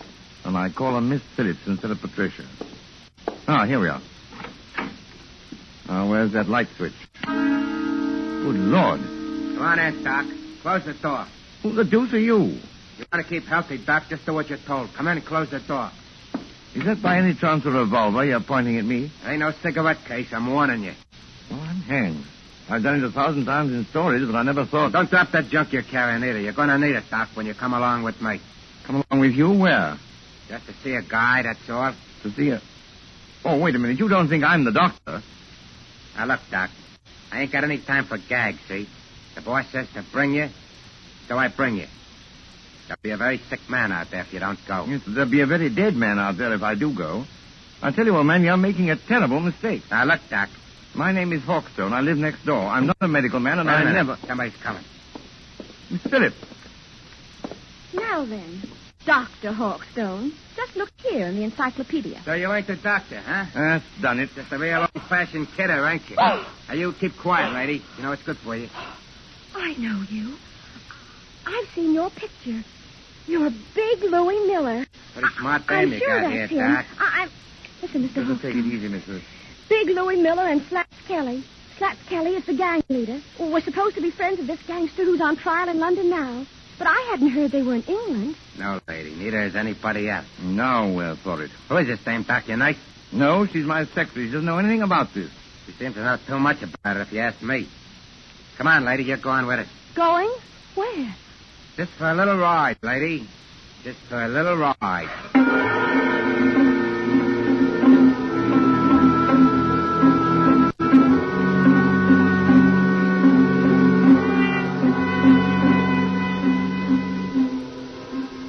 Far out from the village, in flat and miry swampland where pools of stagnant water gleam under the moon, stands the old Rutherford house. It is a desolate place, and the track of Field Marshal Goring's bombers when they cross the coastline. But there are no searchlights here, and no guns. Only the heat on the glimmering marshes and the decaying, weather-boarded house as a motor car approaches. Drive straight ahead, Doc. Right around to the back of the house. Remember, I still got this rod against the back of your neck. As a matter of fact, Louis, I'm rather enjoying this. All except the murder. What murder? We ain't gonna bump anybody off. Maybe not you, old boy, but I am. Just wait till I get at your patient. I don't see how you can joke about this. I'm not joking, Miss Phillips. If Louis won't tell us what's wrong with the patient... Never you mind the patient, Doc. You just drive around here. Here, whoa. So... Right here. Oh... So this is the enchanted castle, eh? Climb out of here. Walk ahead of me over to that house. Come on, Miss Phillips. That's right, lady. You too. Come on. Hey, hold on, Doc. Grab a can of this cleaning fluid here. You can help me carry it in. Cleaning fluid? Yeah, there's 2 cans of it. If I can carry one, then I need my other hand for this ride. Come on. We ain't got all night. Get it out of the back seat. Professionally, this is a little out of my line of duty. What do you want with the cleaning fluid? The boss's suits get all messed up, so I clean them for him. I play nursemaid and everything around here. Come on now, straight ahead. Stop asking questions. You got this place blacked out, Louis. If the police don't get you, the air raid warden will. Forget it, Doc. We got this place so sealed up, you can hardly breathe inside. In here? That's right, lady. Go ahead. I'll close the door. I can't see, old boy. Which way? Here. Set that can down and follow me. You too, lady. Right here, with the curtains hanging over the door. Now, I want you to meet the boss. So I open the curtain like this. Howdy, Doc. Come right in. Glad to see you. I've been expecting you. Glad to see you, old man. I imagine you're the celebrated Mr. Kelly. That's me, Doc. Slats Kelly to you. Glad to see you taking this nice and friendly. Louis, what's the idea of bringing in the dame? I couldn't help it, boy. Oh? She's his niece, see? She was with him, and she knew who I was. She did, eh? I don't know anything. All I want to do is to go home. That's all right, sister. You'll go home all nice and friendly. As soon as I've had a little talk with the doctor. A talk about what? Well, we're not what you might call comfortable here, Doc. Well, we've got flashlights, canned food, plenty of liquor, portable radio that works on a battery. So we managed to get along. You know what I mean? I said a talk about what? Well, that's it. That's what I'm going to tell you. We pulled a snatch, see? You pulled a snatch? You mean he means they kidnapped somebody. That's right, sister. You speak English. May I ask who was snatched? Well, I'll tell you, Doc, because it'll have you a big laugh. The guy we snatched was the big shot you call the Lord Chief Justice. You snatched the Lord Chief Justice? We sure did, Doc, and his clerk, too. They're in the room right over there. Such a trap, Louis. I didn't mean nothing, boys. I was only trying Did you hear me say such a trap? Okay. But, look here, what was the idea behind this snatch? Well, I'll tell you, Doc. We got a pal, see? Well? Dominic Pirelli, his name is. He's up on a grand larceny rap, and Pirelli don't like Blimey jail. He don't like him at all. Besides, the dirty little rat owes me 14 G's. So what do? Snatch the Lord Chief Justice, apparently, but why? Because the mouthpiece back home tells me long ago that a man can't be sentenced except for the judge that tried him. And the Lord Chief Justice is the judge who tried Dominic Pirelli, is that it? That's right, Doc. But it ain't the main thing. This Chief Justice is a pretty important guy, see? So, what do? We write to the cops and say, now, look, we got the old bird in a place where you'll never find him. If you want to keep things nice and friendly, just spring Dominic Pirelli. Spring him? Turn him loose. Sure. Spring Pirelli, and you'll get the old judge back in one piece. If you don't do it, you'll get him back with his head as full of holes as a Swiss cheese. And we're not kidding. This is horrible. I can't stand it. Take it easy, sister. Take it easy. You know, Slat, I admire you tremendously. You do, Doc. Why? Because you've invented a crazier idea than I ever did. Just what do you mean by that crack, Doc? You don't honestly think the government will make a bargain with you. I sort of think they will, Doc. I sort of think they will. But what if they don't? It'll be just too bad for a lot of people. You know what I mean? Why wouldn't I like to give that judge a going over? Louis got a sort of a grudge against the old guy, Doc. Well, wouldn't you have? Louis is temperamental, see? He gets bored easily. So he says to the old guy and his clerk, he says, can you play poker? Just says, sure. So they play poker from 6 in the evening to 5 in the morning. And what do you know? If the old judge don't win all Louis' dough. They rung in a cold deck on me. That's how they done it. They're a couple of crooks. Are you accusing the Lord Chief Justice of playing poker with marked cards? He won my dough, didn't he? Shut up, Louis. Okay, boy. Not that I blame Louis much. The things I've had to take from that judge. Well, that's where you come in, Doc. I was just wondering about that. Which of one of them is... Hurt? Nobody hurt. Not yet. Then what the devil do you want with me? I want them kept quiet so they don't keep trying to escape. We can't get tough with them, not until I get Pirelli and my 14 G's. And I want you to give them a hypodermic or something that'll keep them out cold for 2 days. Can you do that? Why, yes, I don't know. I suppose I could. Oh, no, for heaven's sake, be careful. Now, what do you use to dope them? Well, under the circumstances and considering all the factors involved, I think I should use morphine. Have you got any morphine in that black satchel? Oh, yes. Plenty of morphine. I always go about equipped for these little emergencies. Well, then open the satchel. Come on, open it. Well, there you are. Dozens of little bottles, anyway.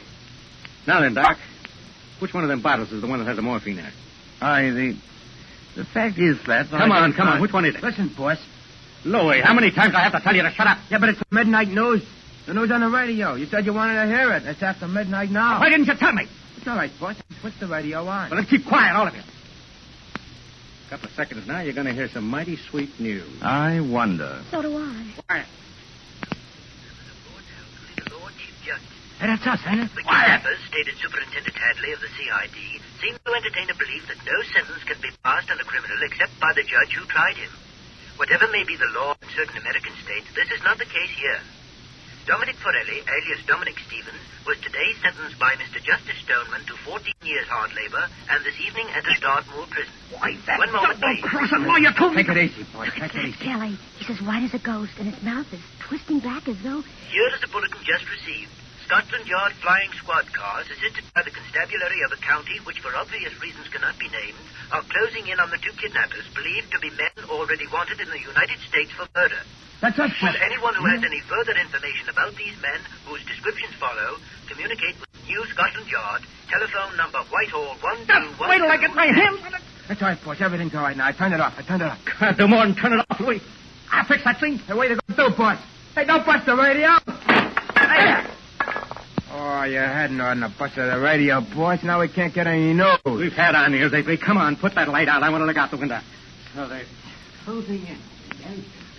Patricia, you see, I can't call you that. Why couldn't you have called me that weeks ago? Oh, well, putting that aside, I started it as half a joke.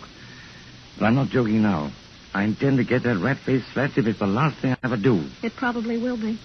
But how are you going to? First, Pendleton King, my dear. He's got out of worse scrapes than this. 14,000 bucks gone.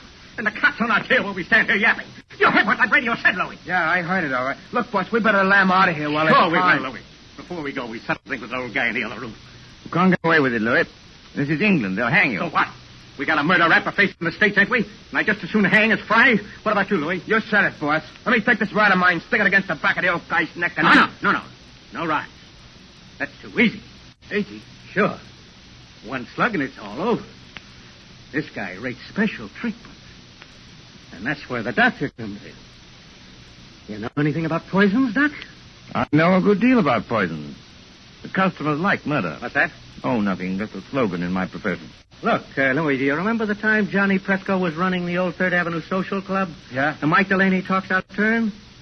And they feed him some white stuff called strychnine? Oh, yeah. And sit around and light cigarettes and watch him die. It took 4 hours, Doc, and you could hear the rats screaming as far as 81st Street. Now, wait a minute, Slats. You can't... I can't, huh? We'll see. You got any of that white stuff, Doc? Well, Come on, I you've might. got I something don't know. in that bag that'll make the old guy squeal now, haven't you? Why, yes, I suppose I have, but... Listen, get this sure. You can do it the hard way, Doc, or you can do it the easy way. Louis gets to work on you. Maybe you'd be smarter to hand the stuff over right now. What do you say? Listen. What's the matter, Slats? Troubled by the heat? It is hot in here with all the windows sealed up. That sounds like planes. It is planes. British planes going over to put the heat on Germany? No such luck, old boy. German planes coming to bomb us. About a dozen Heinkels, flying 20,000 feet up. Mm-hmm. Very keen ear, Miss Phillips. I'd say not over 15. That's the first wave, Slats. There'll be another wave in a minute or two. But you needn't be alarmed. They're going somewhere else. They only... Louis, the way I heard you forced them under the table already. Only a little visiting card, Slats, and fully a quarter of a mile away. Put out that light, Why Louis, and bother? pull that curtain back off the window. Yeah, but what's that? See what you can see. Okay. Do what I tell you, All right, big luck. All right. Hey, can't see a thing. The sky's as black as pitch. Oh, look over there. Well, what is it? It's a light, boy. Funny kind of a white light. Up there over the trees. It's not very steady. It starts and then dims, and then it starts and dims. Only a basket of incendiary bombs, Louis. Incendiaries, eh? What is it, Jerry? You got an idea? Louis, this is just what we've been waiting for. Those Scotland Yard cars are going to get held up until we can settle things with those guys in the other room. Come along with me. Why don't you two lugs get smart? Jerry. What's that? You don't want to have your neck cracked on a rope, do you? Or burn in the electric chair back home? What are you getting at? Why not take advice from somebody who's been killing people in a professional way for 15 years? I'm not in the mood for gags, Doc, but keep on talking. This Lord Chief Justice and his clerk, what do they look like? Well, the judge is a little guy with a bald head like me. And the other one is a big guy with a punch-drunk pan like Louis. Why? I thought so. I've seen their photographs. When the next wave of planes comes over, and it will, why shouldn't an incendiary bomb hit this house? You mean you think it ain't too safe here? Be quiet, Louis. Go ahead, Doc. In other words, you leave the Lord Chief Justice and his clerk tied up in the other room. Then all you have to do is to set fire to the place. Justice cheated, Medlington gangsters die and blaze. Jerry Hawkstone, have you gone crazy? They may catch you eventually, yes. But it'll give you a few days' start. Hey, maybe you got something there, Doc. It's got to look good. This house must go up like a piece of paper in a furnace, past any possibility of being put out. Yeah, and that's the catch. Why so? This house is in the middle of a swamp, see? It's as damp as your own climate. You couldn't make it burn with a blowtorch. Oh, yes, you could. Aren't you forgetting the cleaning fluid? Cleaning fluid? In this other room, you've got 2 gallons of cleaning fluid. That's benzene, a derivative of petrol. Soak every inch of the floor of that room with it, every inch of it, mind, and the place will go up like tinder. Well, it's worth a try, Louis. Turn on your flashlight. Okay, boss. And, what about you two, Doc? Afterwards? We're accessories, aren't we? Are we likely to talk? Better put a couple of slugs in them, Port, and drop them on the road. What's one or two more bumps in a spot like this? Maybe you're right at that. Well, anyway, Doc, thanks for a swell idea. You heard what the doc said, Louis. Get going to that cleaning stuff. Both of you had better do it. I'm warning you. Oh, why? Hear that? Because there isn't much time. Here they come. You can't have a fire start after the last wave of planes has gone over. Well, maybe you got something there, too. But I'll just take a little precaution first. What are you going to do? These are handcuffs, sister. Two of the neatest pair of cuffs we ever swiped off a dumb cop. Now, I'll just lock your arms around the back of the chair, like this. And the doc's arms around the back of his chair, like this. And we'll get going. Come on, Louis, through the curtain. Okay, I'm coming, Sport. Bye-bye, Mr. Hawkstone, and your lady friend. Be seeing you in the funny papers. Go in the morgue.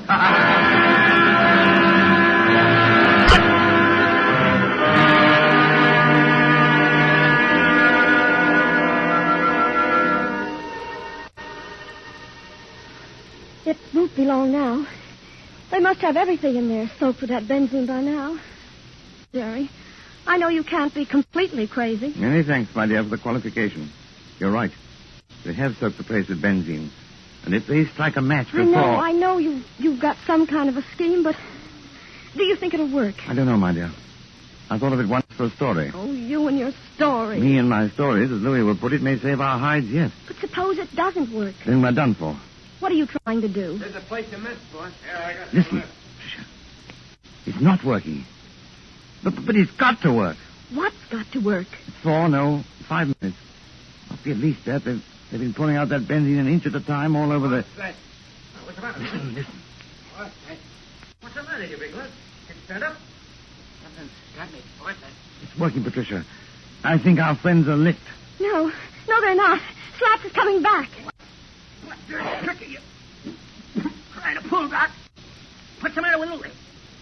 What's the matter with me? You've lost the game, Slats. You're finished. Oh, I'm finished, am I? It's the benzene fumes, old man. To pour out a lot of cleaning fluid in an airtight room like that one is practically certain death. You know, Slats, you ought to learn more about crime.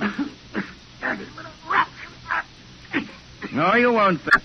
You can't reach your gun. The fumes have got you. You can't move your arms or legs. Your eyesight's going. In 1 second more, you'll be... Got him.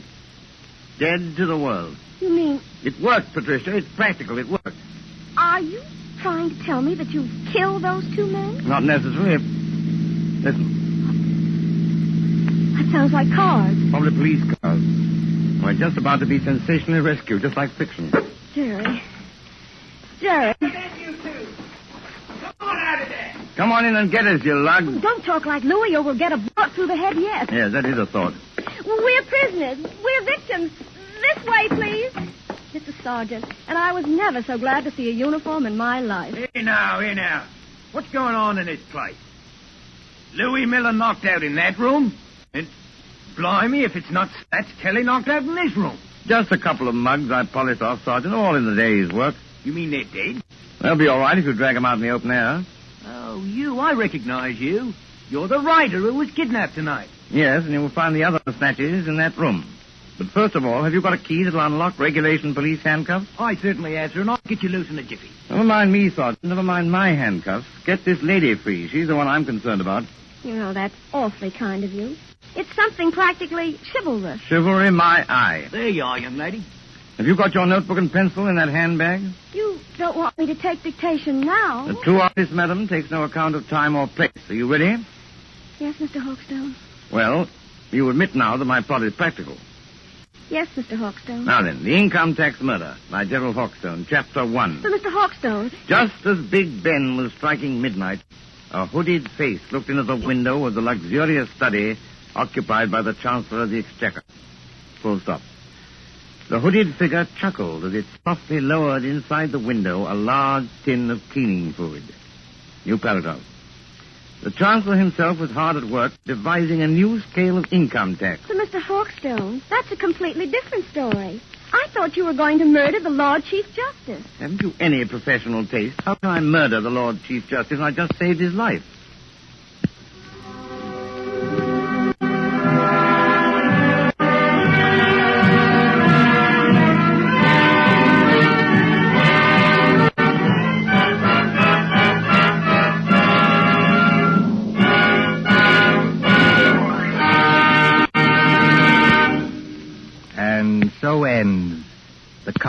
like murder.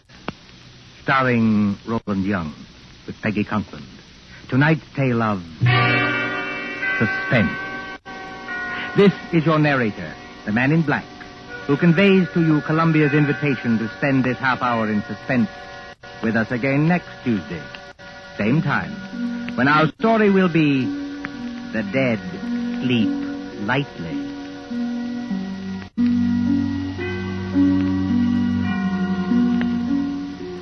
William Spear, the producer, John Dietz, the director, Bernard Herrmann, the composer-conductor, and John Dixon Carr, the author, collaborated on tonight's Suspense.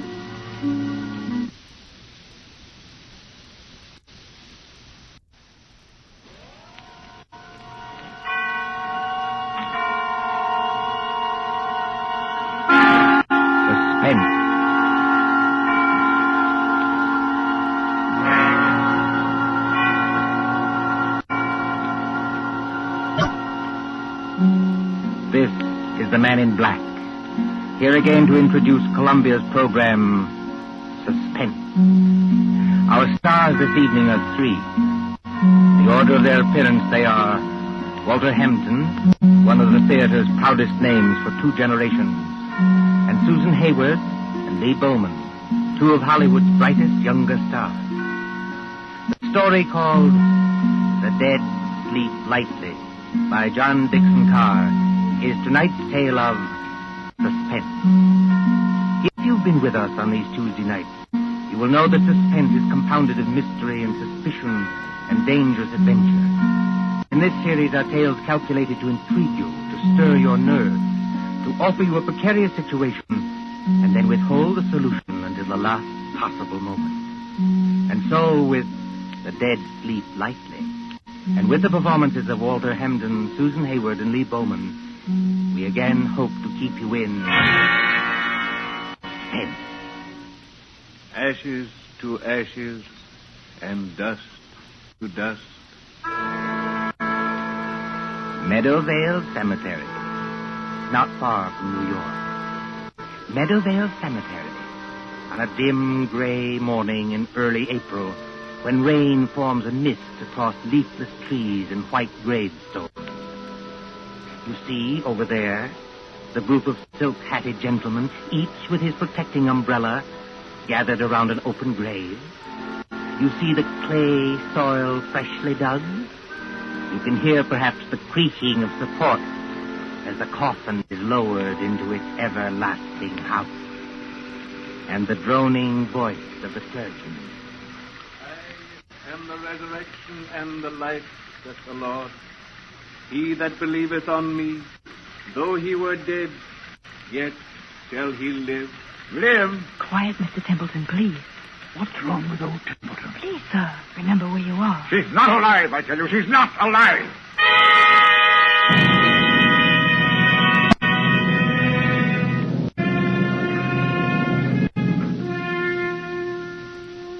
It might seem a long distance, that, from the Cosmopolite Club in Gramercy Park on the following evening, when that same well-fed man, as hard and unemotional as the diamond pin in his tie, hurries up the steps into the club and...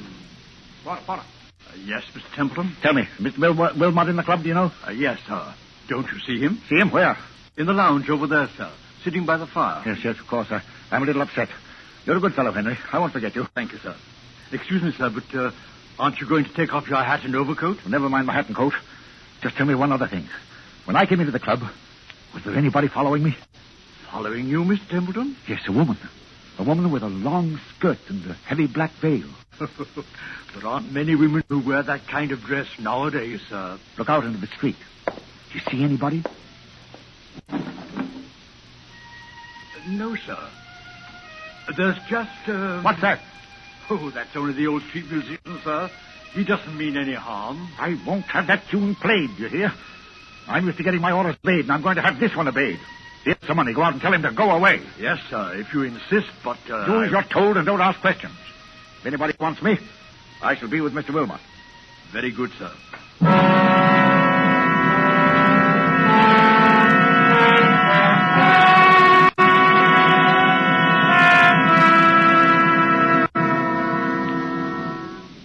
Good evening, Wilmot. Mind if I sit down for a minute? Not at all. Pull up a chair. Want some coffee? No, thanks. I'll get down to brass tacks right away. Yes, you always do. I've noticed that. Well, I'm a pretty self-sufficient kind of a fellow, Wilmot.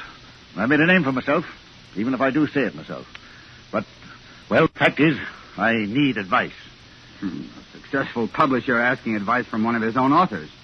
That's something new, isn't it? Now, look here, Wilmot, I'm serious. All right. I take it back. What's on your mind? Well, you've studied what we'll call the supernatural, haven't you? I've lectured and written books about it, yes. And did you ever meet a ghost? No, I can't say I ever did. Have you? It might only be my own imagination. Yes, that's what scares me. You get on in years, and your arteries harden, and you don't take enough exercise, and you think something ought to be done about your waistline, but you never bother. You see, Wilmot, I went to a funeral yesterday. You did? Whose funeral was it? The person who died has nothing to do with this. It was old Simpson of Harley and Sons. We thought it was only decent to make up a party and go to the funeral. And I took my secretary along, a girl named Molly Carroll. I'm leaving for Washington tomorrow. Besides, I'm moving house. So there was a lot of work to do. What I couldn't stand was that infernal cemetery in the rain. We must have gone in by the wrong gate, because we were in a neglected, desolate part of the cemetery where the rank grass grew over the grave.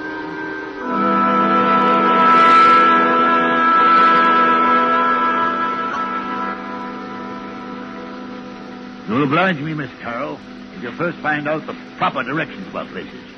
We've come in the wrong gate to the cemetery. Well, I'm sorry, Mr. Templeton. I thought What you thought doesn't matter now. This is the wrong part of the cemetery. My shoes are absolutely ruined with wet clay. Well, it isn't doing my own shoes and stockings any good either, Mr. Templeton. If there's been any damage to them, Miss Carroll, I'll replace them. You never found me ungenerous, now have you? Well, not exactly ungenerous, no. I'll pay you the compliment, Miss Carroll, saying that you're the best secretary I ever had. Thank you. Yet you want to leave me. Yes, I want to get married. That's what Mr. Barnes was telling me. And who is this paragon of yours? What does he do? Does he make any money? Well, Frank's a radio technician. He's not very wealthy, I'll admit. Wealthy? Well, radio technician. I'll bet he doesn't make as much as I pay you. Yet you want to get married. Well, is there anything very strange about that? Yes, if it interferes with your career. If it...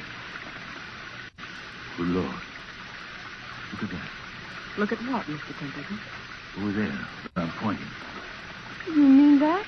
That's only an old gravestone covered with weeds and brambles. I haven't seen that grave in years. It looks rather neglected. It is neglected, isn't it? Will you go closer, please, and read the inscription? But Mr. Templeton... Do as I tell you, please. And it says... Let's see if I can get some of these weeds aside. It says... Sacred to the memory of Mary Ellen Cleaver. Born September 5th, 1892. Departed this life March 25th, 1919. Thou shouldst still be adored as this moment thou art, let thy loveliness fade as it will. You lower that umbrella, Mr. Templeton, you'll get soaking wet. Sentimental trash. But she always liked it. She always liked it? Mary Ellen Cleaver. Did you know her? Very well indeed. She was my wife. Your wife? But I never knew you were married. Neither does anybody else. Where's my flask of brandy? What have I done with it? It's in your hip pocket, Mr. Templeton, but do you think that's very wise? You've already had more than enough. Whatever I do is wise, Miss Carroll. Well, we were married very young. She was a nice little thing. I was fond of her, yes. But she couldn't have helped me. I'm not a snob, but she wasn't in my class. No style, you know, no manners, no education. Indeed. Could I have introduced her to the friends I was making? No. Wouldn't have been kind to her. She didn't even want to go to the places where I was invited. She'd sit at home and say, what was it like? Did you have a nice time? What was Mrs. So-and-so wearing? And she loved me. I'll put that to her credit. But... You left her? I thought it was the kindest thing to do, yes. She went away. Then I heard she'd had... Had what? Nothing, doesn't matter. Well, there was a war on, and I attended the peace conference in Europe. Never even knew she was dead until I heard some friends had buried her. I always promised to call her up. And she said she'd come back to me if I did. You couldn't call her up now, Mr. Templeton, even if you wanted to. No, I suppose not. But I was fond of her. I wish there was something I could do. But you could have her grave cared for. Have some flowers put on it. That's it. That's an idea. She'd have liked that. Can you take care of that for me? I'll look after it tomorrow morning, Mr. Templeton. But how will they ever be able to locate the grave? There must be thousands in this cemetery. Well, each grave has a number, you know, cut into the stone so you can identify it. This is number 1212. 1212. Sounds like a telephone number, doesn't it? Yes, doesn't it? Meadowvale 1212. Poor girl. I was fond of her. Please, Mr. Templeton, come along and please, no more brandy. You've got a funeral to attend.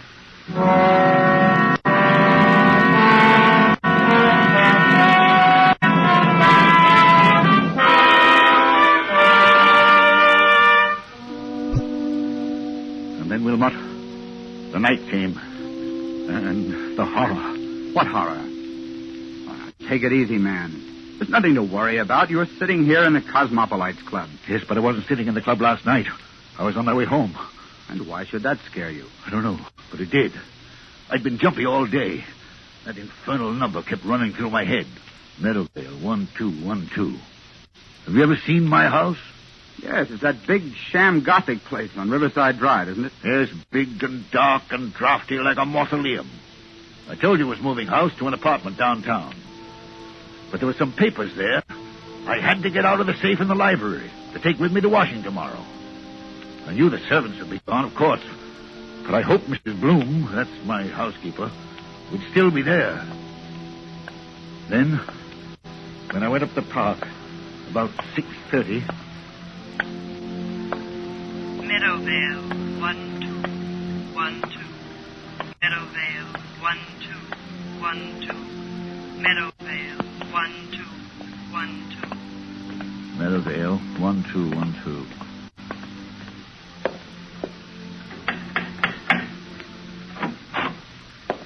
Mr. Templeton, this is a surprise.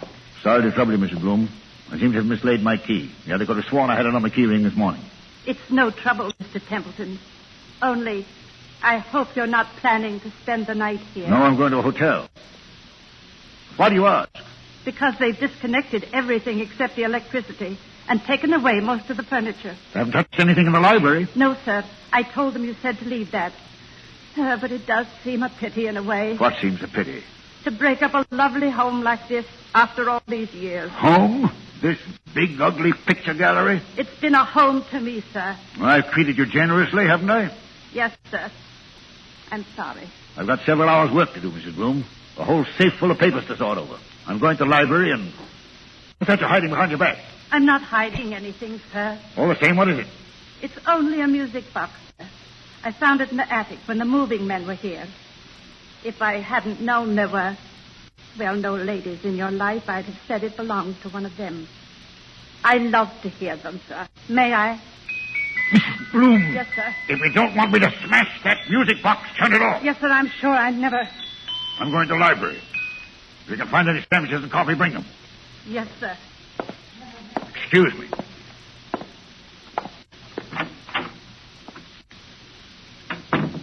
Same old library. Same old clawfoot desk. There's the Venetian mirror she bought for him. Look at yourself in the mirror, Templeton. Admit you can't face it. Admit you can't work here tonight. Admit you've got to have lights and music and... That's it. Go out for dinner. Telephone Wilmot. If they've left the phone... Oh, yes, good. Here it is.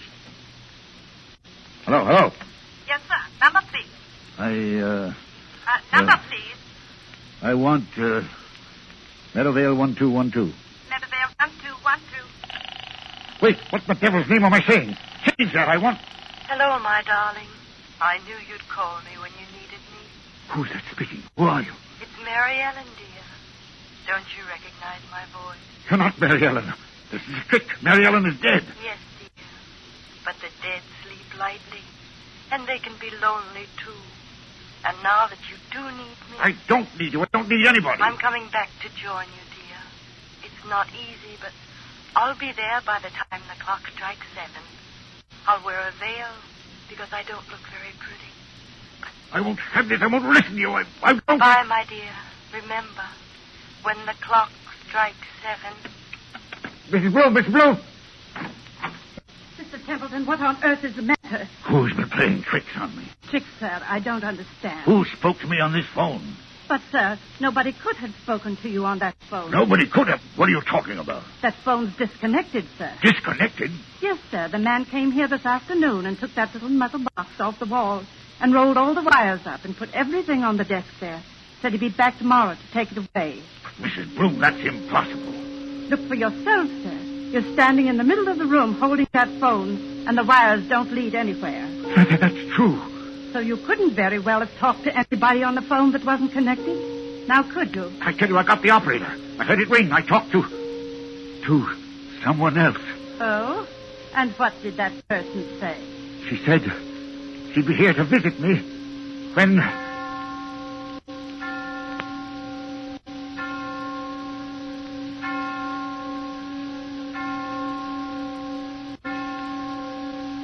Mr. Templeton, what's the matter?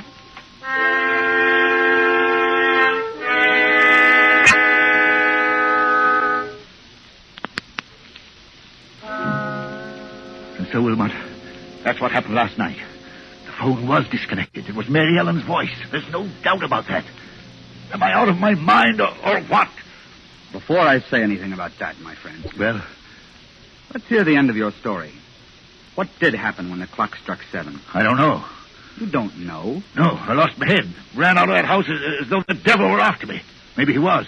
And since then? I spent the night at the hotel.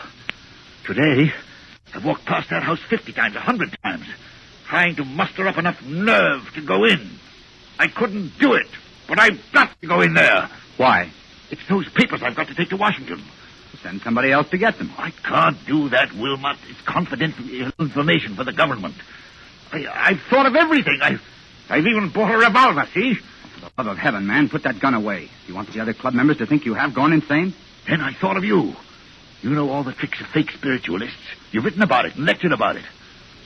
Which reminds me, by the way, that I'm lecturing before the Acropolis Club in about 20 minutes. You've got to break that engagement, Wilmot. Why? Because you're going with me to my house tonight, now. Oh, that's impossible, old man. Now sit quietly and listen to me. I'll go with you willingly, tomorrow morning. That's too late. I'm taking an early plane to Washington. Well, then wait until I can get away from the lecture. Say, around midnight. I'll tell you what I'll do. I'll take a taxi and join you as soon as I can. That won't do. I've got to know the answer now. You understand? Aren't you being a little unreasonable about this? Unreasonable or not, I usually get my own way, and I mean to have it now. Well, then I'm afraid you'll have to go to the house alone. Besides... You know, Wilmot, you worry me. You sit there puffing at that pipe and looking at me out of those queer eyes of yours like a young Satan. I've often wondered what you were really thinking about. Since you flatter my intelligence so much, I was wondering whether you'd been quite frank with me. Frank with you how? About your late wife, Mary Ellen Kleber. What about her? Well, after she left you, something happened that, you don't like to talk about. Was there, by any chance, a child, a son, for instance, or... Did you say a son? Yes. I don't know what you're talking about.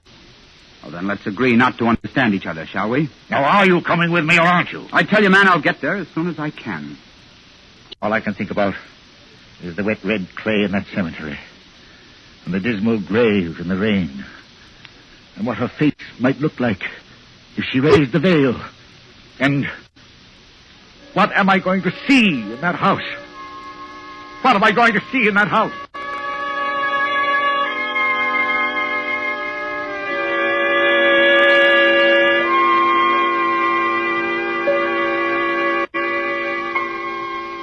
So the clocks chime, the hours dwindle, and the traffic roar of the city sinks to a low growl behind twinkling lights.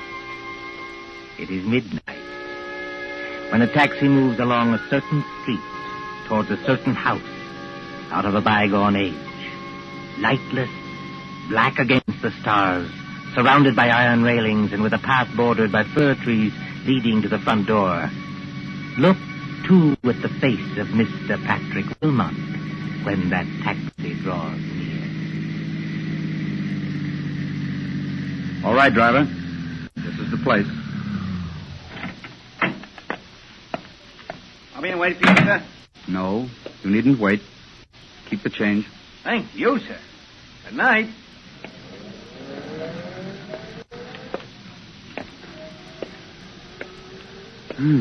So the front gate is open. And he did go in. And... I beg your pardon.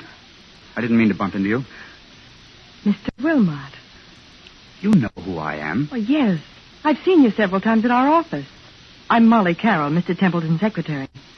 What are you doing here? Well, it's Mr. Templeton. What about him? Well, that's what I want to know. I was out with Frank, that's my fiancé, and when I got home, the girl I room with said that Mr. Templeton had been phoning all evening. She said he sounded drunk or something. He wanted somebody to go with him to this house. Evidently, I wasn't the only person he applied to.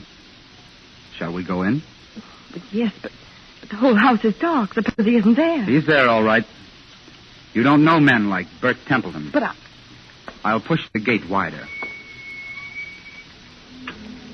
Now, straight up the walk to the front door. I've got a flashlight. What are we going to find? Something rather unpleasant, I'd better warn you. How do you know? I have my ways of knowing, Miss Carroll. Oh, look. What is it? That French window to the left of the front door. Yes. It's partly open. Well, there's nothing in that, necessarily. Templeton said he'd lost his key. He might have had to open a window. Oh, that's true, but... So you see it, too, do you? See what? There's a footprint across the sill of that French window. A footprint made in wet clay. It's like the clay of the cemetery. So I should imagine. Will you go in first, or shall I? Into that dark room, I will not. Well, then stay here, please, until I get some lights on. No, wait. I'll go. Let me take your arm. All right, be careful now. Yes, I thought so. This room is the library.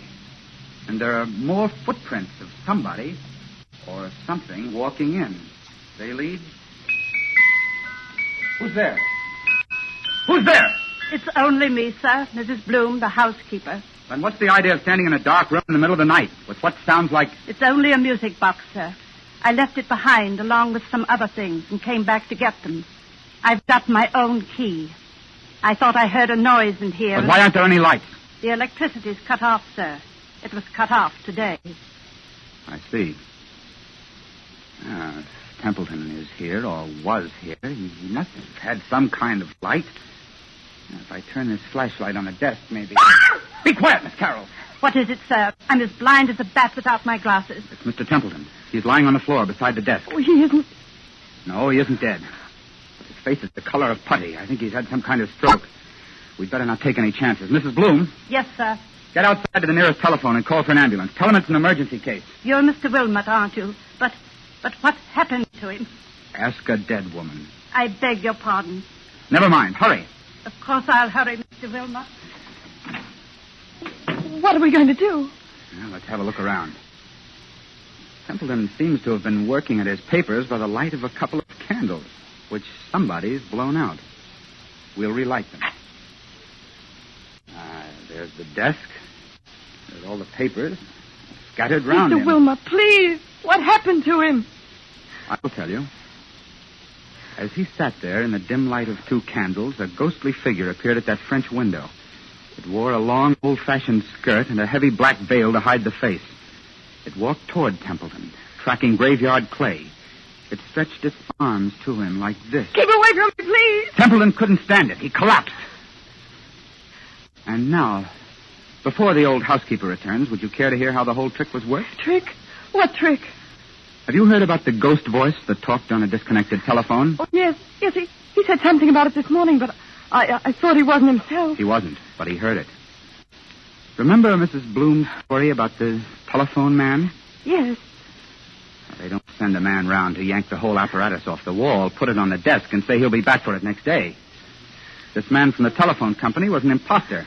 The man from the telephone company was an imposter? Exactly. Oh, look, he's moving his hands. He's trying to open his eyes. Isn't there anything we can do for him? No, there's nothing we can do till the doctor arrives. In the meantime, listen to me. All right. What did this imposter do? He took away the real phone and substituted a spirit telephone. You don't know what a spirit telephone is? No, of course not. It's an old device used by fake mediums. You see a telephone without wires standing on a desk, like that one. You pick up the receiver and talk to the dead. Of course, you never really talk into the phone at all. But if you don't talk into the phone, then... Fixed underneath the desk is a tiny microphone with hidden wires leading to another room in the same house. That microphone picks up every word you think you are saying to the phone. Is that clear? I think so. Now, the dummy telephone is really a low-power radio receiving set. Somebody in another room can talk back to you after hearing what you say on the wired microphone. Then, Mr. Templeton... If Templeton hadn't rung Meadowvale 1212, then rest assured that same number would have rung him. Well, then the scheme couldn't fail either way. But, you see, there's one thing in this matter I haven't got quite clear even yet. And what's that? Tell me, Miss Carroll, just why did you work this whole trick? Why did you try to scare your father to death? My father? Templeton is your father, isn't he? That might be rather difficult to prove, Mr. Wilmot. By George, I admire you. Thanks very much. I'm flattered. Expressionless as ever. Eyes as hard and cold and blue and handsome as... Well, make your own comparisons. But I knew you were guilty, of course, when I heard your fiancé was a radio technician. You can leave Frank out of this. Oh, you have scruples. Have I touched you? Nothing can touch me. Not since my mother died. Your fiancé installed the ghost mechanism and took it away today. He probably thought it was only a joke. He did. I swear he did. And the rest of it was plain enough. Who led Templeton to the wrong gate in the cemetery, past that woman's grave? You did. Who was the only one who could have stolen the key to this house off that key ring he took to the office? You were. You needed that key to come and go as you liked and impersonate the two voices on the phone. Is there any need to go on with this? He killed her, you know. You mean Templeton killed your mother? Oh, not with a knife or a bullet or poison. All he did was break her heart. And that's no offense in law. Yeah, steady now. Well, I've done what I wanted to do. I've torn his whole rotten life to pieces. And there he is, gasping for breath on the floor. And I'm glad. Oh, God, forgive me. He is my father. Does he know you're his daughter? No, of course not.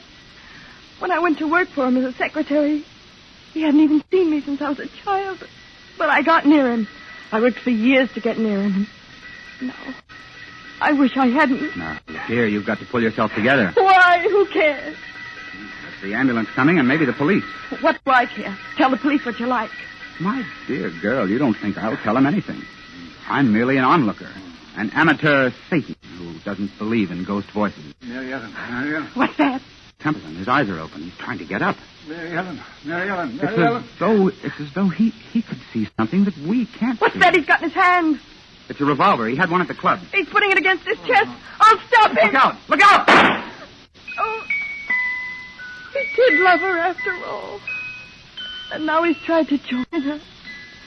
Oh, don't let him die. He's all right, Molly. You grabbed the gun just in time. If he doesn't die, I'll make it up to him. I swear I'll make it up to him. I tell you now, he's not going to die. But... Mary Ellen. What? Mary Ellen. But what? Mary Ellen. I was just wondering. Is there a ghost in this room tonight?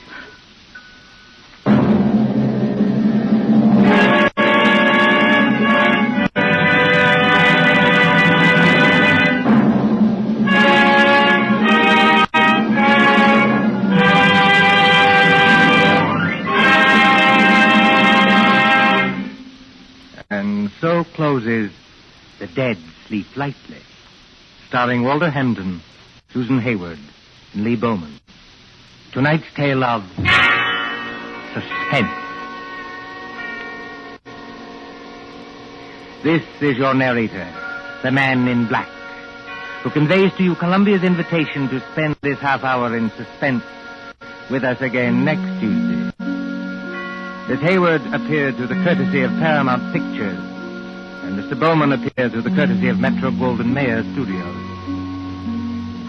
William Spear, the producer, John Dietz, the director, Bernard Herrmann, the composer-conductor, and John Dixon Carr, the author, collaborated on tonight's